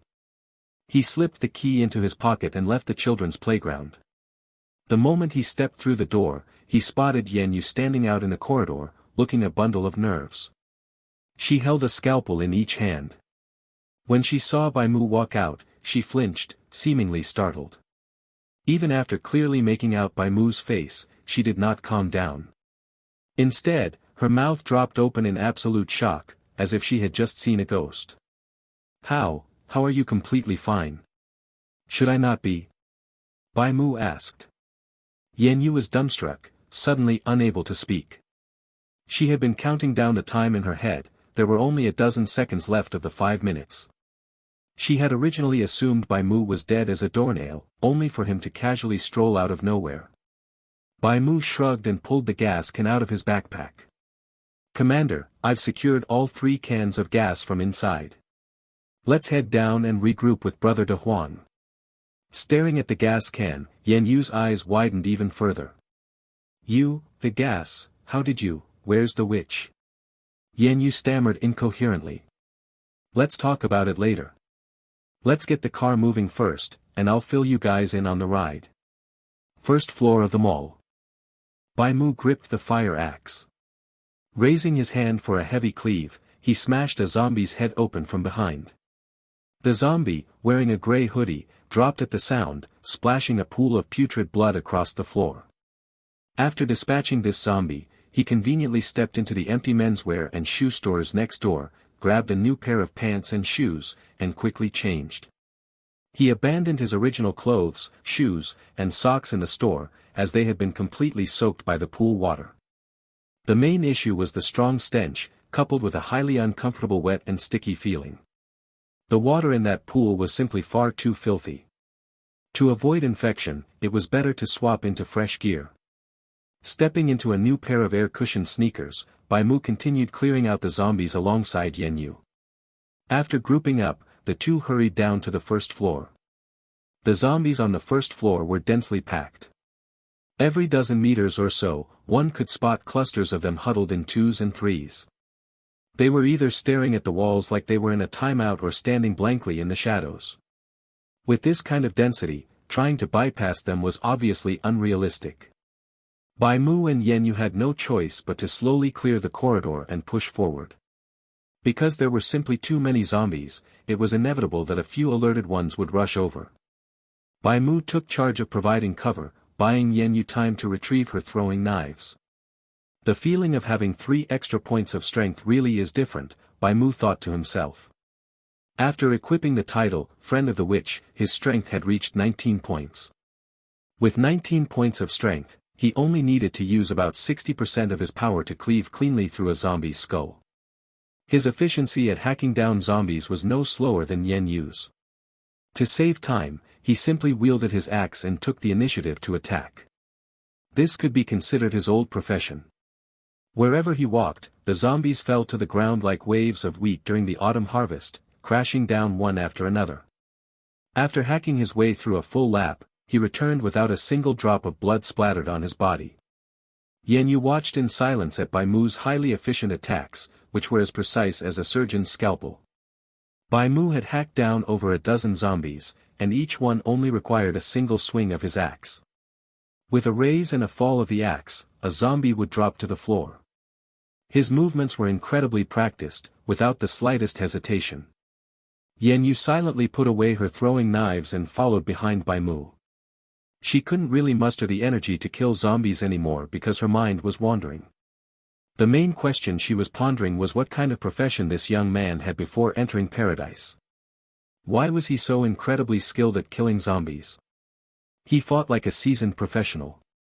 Once there wasn't a single standing zombie visible to the naked eye, Bai Mu and Yan Yu walked out of that long corridor. The light suddenly brightened as they stepped into an open-air plaza inside the building. Factoring in the time they had lost at the children's playground, it had taken them nearly half an hour to slaughter their way from the 3rd floor down to the plaza.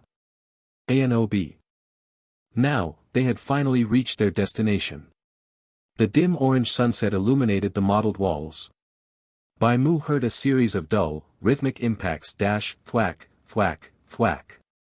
Looking into a corner, he saw Nanching Port wielding a bent water pipe, viciously smashing it against a zombie's head. This burly, dark-skinned man, standing over 6 feet tall, was wearing a hard hat and gray work clothes. His expression was thoroughly ferocious. The zombie was smashed until black blood spurted and its flesh was a mangled mess.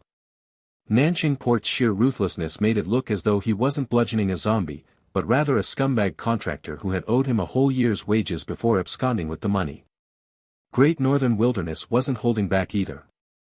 He had somehow procured a heavy bone-chopping cleaver and was hacking at zombies on the other side, wearing a completely benign, kindly expression on his face. The zombies in the small plaza had been mostly cleared out by them. However, compared to the pristine state of Bai Mu and Yenyu, the two brothers had a considerable amount of blood splattered across their clothes. "Brother Bai, sister Yenyu, you're still alive!" Great Northern Wilderness exclaimed in pleasant surprise as he lopped off a zombie's head. Nanching Port turned his head at the sound, saying in astonishment, "You guys actually didn't die." "We were delayed a bit on the way," Bai Mu explained. "But it was worth it. We managed to get 3 jerrycans of gasoline." Bai Mu took the gas cans out of his backpack one by one. The capacity was clearly marked on them. They were all 10-liter containers, making for 30 liters in total. Usually, a compact car's gas tank only held about 40 to 50 liters. These 3 cans of gas were enough to fill the tank more than halfway, allowing them to drive for over 300 kilometers. Great Northern Wilderness beamed with joy, throwing up a thumbs up. "See, little brother. I told you the teammates we matched with this time were pretty good." Nanching Port returned to his silent demeanor, putting away his water pipe and stepping behind his older brother. "How are things on your end? Did you find anything useful?" Yenyu asked. Great Northern Wilderness rubbed his nose. "We only managed to get 1 can of gasoline. We also found a case of bottled water and a few cans of pork and peas. Oh right, I also found a pack of cigarettes. Foreign brand. Do you guys want one?" Great Northern Wilderness pulled a black and white striped cigarette box from his pants pocket. "I don't smoke," Yenyu said, shaking her head. "Got a lighter?" Bai Mu casually reached out and took one.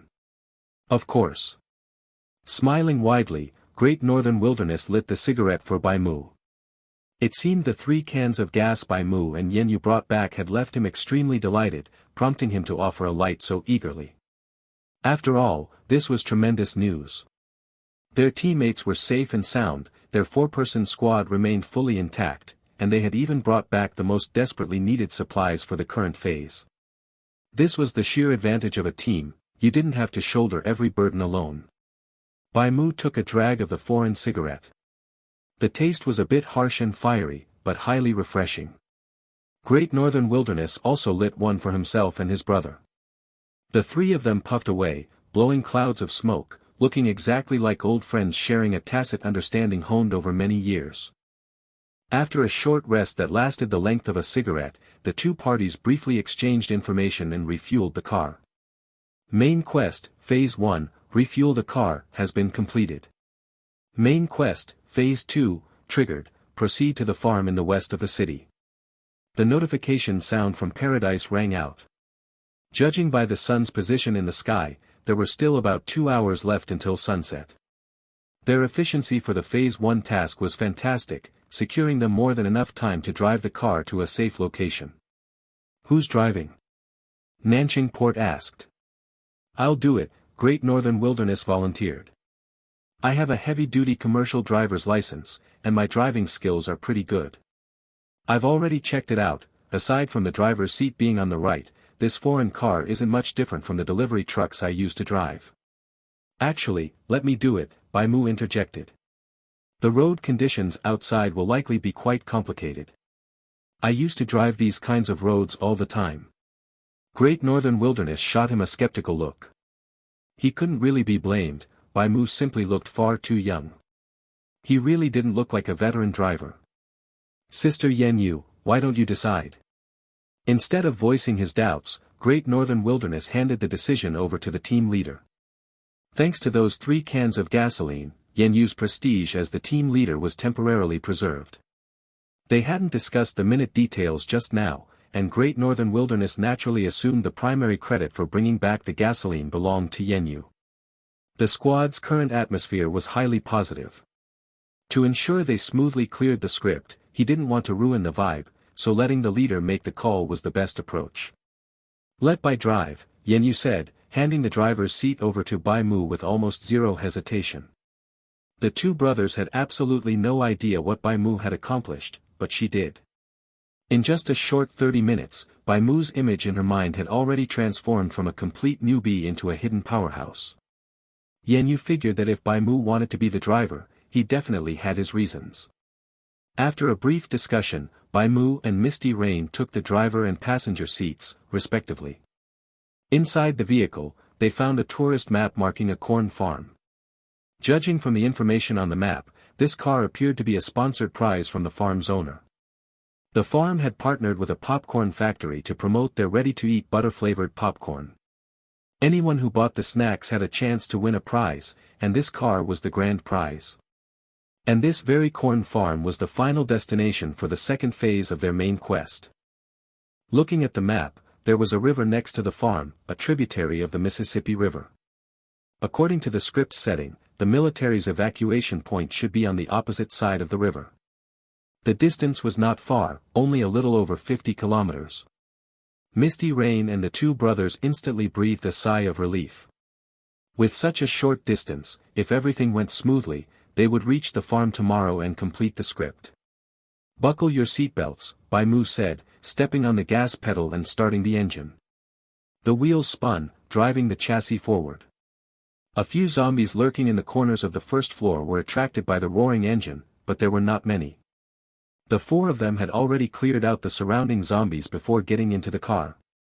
Bai Mu turned the steering wheel, driving straight over the corpses scattered on the ground. The vehicle sped past, leaving those remaining zombies far behind in the dust. After navigating through a narrow pedestrian street, the car merged onto a wide, open road. This mall had not been built in a particularly high-traffic area. What entered their line of sight was a burning red sunset and distant skyscrapers spaced far apart. The black glass facades reflected the glow of the setting sun, looking like rows of tombstones erected in the distance. Both sides of the road were bordered by empty lots. This sprawling mall was located in a somewhat remote part of the city, likely because the land here was cheaper. Looking further ahead, there was a complete set of entertainment facilities. The contractor had developed an amusement park alongside the commercial center. There were not many zombies loitering by the roadside, nor were there many crashed cars blocking the way. As expected, the most difficult part of the first phase of the main quest was finding gasoline and saving time. They had secured a massive advantage right from the start. The bright sun illuminated the obstacles on the road perfectly, and it took Bai Mu only half an hour to drive to the edge of the city. From there, he followed the perimeter roads, tracing a wide arc toward the farm in the west. The journey was incredibly smooth. Relying on his experience, Bai Mu selected the most optimal routes. Faced with a sudden zombie outbreak, everyone would frantically flee out of the city. Because of this, the main outbound highways were highly likely to be deadlocked with traffic. Conversely, the old, dilapidated backroads would be much clearer. In fact, much of the time, they did not even need to stick to the paved roads. Vehicles were not as fragile as people thought. As long as the terrain was relatively flat and free of shattered glass or jagged rocks, one could boldly drive right over it. During the ride, Misty Rain asked Bai Mu about what had happened inside the children's park. Bai Mu did not hide anything, recounting the entire process to his three teammates like he was telling a story. Misty Rain drew in a sharp breath. "So you actually held that monster's hand, and then waded into a swimming pool full of corpses to find that doll?" She did not say this to question Bai Mu, because the fact remained that he had returned completely unscathed from the side of that terrifying creature, even bringing back 3 jerry cans of gasoline. Her subtext was that he was ridiculously calm to be able to pull off something so horrifying. Although Great Northern Wilderness had not personally witnessed what the witch looked like, he could still sense Bai Mu's abnormality from the story's details and Misty Rain's tone.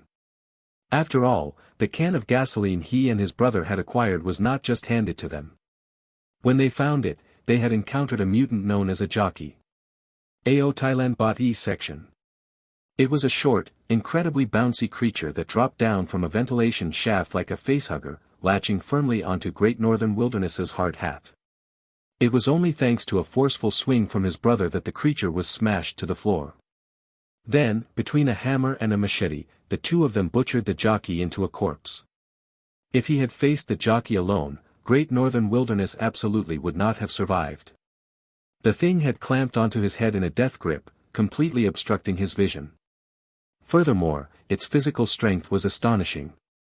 No matter how hard he pulled, he could not pry the jockey off. He had almost thought his neck was going to be snapped. Fortunately, he always wore his hard hat, and his brother had found a melee weapon before they entered the restroom, reacting swiftly enough to knock the jockey away. Otherwise, he was certain he would have died if he were by himself. Judging from these occurrences, Paradise had clearly designed specific challenges for acquiring the gasoline cans. It was just like playing a video game, important resources were naturally guarded by monsters.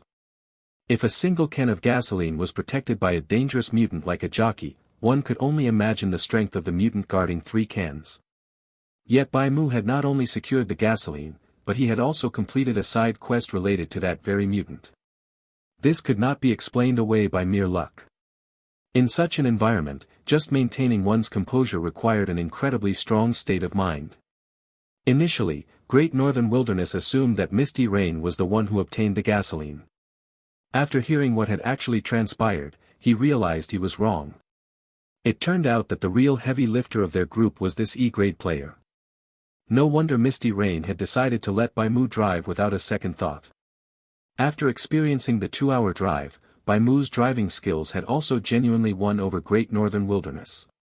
Whether it was his route selection or his corner drifting techniques, this young brother had earned his full approval. Driven by curiosity, Great Northern Wilderness lit a cigarette and handed it over. "Brother Bai, if you don't mind me asking, what kind of work did you do before?" "To be honest, I've never really held down a proper job," Bai Mu replied, taking a drag from the cigarette.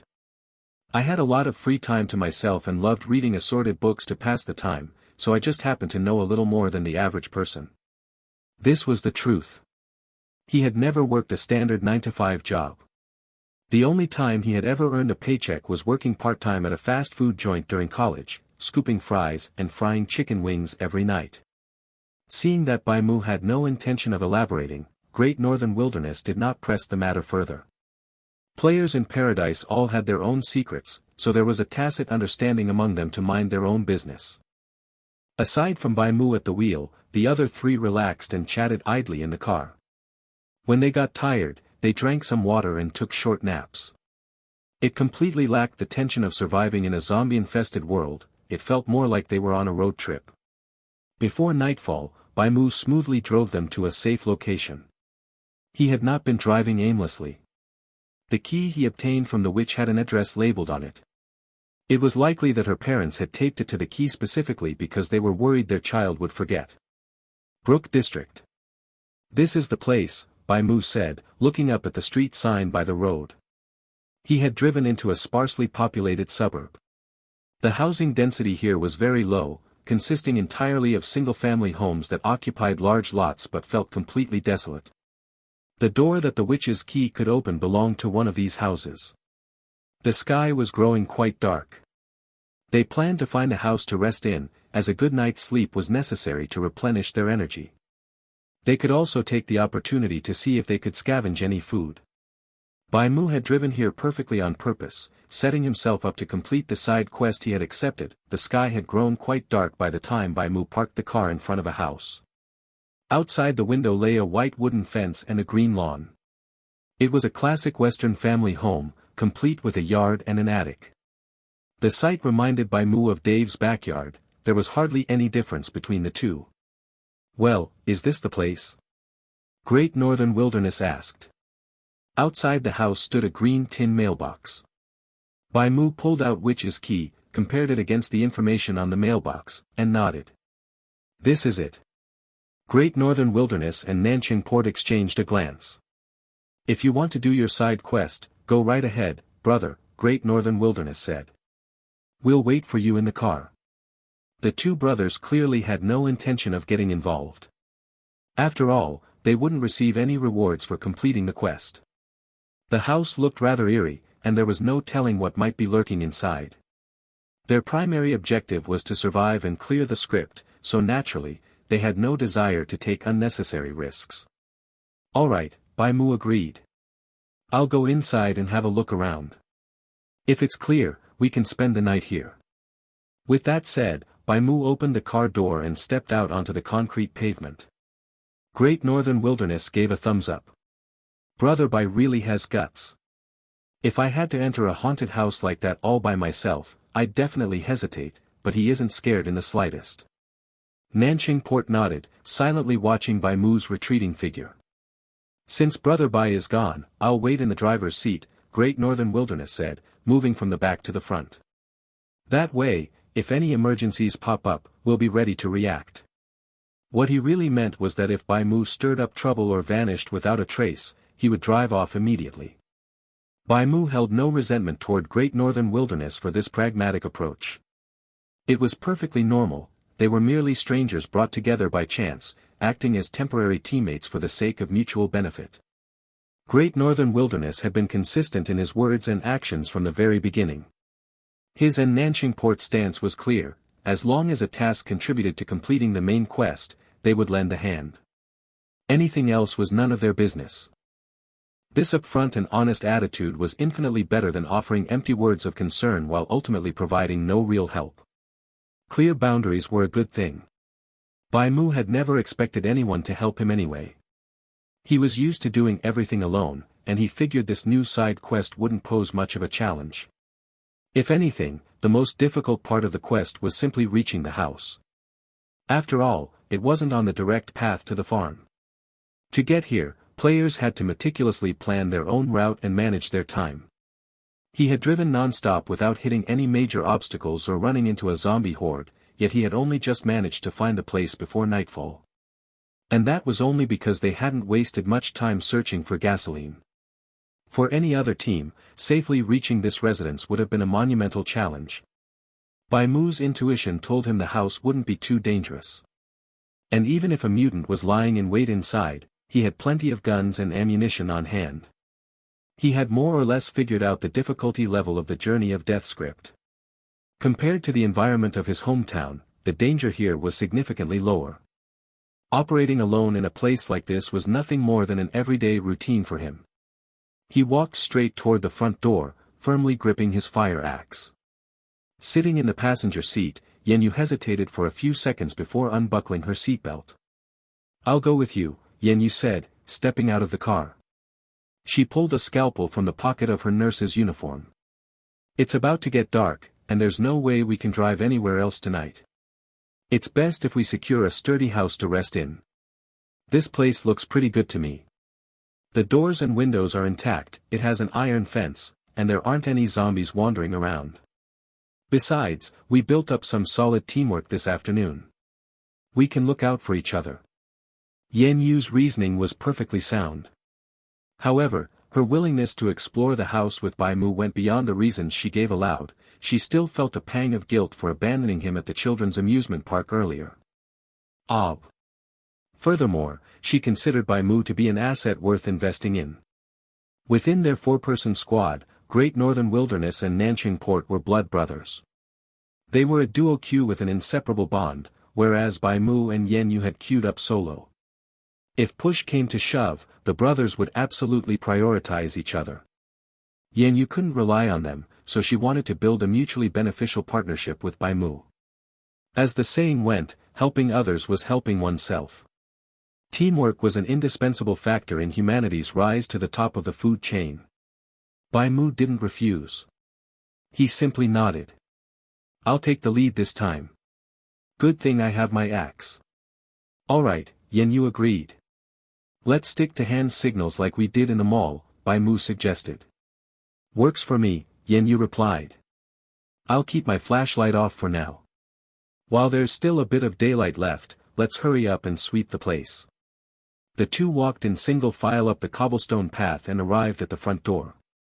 Bai Mu's gaze swept across the front yard.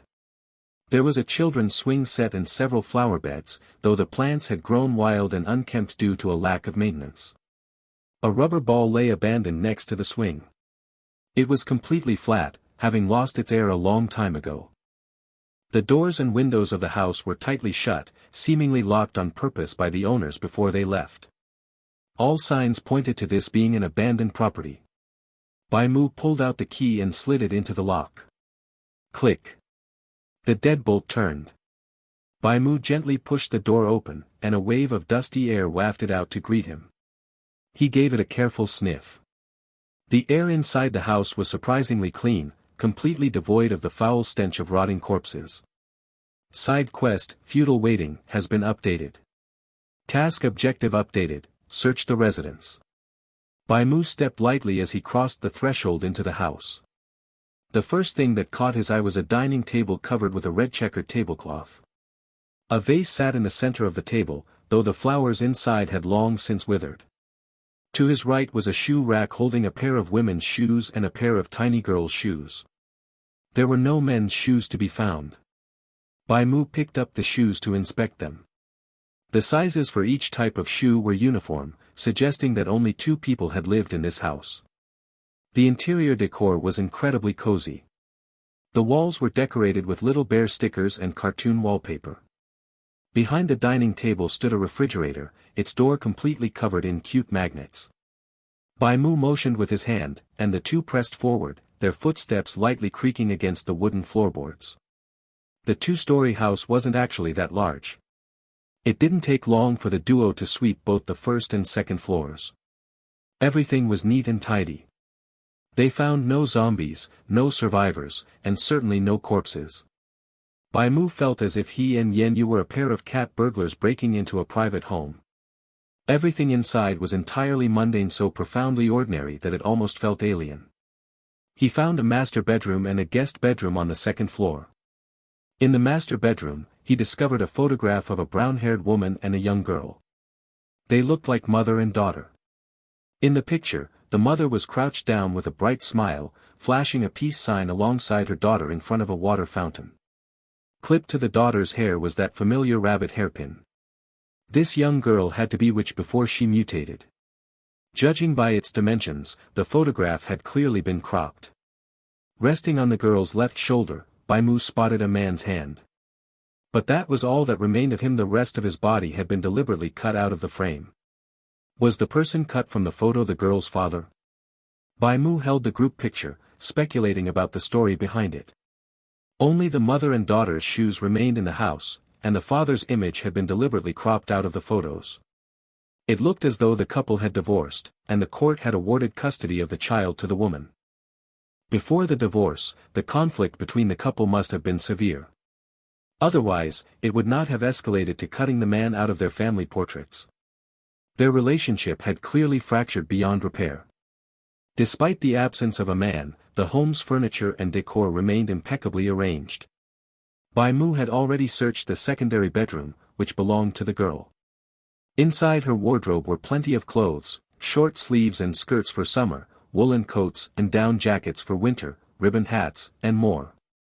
Everything she could possibly need was there, and a pile of plush toys sat on the bed. The woman loved her child very much, at least providing for her exceptionally well in terms of material needs. In that case, the woman and her husband likely had not separated over financial issues. Perhaps it was infidelity, alcoholism, or drug abuse. Whatever it was, the man had done something utterly unforgivable, otherwise, the split would not have been so absolute. Bai Mu pieced together the fragments of information in his mind, slowly reconstructing the story behind which. There was no helping it. The quest objective only stated, search the house, without a single extra hint. It appeared to be a puzzle-solving task rather than a combat mission. While Bai Mu was deep in thought, Yen Yu turned on her flashlight, illuminating the room. The house had been thoroughly searched and was completely safe.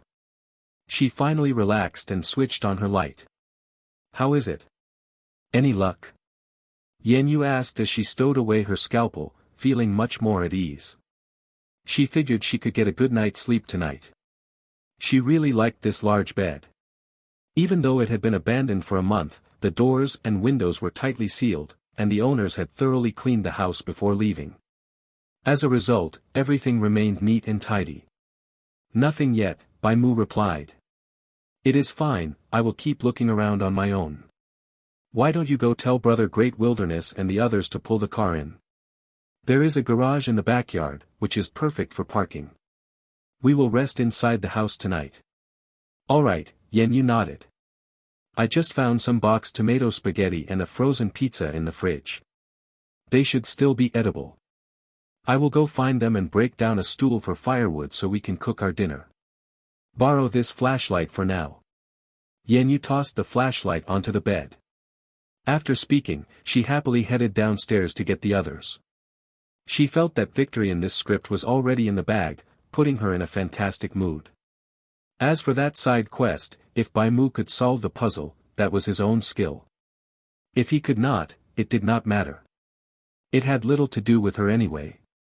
Bai Mu flashed an OK gesture, removed the photo from its frame, shoved it into his pocket, and continued searching the bedroom. He opened every cabinet and drawer. Aside from the woman's underwear and everyday clothes, he found a good amount of cash in the master bedroom's drawers. The first drawer of the nightstand had a hidden compartment.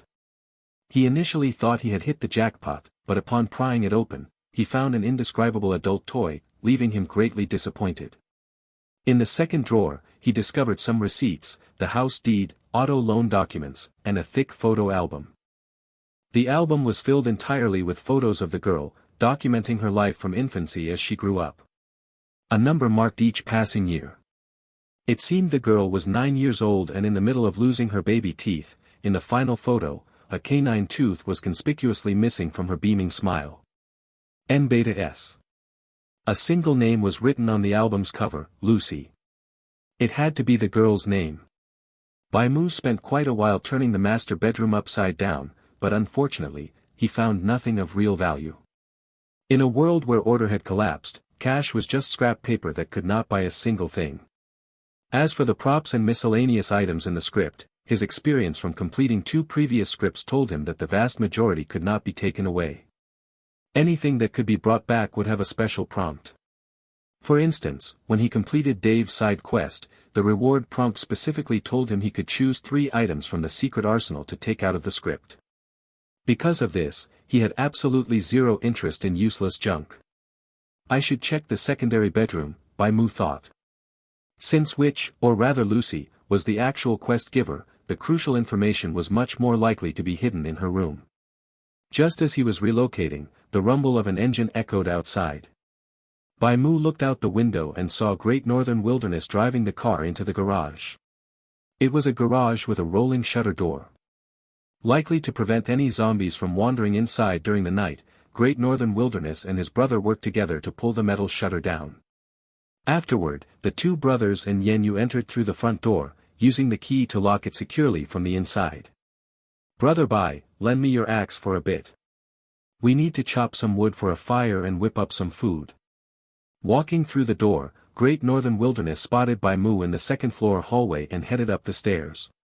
Bai Mu nodded, pulled the fire axe from his backpack, and handed it over. What followed was the crisp crack and splintering of wood. Relying on sheer brute force, Great Northern Wilderness violently dismantled the cozy walnut dining table in the living room. Little bro, go grab a pot from the kitchen. I am going to make a massive portion of fried noodles. Great Northern Wilderness bustled about with blazing enthusiasm, looking every bit the part of a head chef. Bai Mu's stomach was actually starting to rumble as well. Chopping down zombies was manual labor, even though he made it look easy, it still drained a significant amount of stamina. According to his interface panel, his stamina had already dropped by 28%. With teammates handling the cooking, he did not need to worry about it. He could focus entirely on solving the puzzle and hunting for clues. Arriving in the secondary bedroom, he resumed rummaging through the drawers and cabinets. Lucy's belongings were much simpler than her mother's. Aside from clothes, there were only toys, normal children's toys, like dolls and model trains. After a thorough search, he finally found something peculiar sitting on the desk. Name, Lucy's diary. Type, item. Quality, normal. Note, so many times she poured her heart out to her mother, but her mother only cried in response. Thus, she learned to write her inner thoughts on paper, talking only to herself. Bai Mu flipped the diary open. The words were scrawled in crooked handwriting, consisting of common, simple vocabulary. Bai Mu's English proficiency was more than enough to understand it. The diary entries were filled with mundane, everyday things. For example, Mommy brought me cake. It was strawberry flavored. I miss Daddy, but Mommy won't let me think about Daddy. I feel sad.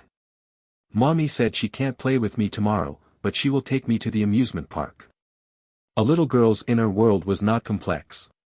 When she was happy, she used crayons to draw smiley faces and suns. When she was upset, she scribbled distorted lines across the paper with a pencil. Fearful of missing any critical information, Bai Mu carefully turned the pages one by one. Near the end of the diary, he noticed that 2 pages had been torn out. Immediately after the torn section, a new sentence had been written. I had a fight with Mommy. She said I am not a good child. The childish strokes formed a depressed, crying face.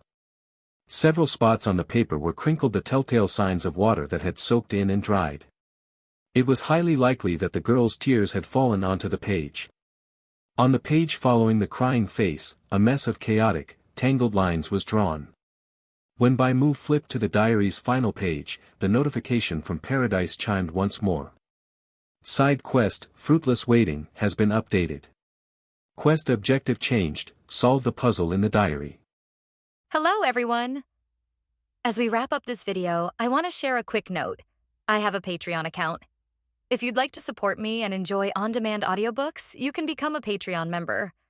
Alternatively, you can check out my Google Drive link, which has 500+ novel audiobooks available through my Ko-fi or Patreon shop. I appreciate your support.